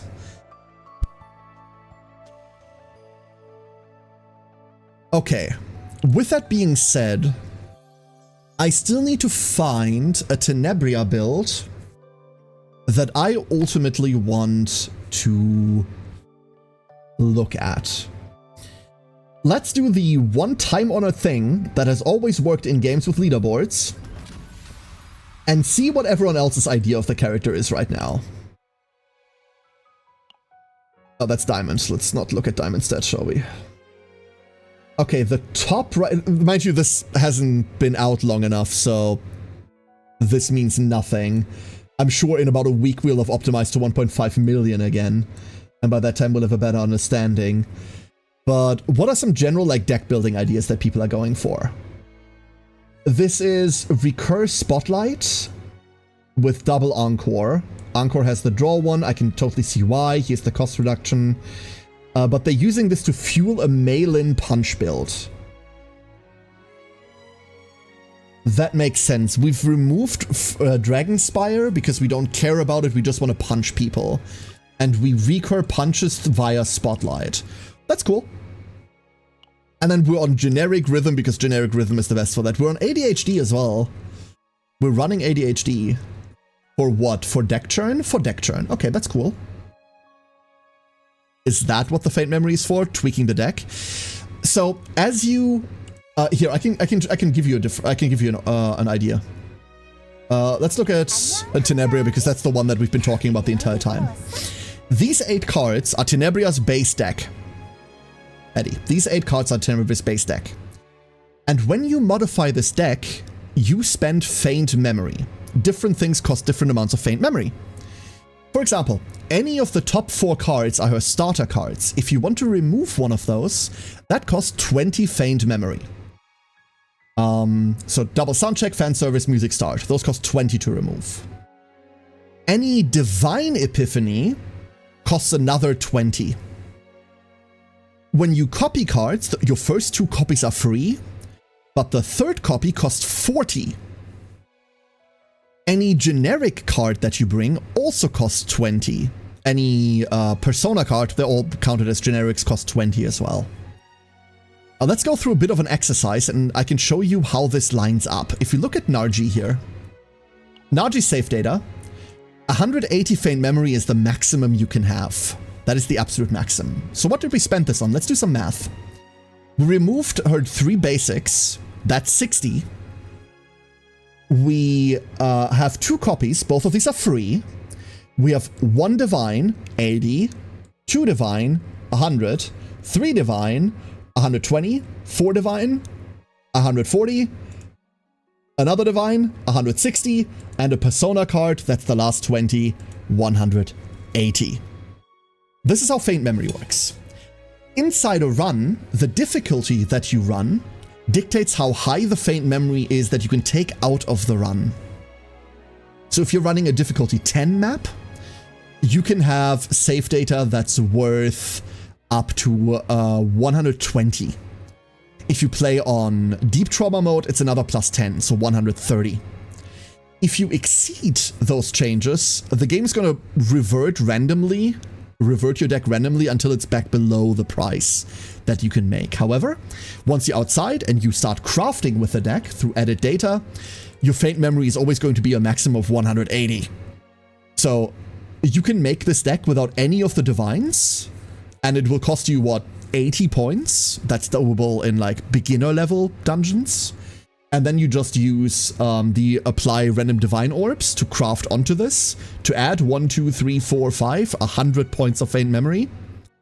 Because you're no longer constrained by the limits of the map you were playing. You can play on a difficulty 10, and within crafting, your faint memory maximum is going to be 180 again. That's how faint memory works, yeah. Brethren! Hello, brethren. Hope you're well. And I can do that example for every character here. Like, really quickly, if we go through Tenebria here, we've removed the basic defense, 20 points. We have duplicated a 3rd time, that's 40, so now we're at 60. And Anko has a divine, that's another 20, now we're at 80 points, that's 80 faint memory.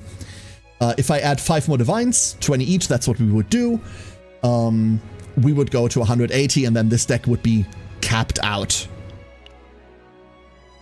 Mind you, capping the deck isn't always necessary. Like, for example, this one, all of the flash slashes really want cost reduction by 1. That's 80 points because there's 4 flashes. But a lot of things are inherently playable without you going to 180. Okay, as I was saying, let's see whether we can find another Tenebria.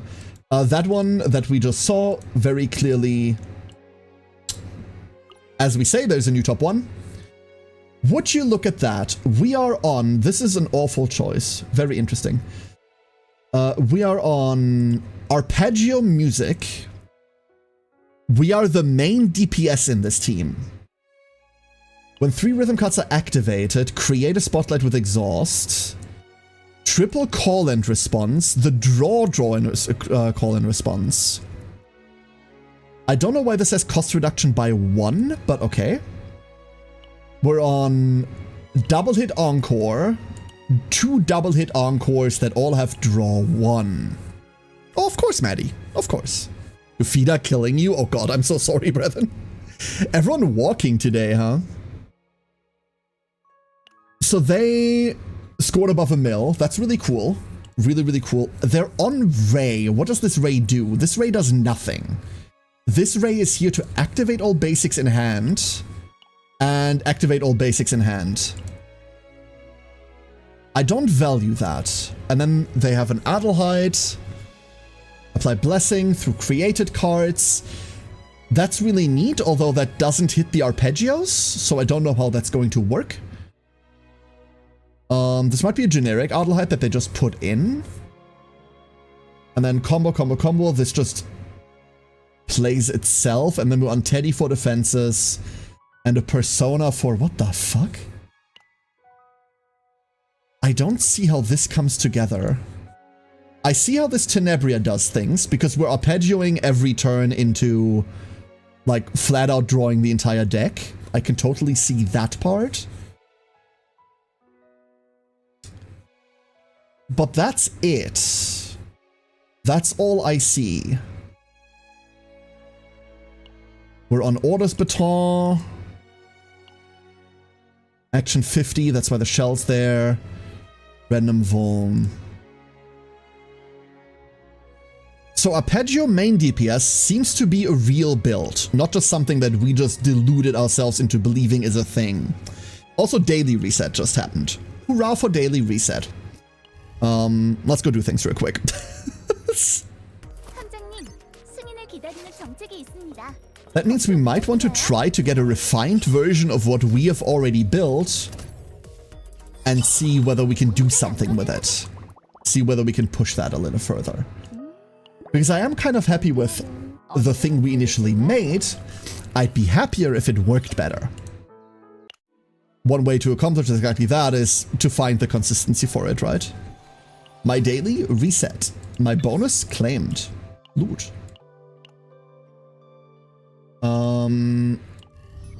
My simulation run. We're on 2 times for memory frags. I really don't want to farm memory frags right now. Oh, this won't take long. 어서 가요.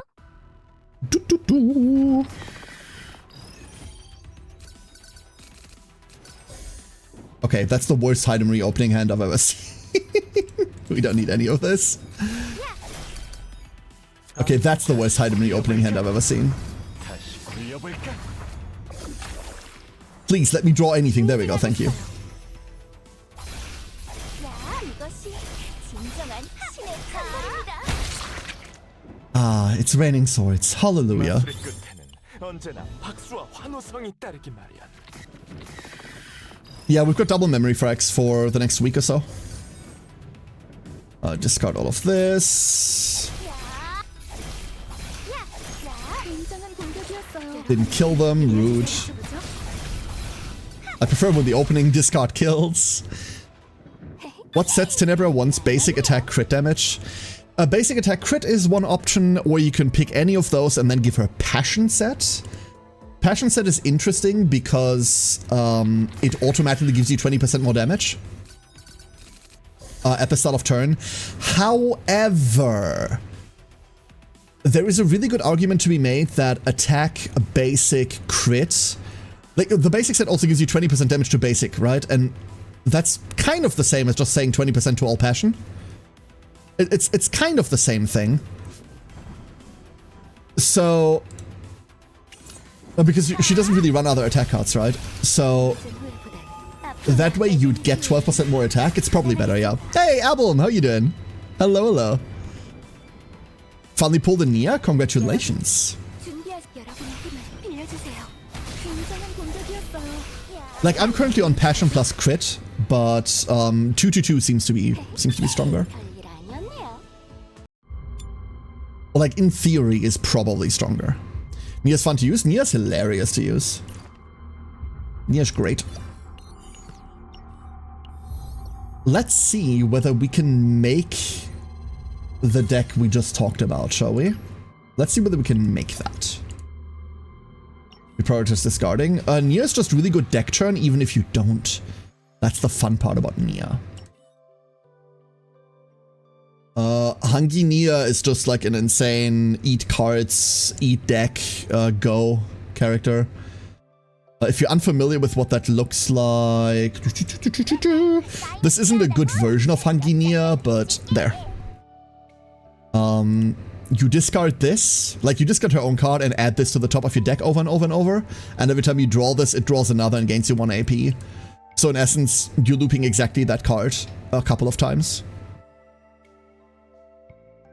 And it allows you to take Fragment of the Empty Void to, like, start with, which is ace. Obviously, for the last 3 or 4 weeks, everyone's been playing Breakdown Nia for the purpose of Great Rift. The problem with Breakdown Nia is that that's a build that's just not feasible outside of that Great Rift specifically. It's a build that's purposefully made to abuse a very specific boss mechanic that doesn't exist anywhere else. Very, very good build, by the way. Very good build.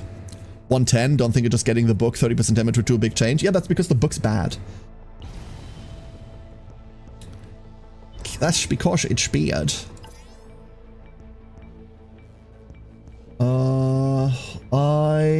I'm just gonna reroll this.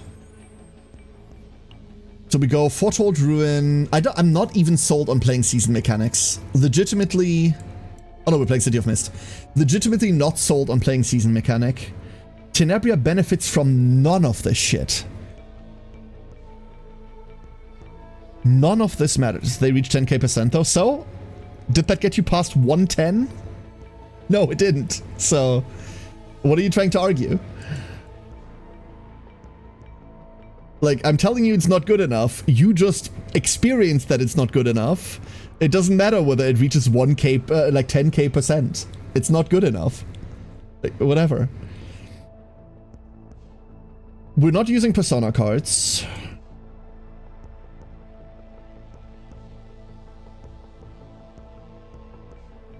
Is there any forbidden card we want to use? We have so many points left over, right?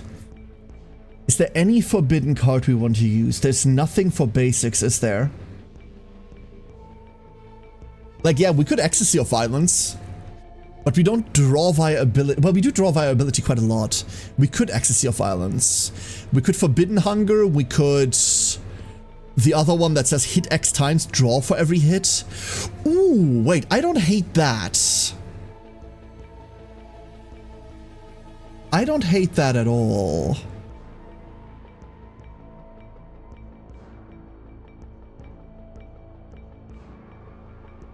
Huh.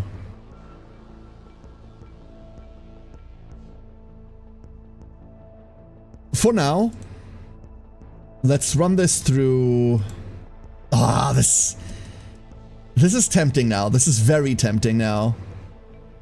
No, let's just run this through standard to like get an idea of what it is, what it even is we're making, right?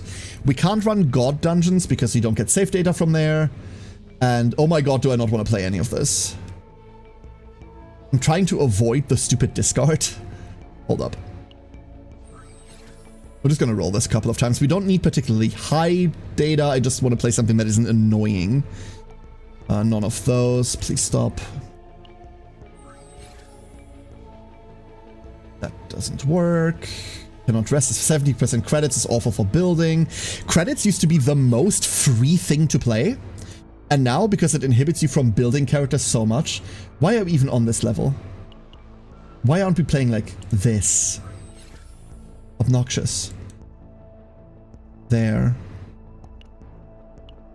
Are you kidding me? Okay, double god, and nope.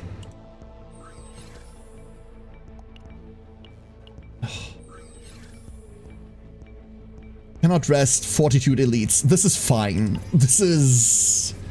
nothing. God, level 72. We're just doing that again. I'm taking out Ray. I just flat out do not believe in Ray in this. Let's go play Veronica. Let's go bring Veronica with her. Pretty sure we're missing fragments left, right, and center, but we'll find that out once we have no HP whatsoever anymore. We'll figure this out as we go.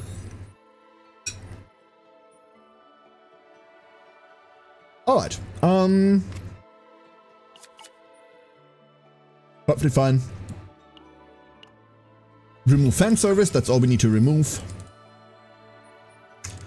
I think I have made up my mind and I'm going to remove photo time. We start on Spotlight. Cool. Whenever you create a card, create more. Thank you. We're going to be making arpeggios. A lot of extra difficulties to the memory fragments that update, or am I going crazy? No, they didn't. Like, wait, I haven't actually looked at it. Is there more than 10, brethren? Is there more than 10? I say so confidently. No, they haven't. I haven't looked at the menu at all. I don't think I saw anything in the patch notes, but my reading of those patch notes has been spotty at best. I will fully admit to that. If we have better farm now, that'd be lovely. 공격이었습니다. Oh! This is happening early and it's wrong. Yeah, the old max has... It's always been maximum 10. It has always been max 10.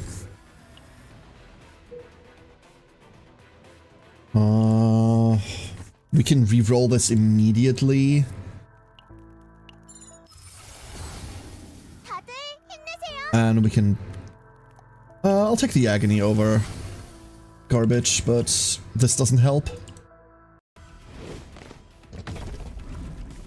이 청춘 아이들은 항상 완벽해야 해. I guess we have agony now. It doesn't even apply at turn 1. What a scam. 준비 끝없는 What a scam! Okay. Then don't die. Fine. Be that way.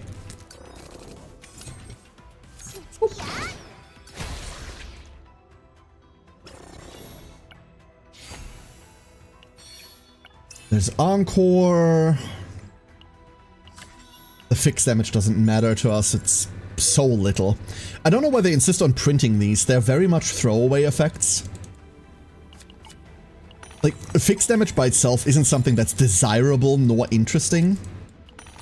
And this could read like 500% fixed damage and it would be laughable. Because it doesn't scale with buffs, it doesn't scale with debuffs, that's the point of fixed, it can't crit either. It's just nothing. Money, thank you. But they keep printing these effects on everything and it feels very much like pack filler, right? Like, this is here. 크레딧은 충분히 Let's not do that. We're looking exactly for Eye of the Eyeless. 새 물건들이야. This is very much exactly here. 우연히 보여드립니다.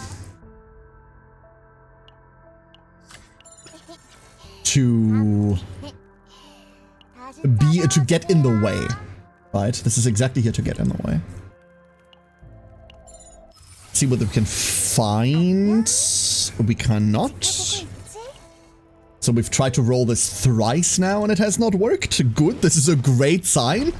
휩쓸리지 않게 I love what's currently happening to us. 완벽해야 해. 써버릴 향이 좋죠.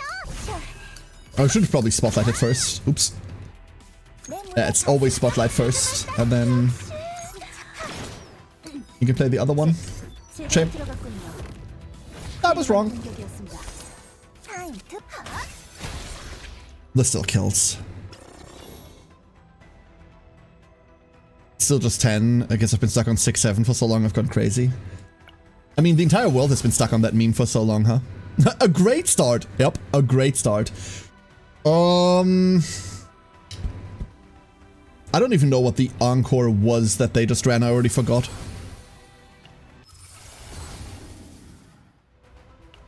We got the right voluntary control. That mostly matters for the run and for nothing else. Cut off this unit 30. No, thank you. I'm looking for haste, haste, and haste. 아이들은 항상 완벽해야 해. Okay. That's very interesting. None of this matters.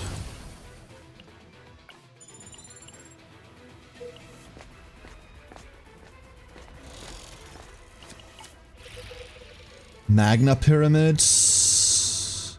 Ally haste card is activated, increase damage amount of the next attack card of this unit. I wish this wasn't once per turn, because we do just activate haste cards left, right, and center. And like we could realistically chain this. It's not like that would be too strong. It's a 25% buff for Christ's sake.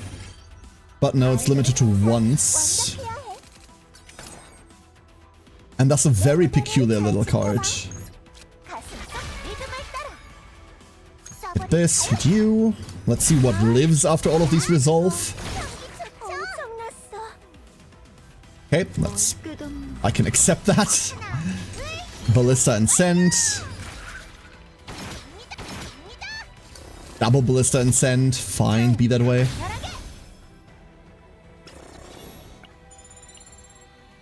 This, I kid you not, this smells very much like a reset right now. Our first two rerolls have all gone wrong. And we haven't really gone anywhere yet. You know what? I am going to reset this. Oh, wait, hold up, hold up. If this drops gun, then we don't reset. How about that? 항상 완벽해야 해. How about that? 가슴 속 리듬을 따라. 준비됐어. Alternate cards. The right bottom is Hunger. 쏴버릴까 타. That was the one order that I could have played this in that would disallow me from playing Firing Prep at the end of this turn. That was smart. Well done, Karenai. Well done. Cthulhu as a Glock? Yes. Discord. Intellect of Discord. Time to The best weapon, like, almost bar none for DPS. And it's dropping right now. It's not dropping, that's a Shell of Aberration. Shell of Aberration is also really good if you're on Magna or even on someone like Adelheid. 아니었던 것. Although Adelheid really appreciates the bonus HP from something like a Broken Ribcage. That's likely more important for her. Let's just run that again. Oh, hold up. Before we do... and with skill tree complete again. Very cool. One codex, please. 너도 날 좋아하잖아. In we go. 그렇지. I'm so glad they got rid of the codex goes away if you reset it or if you fail it. God, that shit was annoying.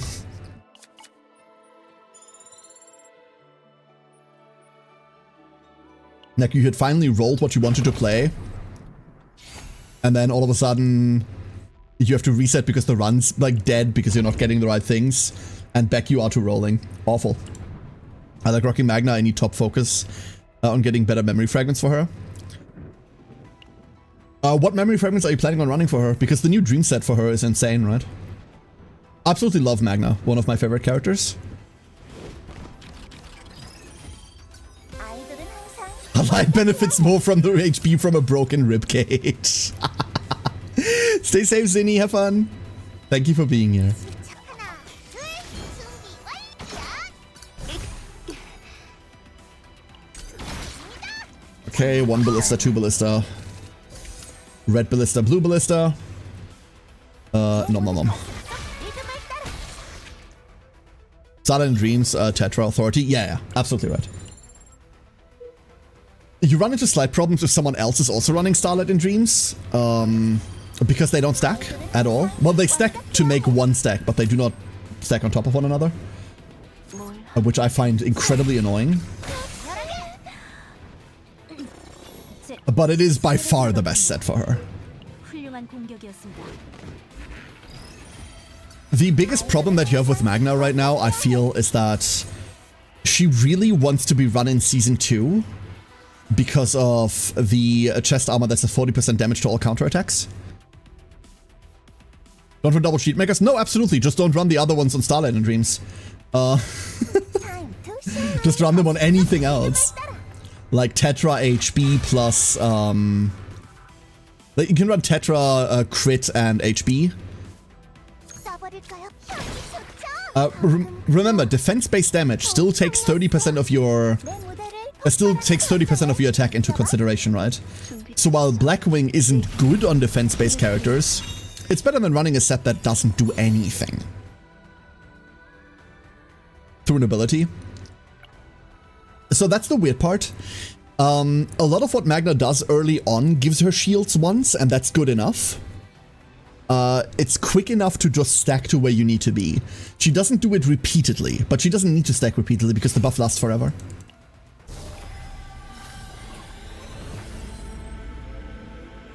Bottomless Sangi. Anyway, so the problem with Magna is that, like, you kind of want to run her in this season because there's some really cracked persona cards for, like, luck stuff. But you really want to run last season because of the 40% damage chest piece. 40% damage to counterattacks. Last season doesn't offer anything else that's relevant, but, you know.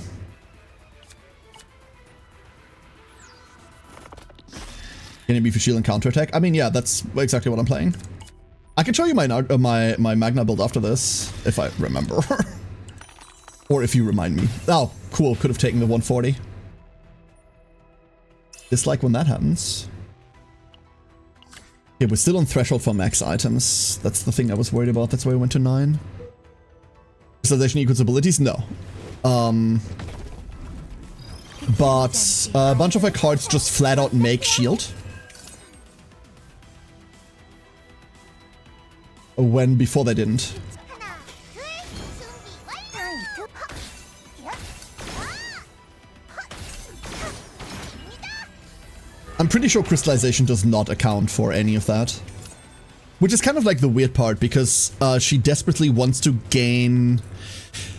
If you look at Storm of Bitter Cold, right? Like Storm of Bitter Cold says when you gain shield, gain 1 counterattack. If you activate Storm of Bitter Cold and look at your buff, it now says when you gain shield through abilities, you gain counterattack. And I've never bothered finding out, even though I very much should have, whether crystallization impacts that at all. It's a shame that that wasn't lethal. I would have really liked for that to kill. 준비.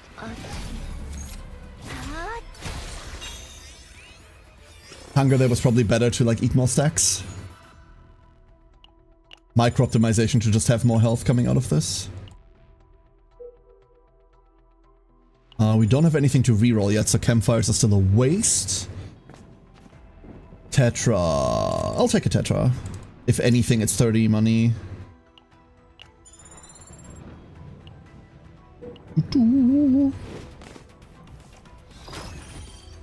아이들은 항상 완벽해야 해.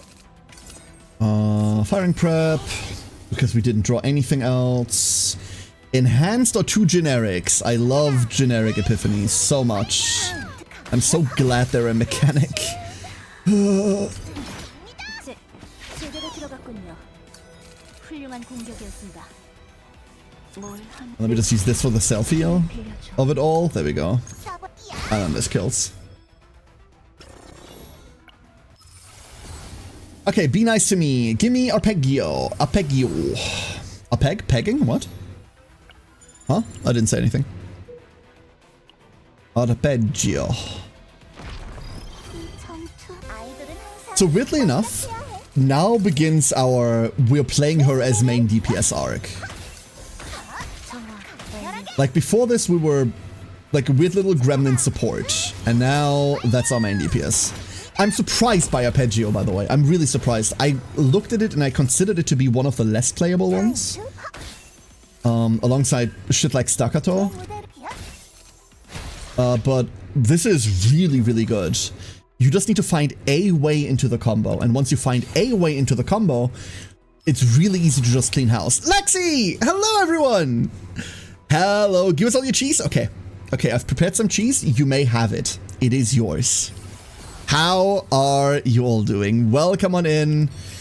We are playing the new Chaos Zero Nightmare character. This little pink gremlin over there is the new character. This is Tenebria. And we're doing a lot of like idle bullshit. Low-key goated game? Low-key? It's kind of true. I really, really like this game. But welcome on in, Lexi. I hope you had a wonderful stream. How was it? What were you doing? And did it go well? Because, oh my god, I've been failing all day today. It's not been going well here. Actually, we made it to 140, so like it's been going okay. I shan't complain. I will complain. Don't listen to me. I lie. Okay, fine. Rolling a 2. Amina and Chet helped me make progress so we didn't wander around aimlessly for hours. Did they help or did they help? I've watched Hannah's playthrough of Mina and damn, that's a really fun looking game. Really, really well done. Hey Freb, hello Freb. How's it going? New character is more complicated than a lot of us thought initially. Which is a good thing, right? Like, very much a good thing. But every now and again you draw hands like this. Every now and again you draw hands like this. They told me where to go because I didn't see a path on account of a thing trying to kill me while platforms fell out from below my feet. Ah, of course. Like, the easy multitasking, right? Pathetic. You should really be able to do that. Fuck it. 노래를 멈추지 않는 한 우리는 영원히 Like, when so many things happen at the same time, like, I get it. You know why I play turn-based games? 내 무대를 This is, like, a big factor as to why I play turn-based games. 말하게. 역시 내 무대를 Obviously, you're younger and more spry than me, like, you'll do better with these things, right? You'll adapt better than me. Right? Spry, sure. Listen. I have still yet to figure out what the male version of a hag arc is, but let's be honest, we're all in it, right?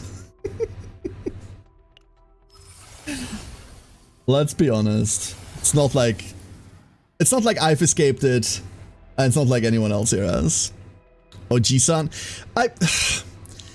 That's more like this weird old guy, right? We're here together. Despite everything, Lexi, we are still here. The Ankh arc. Yeah, that works. That works. If I were so Zoomer inclined, I'd call it the Ankh arc, yeah. Despite everything, we're still here. That's something that all those youngsters need to be... One thing that I always say when one of my kids goes like, oh, but I'm already like this old, right? My daughter likes to say this, like, oh, but I'm already 11, and I'm like, yeah, and you're not turning 12 unless you behave. And this goes for all of the younger people out there. Like, we made it this far. Let's see you do it. Damn, she's an incredibly well-behaved child. So, I got really lucky on that one. We got really lucky on that one. That's a way to calm people down. It's said in jest more than anything else. God, one of these days I'll find reasons to complain about the kids. One of these days I will. But like, 아이돌은 항상 I don't know, they're just really, really well behaved. I'd have more interesting stories to tell if they weren't, so 뭘 하면 내게 like, 힘을 a part of me, the part that still desperately tries to be an entertainer, really, really wants them to be like more anecdotally interesting, but they're just 뭘 good kids. Nom! I hate that they put fan service in my game. I've made this joke like multiple times this stream. 내가 지켜줄게. Doesn't even have an interesting animation. It's a basic card, of course it doesn't, but... Complaining that they're too behaved? Yeah, they must be up to something. Clearly they must be up to something. 내 무대를 This I do not like. This is just the wrong spotlight. But I will say getting to fire both of these for freezies out of nowhere is fun. And I say for freezies, it costs 2 mana to play the bloody thing, but... what can you do? Ignore persona... What we're really looking for is mostly boss rewards. The reason we're playing on this planet instead of the main seasonal planet is because City of Mist has a trinket called Eye of the Eyeless. Eye of the Eyeless says 30% damage to basic attacks. And additionally, the other thing we're looking for is an item that only drops from the second boss called Foggy Crystal Ball. Foggy Crystal Ball says 40% damage to all zero-cost attack cards. Because we're playing so heavy cost reduction, a lot of the things that we are playing 내 무대를 잘 are 지켜봐. Time to shine. zero cost after we're done reducing them, and it doesn't care about the original cost, it cares about the current cost. So incredibly good weapon, 훌륭한 공격이었습니다. and then shit like this happens. Oh, Cthulhu, Cthulhu, Cthulhu, Cthulhu, Cthulhu? Cthulhu, Cthulhu, Cthulhu? 완벽해야 해. Alright. Cthulhu, Cthulhu, Cthulhu. 어린이를 조심하세요. This is Sir Kowalski for all of you that haven't seen the Hampter yet. There is a Hampter. 내 무 가볍게 막아볼까? Okay, can I draw a way into the combo? I can. Can I do anything with that? The answer might be weirder than you can imagine. If you're not familiar, the Cthulhu main mechanic is that we cannot play 2 cards of the same combatant after another. We have to alternate, or else it enrages. And if it enrages, we fucking die. Cthulhu? No, don't do that. No, that's hateful. 내 무대를 잘 지켜봐. I would really like to go into the rest of the combo, but if we do that, it's over. 집중, 집중. Time to shine. 폭발하는 감정을 느껴봐. Fuck. This is bad. Is that why he kicks my ass? Yes. So here's the reasoning. If the last used card was from the same combatant, immediately use a powerful attack. As long as you avoid this, so like right now, our last card played was Call and Response. So we don't play that. We go Illusion of Daffodils, and then we go Spotlight. 리듬을 따라. It only looks at manually played cards, so playing cards like this doesn't matter. And it died anyway. We really would like to see the gun. That is not the gun, that's Tentacle. Tentacle of a Ruined Age is an insane weapon. Why? This is the only weapon in the entire game that buffs your allies. And on top of that, it isn't just a damage buff, it's an attack percent buff. There is about 3 items in the game, including gun, that buff attack percent. There's only 1 item that buffs allies, and definitely only 1 item that buffs ally attack. We're 100% going to be running this. The other line that says upon defeat, stress reduce, we don't even worry about this. We're not even looking at that. So, we have a weapon. We have a Spotlight Epiphany that we do not care for, therefore let's go change that Spotlight Epiphany. We want... I don't actually know which one we want now that I think about it. Definitely not that one. Definitely not that one. 언제 오셨지? We still need to remove fan service. Also run it because he fucks up my sanity team-wide. Once you respect the mechanics, he's still dangerous, but 물건들이야. that man drops the best equipment in the game, therefore he's mandatory. Absolutely mandatory to clear. 드립니다. 짜잔. Damage of Quietus cards, we do not have those. Retain cards gain fixed shield, doesn't matter for our playstyle. We are so filthy rich that rolling here feels dirty. But that's it. We didn't find anything. Alright, first boss. Let's see. If we can pull like a full arpeggio combo, we can just clear this, I'm pretty sure. Let's do just that. We start on 0, we go into 1, 1 goes into 2, 2 activates 3, 3 activates 4, and 5.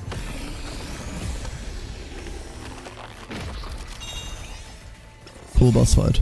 한결 깨끗해질 것입니다.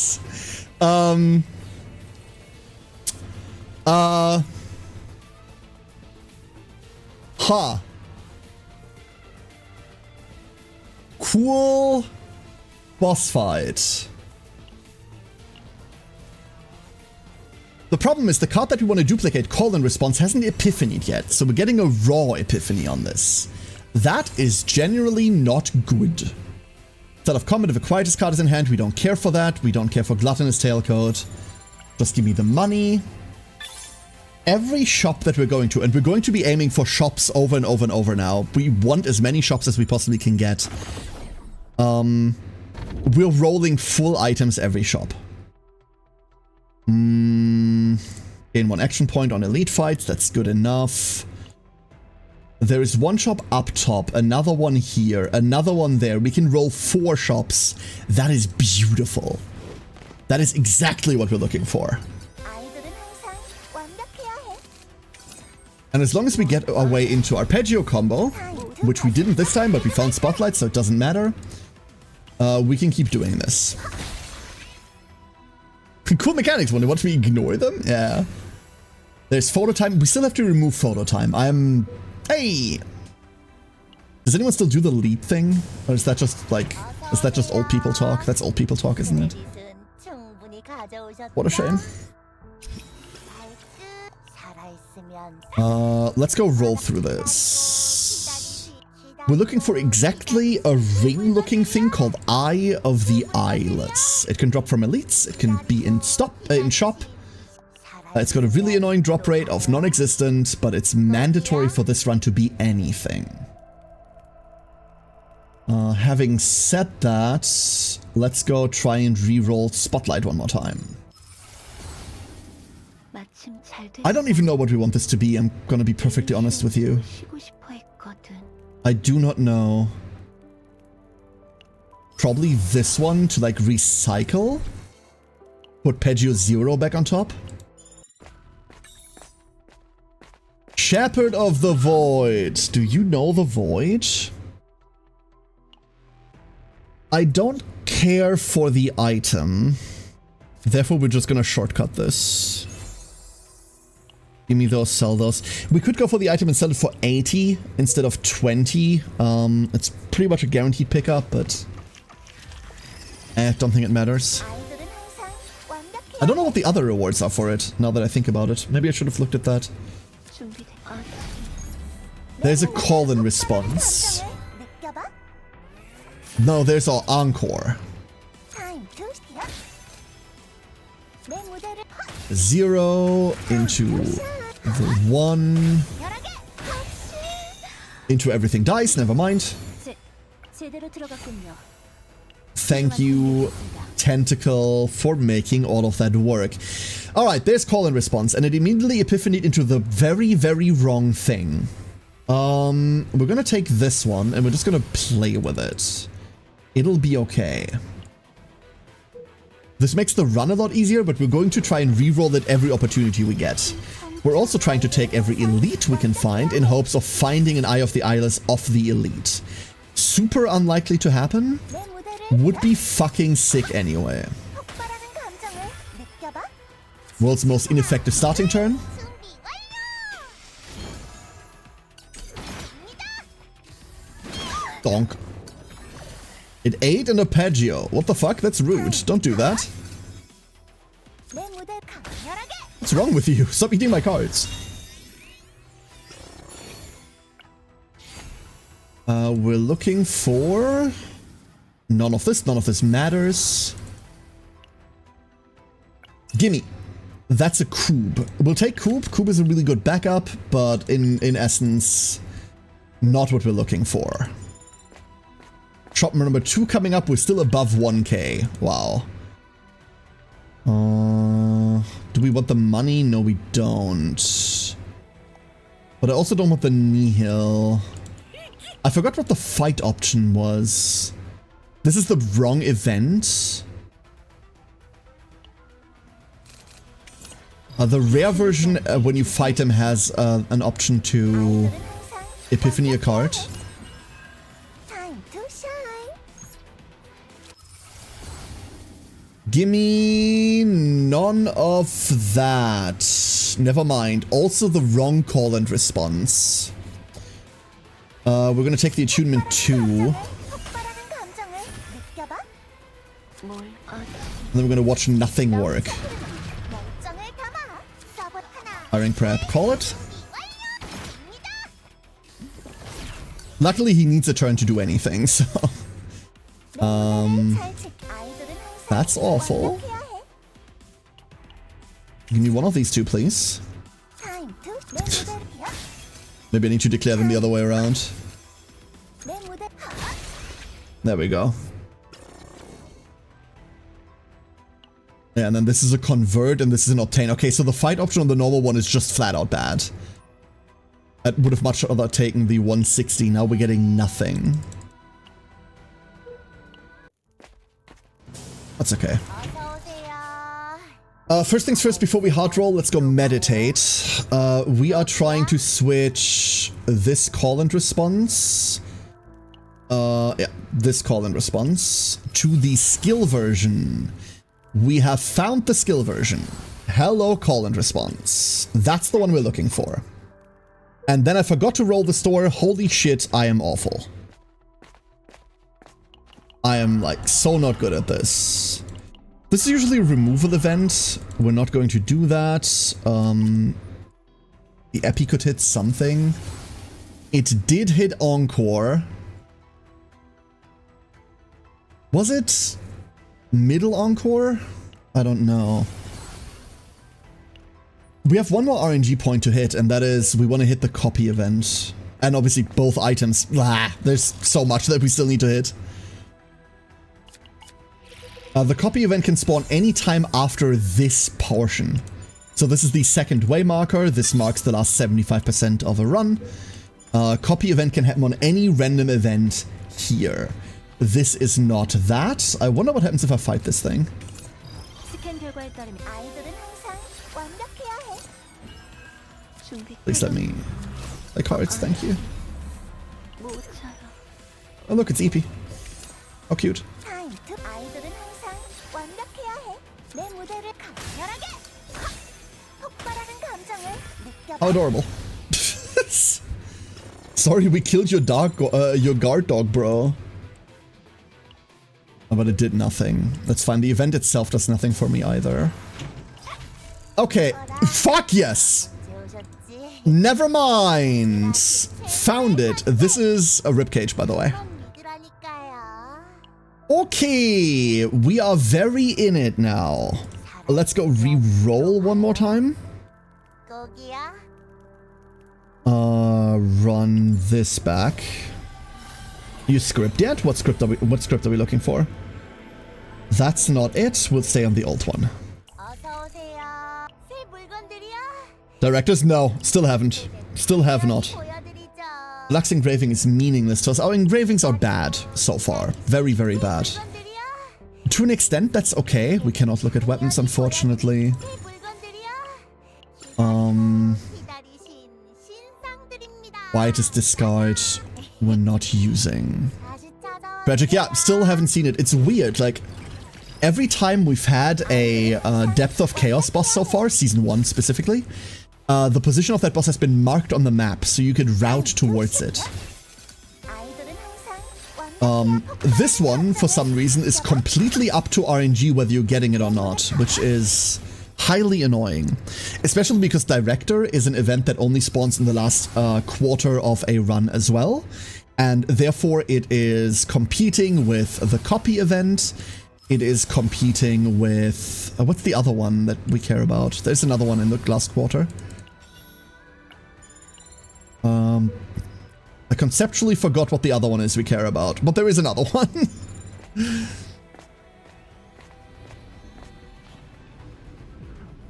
Fruits of the Void isn't it either, right? That's the blowjob room? Yeah, that's the blowjob room. Never mind. We don't care about this.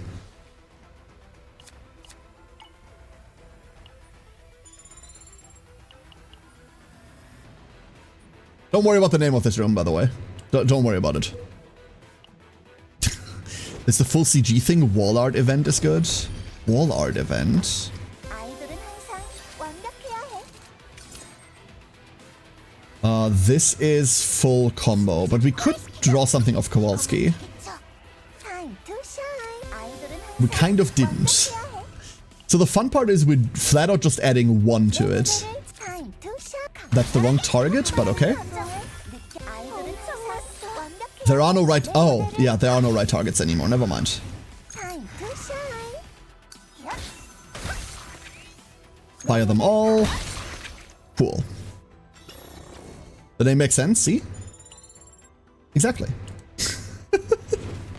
I'm already worrying. No, no, no! 아이들은 항상 완벽해야 해. No, no, no! We could repose here. Let's go repose first, and then we call in response, I reckon. We don't have to. We're on Encore Rhythm. 아이들은 항상 완벽해야 해. Time to shine. This is Encore. This is Rhythm 1. Draws us 0 and 3. And that just kills it. Okay. Elites are just not a thing. We don't need to worry about the elite drops either. That's where we'd find Eye of the Eyeless otherwise. That or shops. What we worry about is that the boss has a chance to drop the weapon we deep... We don't care about the weapon. We don't need fucky Crystal Ball. We have Tentacle. Fuck, hold up. Hold various phones and calling implements. We're kind of in the clear right now. 신상들입니다. We're kind of going. 물건들이야. Huh. 물건들이야. I keep thinking, fuck, I need to hit fucky Crystal Ball, but we don't. We have missed the copy event. We did not find copy event at all, and that's tragic as all hell. We hit the last changeover. And I reckon we're just gonna copy that again. Alright. One fox coming right up. For those departed, +1. 완벽해야 해. Really? That's the card you chose to eat. 서버리 하나, 둘, Asshole. 코알스키경. 이거면 되겠죠. Absolute fucking asshole. That's so rude. 아이돌은 항상 완벽해야 내 무대를 강렬하게. 타임트 팝. Fine. We'll just activate a couple in hand and then go. Out of all the cards in my hand, the good one is what you ate. 내게 힘을 빌려줘. And now give it back. 준비 끝. Thank you. Your cooperation has been noticed. 아이돌은 항상 I don't think we're encoring anything useful. At this point, we're just doing it to reshuffle the deck next turn. And this should be it. 내 무대를 팝. 아이돌은 항상 완벽해야 팝. Arpeggio sends it. Arpeggio 1. There we go. This does a surprising amount of damage for something that does not read like it does that much damage. 바깥으로 나가는 So, dumb fuck question, but what is it we duplicate now? We could go for another call and response, and I think that's what I should be doing. But we could also grab a second encore. It's never the spotlight, is it? I think it is the third call and response. Oh! We even found Foggy Crystal Ball! I swear to God. I swear to God. And it even has a usable engraving. Oh, don't tempt me, Satan. Why dost thou tempt me so? Why dost thou tempt me so?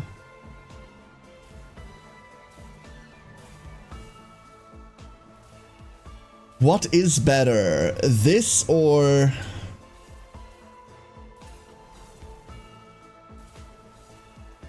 Fuck. You're gonna declare me insane in a second, but I think I'm taking Crystal Ball over Tentacle. I don't think I take this over Gun ever, but over Tentacle? I do take this over Tentacle, right? Surely I take this over Tentacle. Oh, this feels dirty. This feels bad. This feels no good, very bad. Ugh. I didn't like how that felt. Ugh.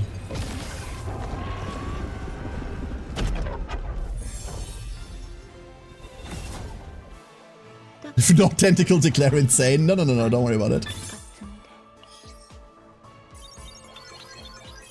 Okay, so there's our save data. We missed a copy event, but otherwise we hit everything else. We can miss a copy event. That is fine. We're allowed to do that. I don't fucking care, dude. This doesn't come up. Sure. This does not come up.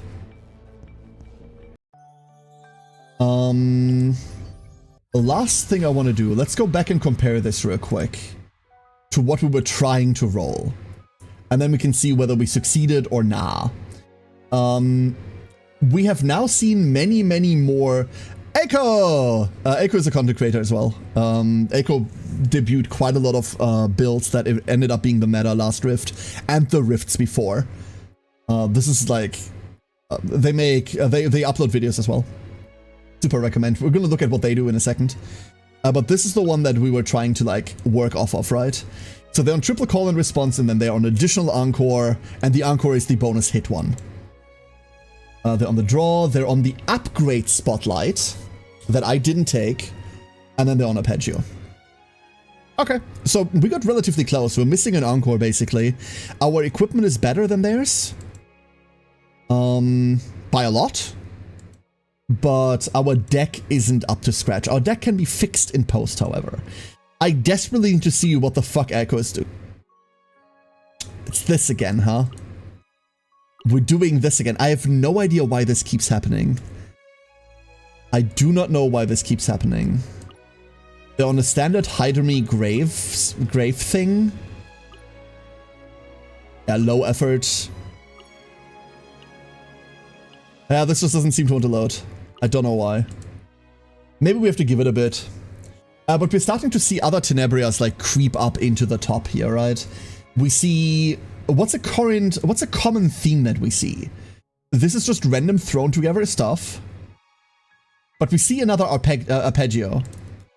So, no matter whether that initial build is good or not, we can see that people are definitely moving towards trying to make arpeggio work. That's a pretty good sign, because we've seen that in action already, and I also think it's pretty nifty. The cards around it, like here's a persona, by the way, that's being run. Draw one attack card, and then when 2 attack cards are drawn. Here we see a basic rhythm, but this is because that's a support for Malin. That's the Malin punch support. There is Gun, by the way, if you wanted to see criticism of Discord, not intellect of Discord. Fuck, I could have sworn this thing was called intellect of Discord. Weird. 18% attack. Really, really, really good weapon. The best weapon. So they're supporting Malin with that, which is not a main DPS build. And then last one we're looking at real quick. Here's an Eye of the Eyeless together with a Fragment of the Empty Void. This is the other thing that the boss can drop, and I would absolutely take this too. They're on triple encore, different encores as well. But this is a refined deck, like they crafted on this.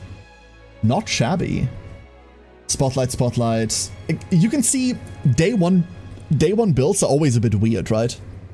Everyone's like trying out all these different cards. And then I promise you next week, we'll have figured out that instead of running 2 spotlight and running 3 encore, no, you just run 4 of this one thing. Every single Great Rift has worked like this. Someone's gonna figure out something funky, and then we go from there. Oh, there's a Shizuru there. Always love. 0 card Shizuru. This is not a bug.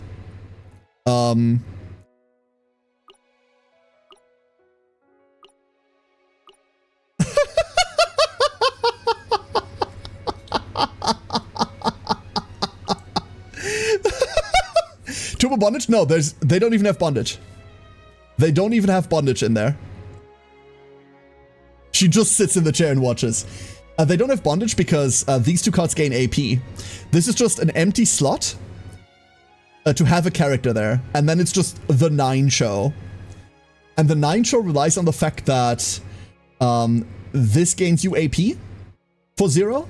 So you draw this, and then you draw these fighting spirits. So every turn is just 4 fighting spirits. 3 fighting spirits in reality because your Ironclad eventually runs out. But that's all this entire thing is. You play this one to fetch anything. It doesn't matter. Eventually this goes away, right? And then you just play these. A couple of these will have Blessing from Adelheid, so you gain shields when you do this. And then all you do is hit motherfuckers with this. You just hit them in the face with this card. 4 times per turn. Incredibly fun, completely relying on the fact that you need to have no cards in your deck in order to do this. Like, you need to have exactly 5 cards that you draw every turn. 4 fighting spirits plus a thing that gives you AP. That's a really smart way to do this. I love that they're on Spear of Randomness as well to make this consistent for turn 1. How the fuck you get a Shizuru with no cards and Sphere of Randomness is beyond me. Absolutely beyond me. And then we're on Tentacle Adelheid with 5 removals. Crazy. Absolutely crazy. Well bloody done. Good build, good build. I love that you can do whack shit like this. You can just do whack shit like this. It's so fun. Alright. Alright, everyone. Let that be it. Sorry for the lack of streams this week. Work is doing work things. But at least we got to hang out a little today. I have no idea where the rest of the season is going. But we're certainly gonna try Great Rift Fight. I did like a preemptive, like tiny try at it. And it's an interesting boss fight. But I need to build a couple of decks for part 2. Like, part 1 we get to clear in 2 turns, so no problem whatsoever with that one, but part 2 the actual fight, I need to dedicate a bit more deck building to.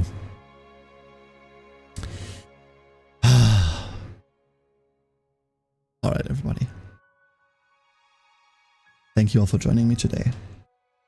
Hopefully by next week, streams are going to pick up back to normal schedule, back to the 5 days a week, instead of the currently no days a week. Hopefully by then. I'm going to go get something to eat. There is a really good chance I'm going to be on Discord. We are looking at the new Warframe patch. I want to look at the new Warframe stuff today. I don't know how much I'm going to be playing of it. I'm looking at the new frame and everything for certain. I'm going to see patch notes, but I don't think I'm going to be doing too much today. Good chance that that'll happen tomorrow after work, but that's going to be an off-stream thing. Pretty sure we're doing a Saturday stream, but the next stream is very likely on Saturday. I can't exactly tell you yet because I need to see how much work kills me yet. If tomorrow and Friday are going the way that I think they're going to go, then I just really want to sleep on Saturday. But next week, we're going to be back in hopefully full next week. Until then, everybody, thank you so much for your time. Thank you for your patience. Thank you for being here. I hope you all have a great rest of your day or night or evening, whatever it currently is, wherever you are. Thank you so much.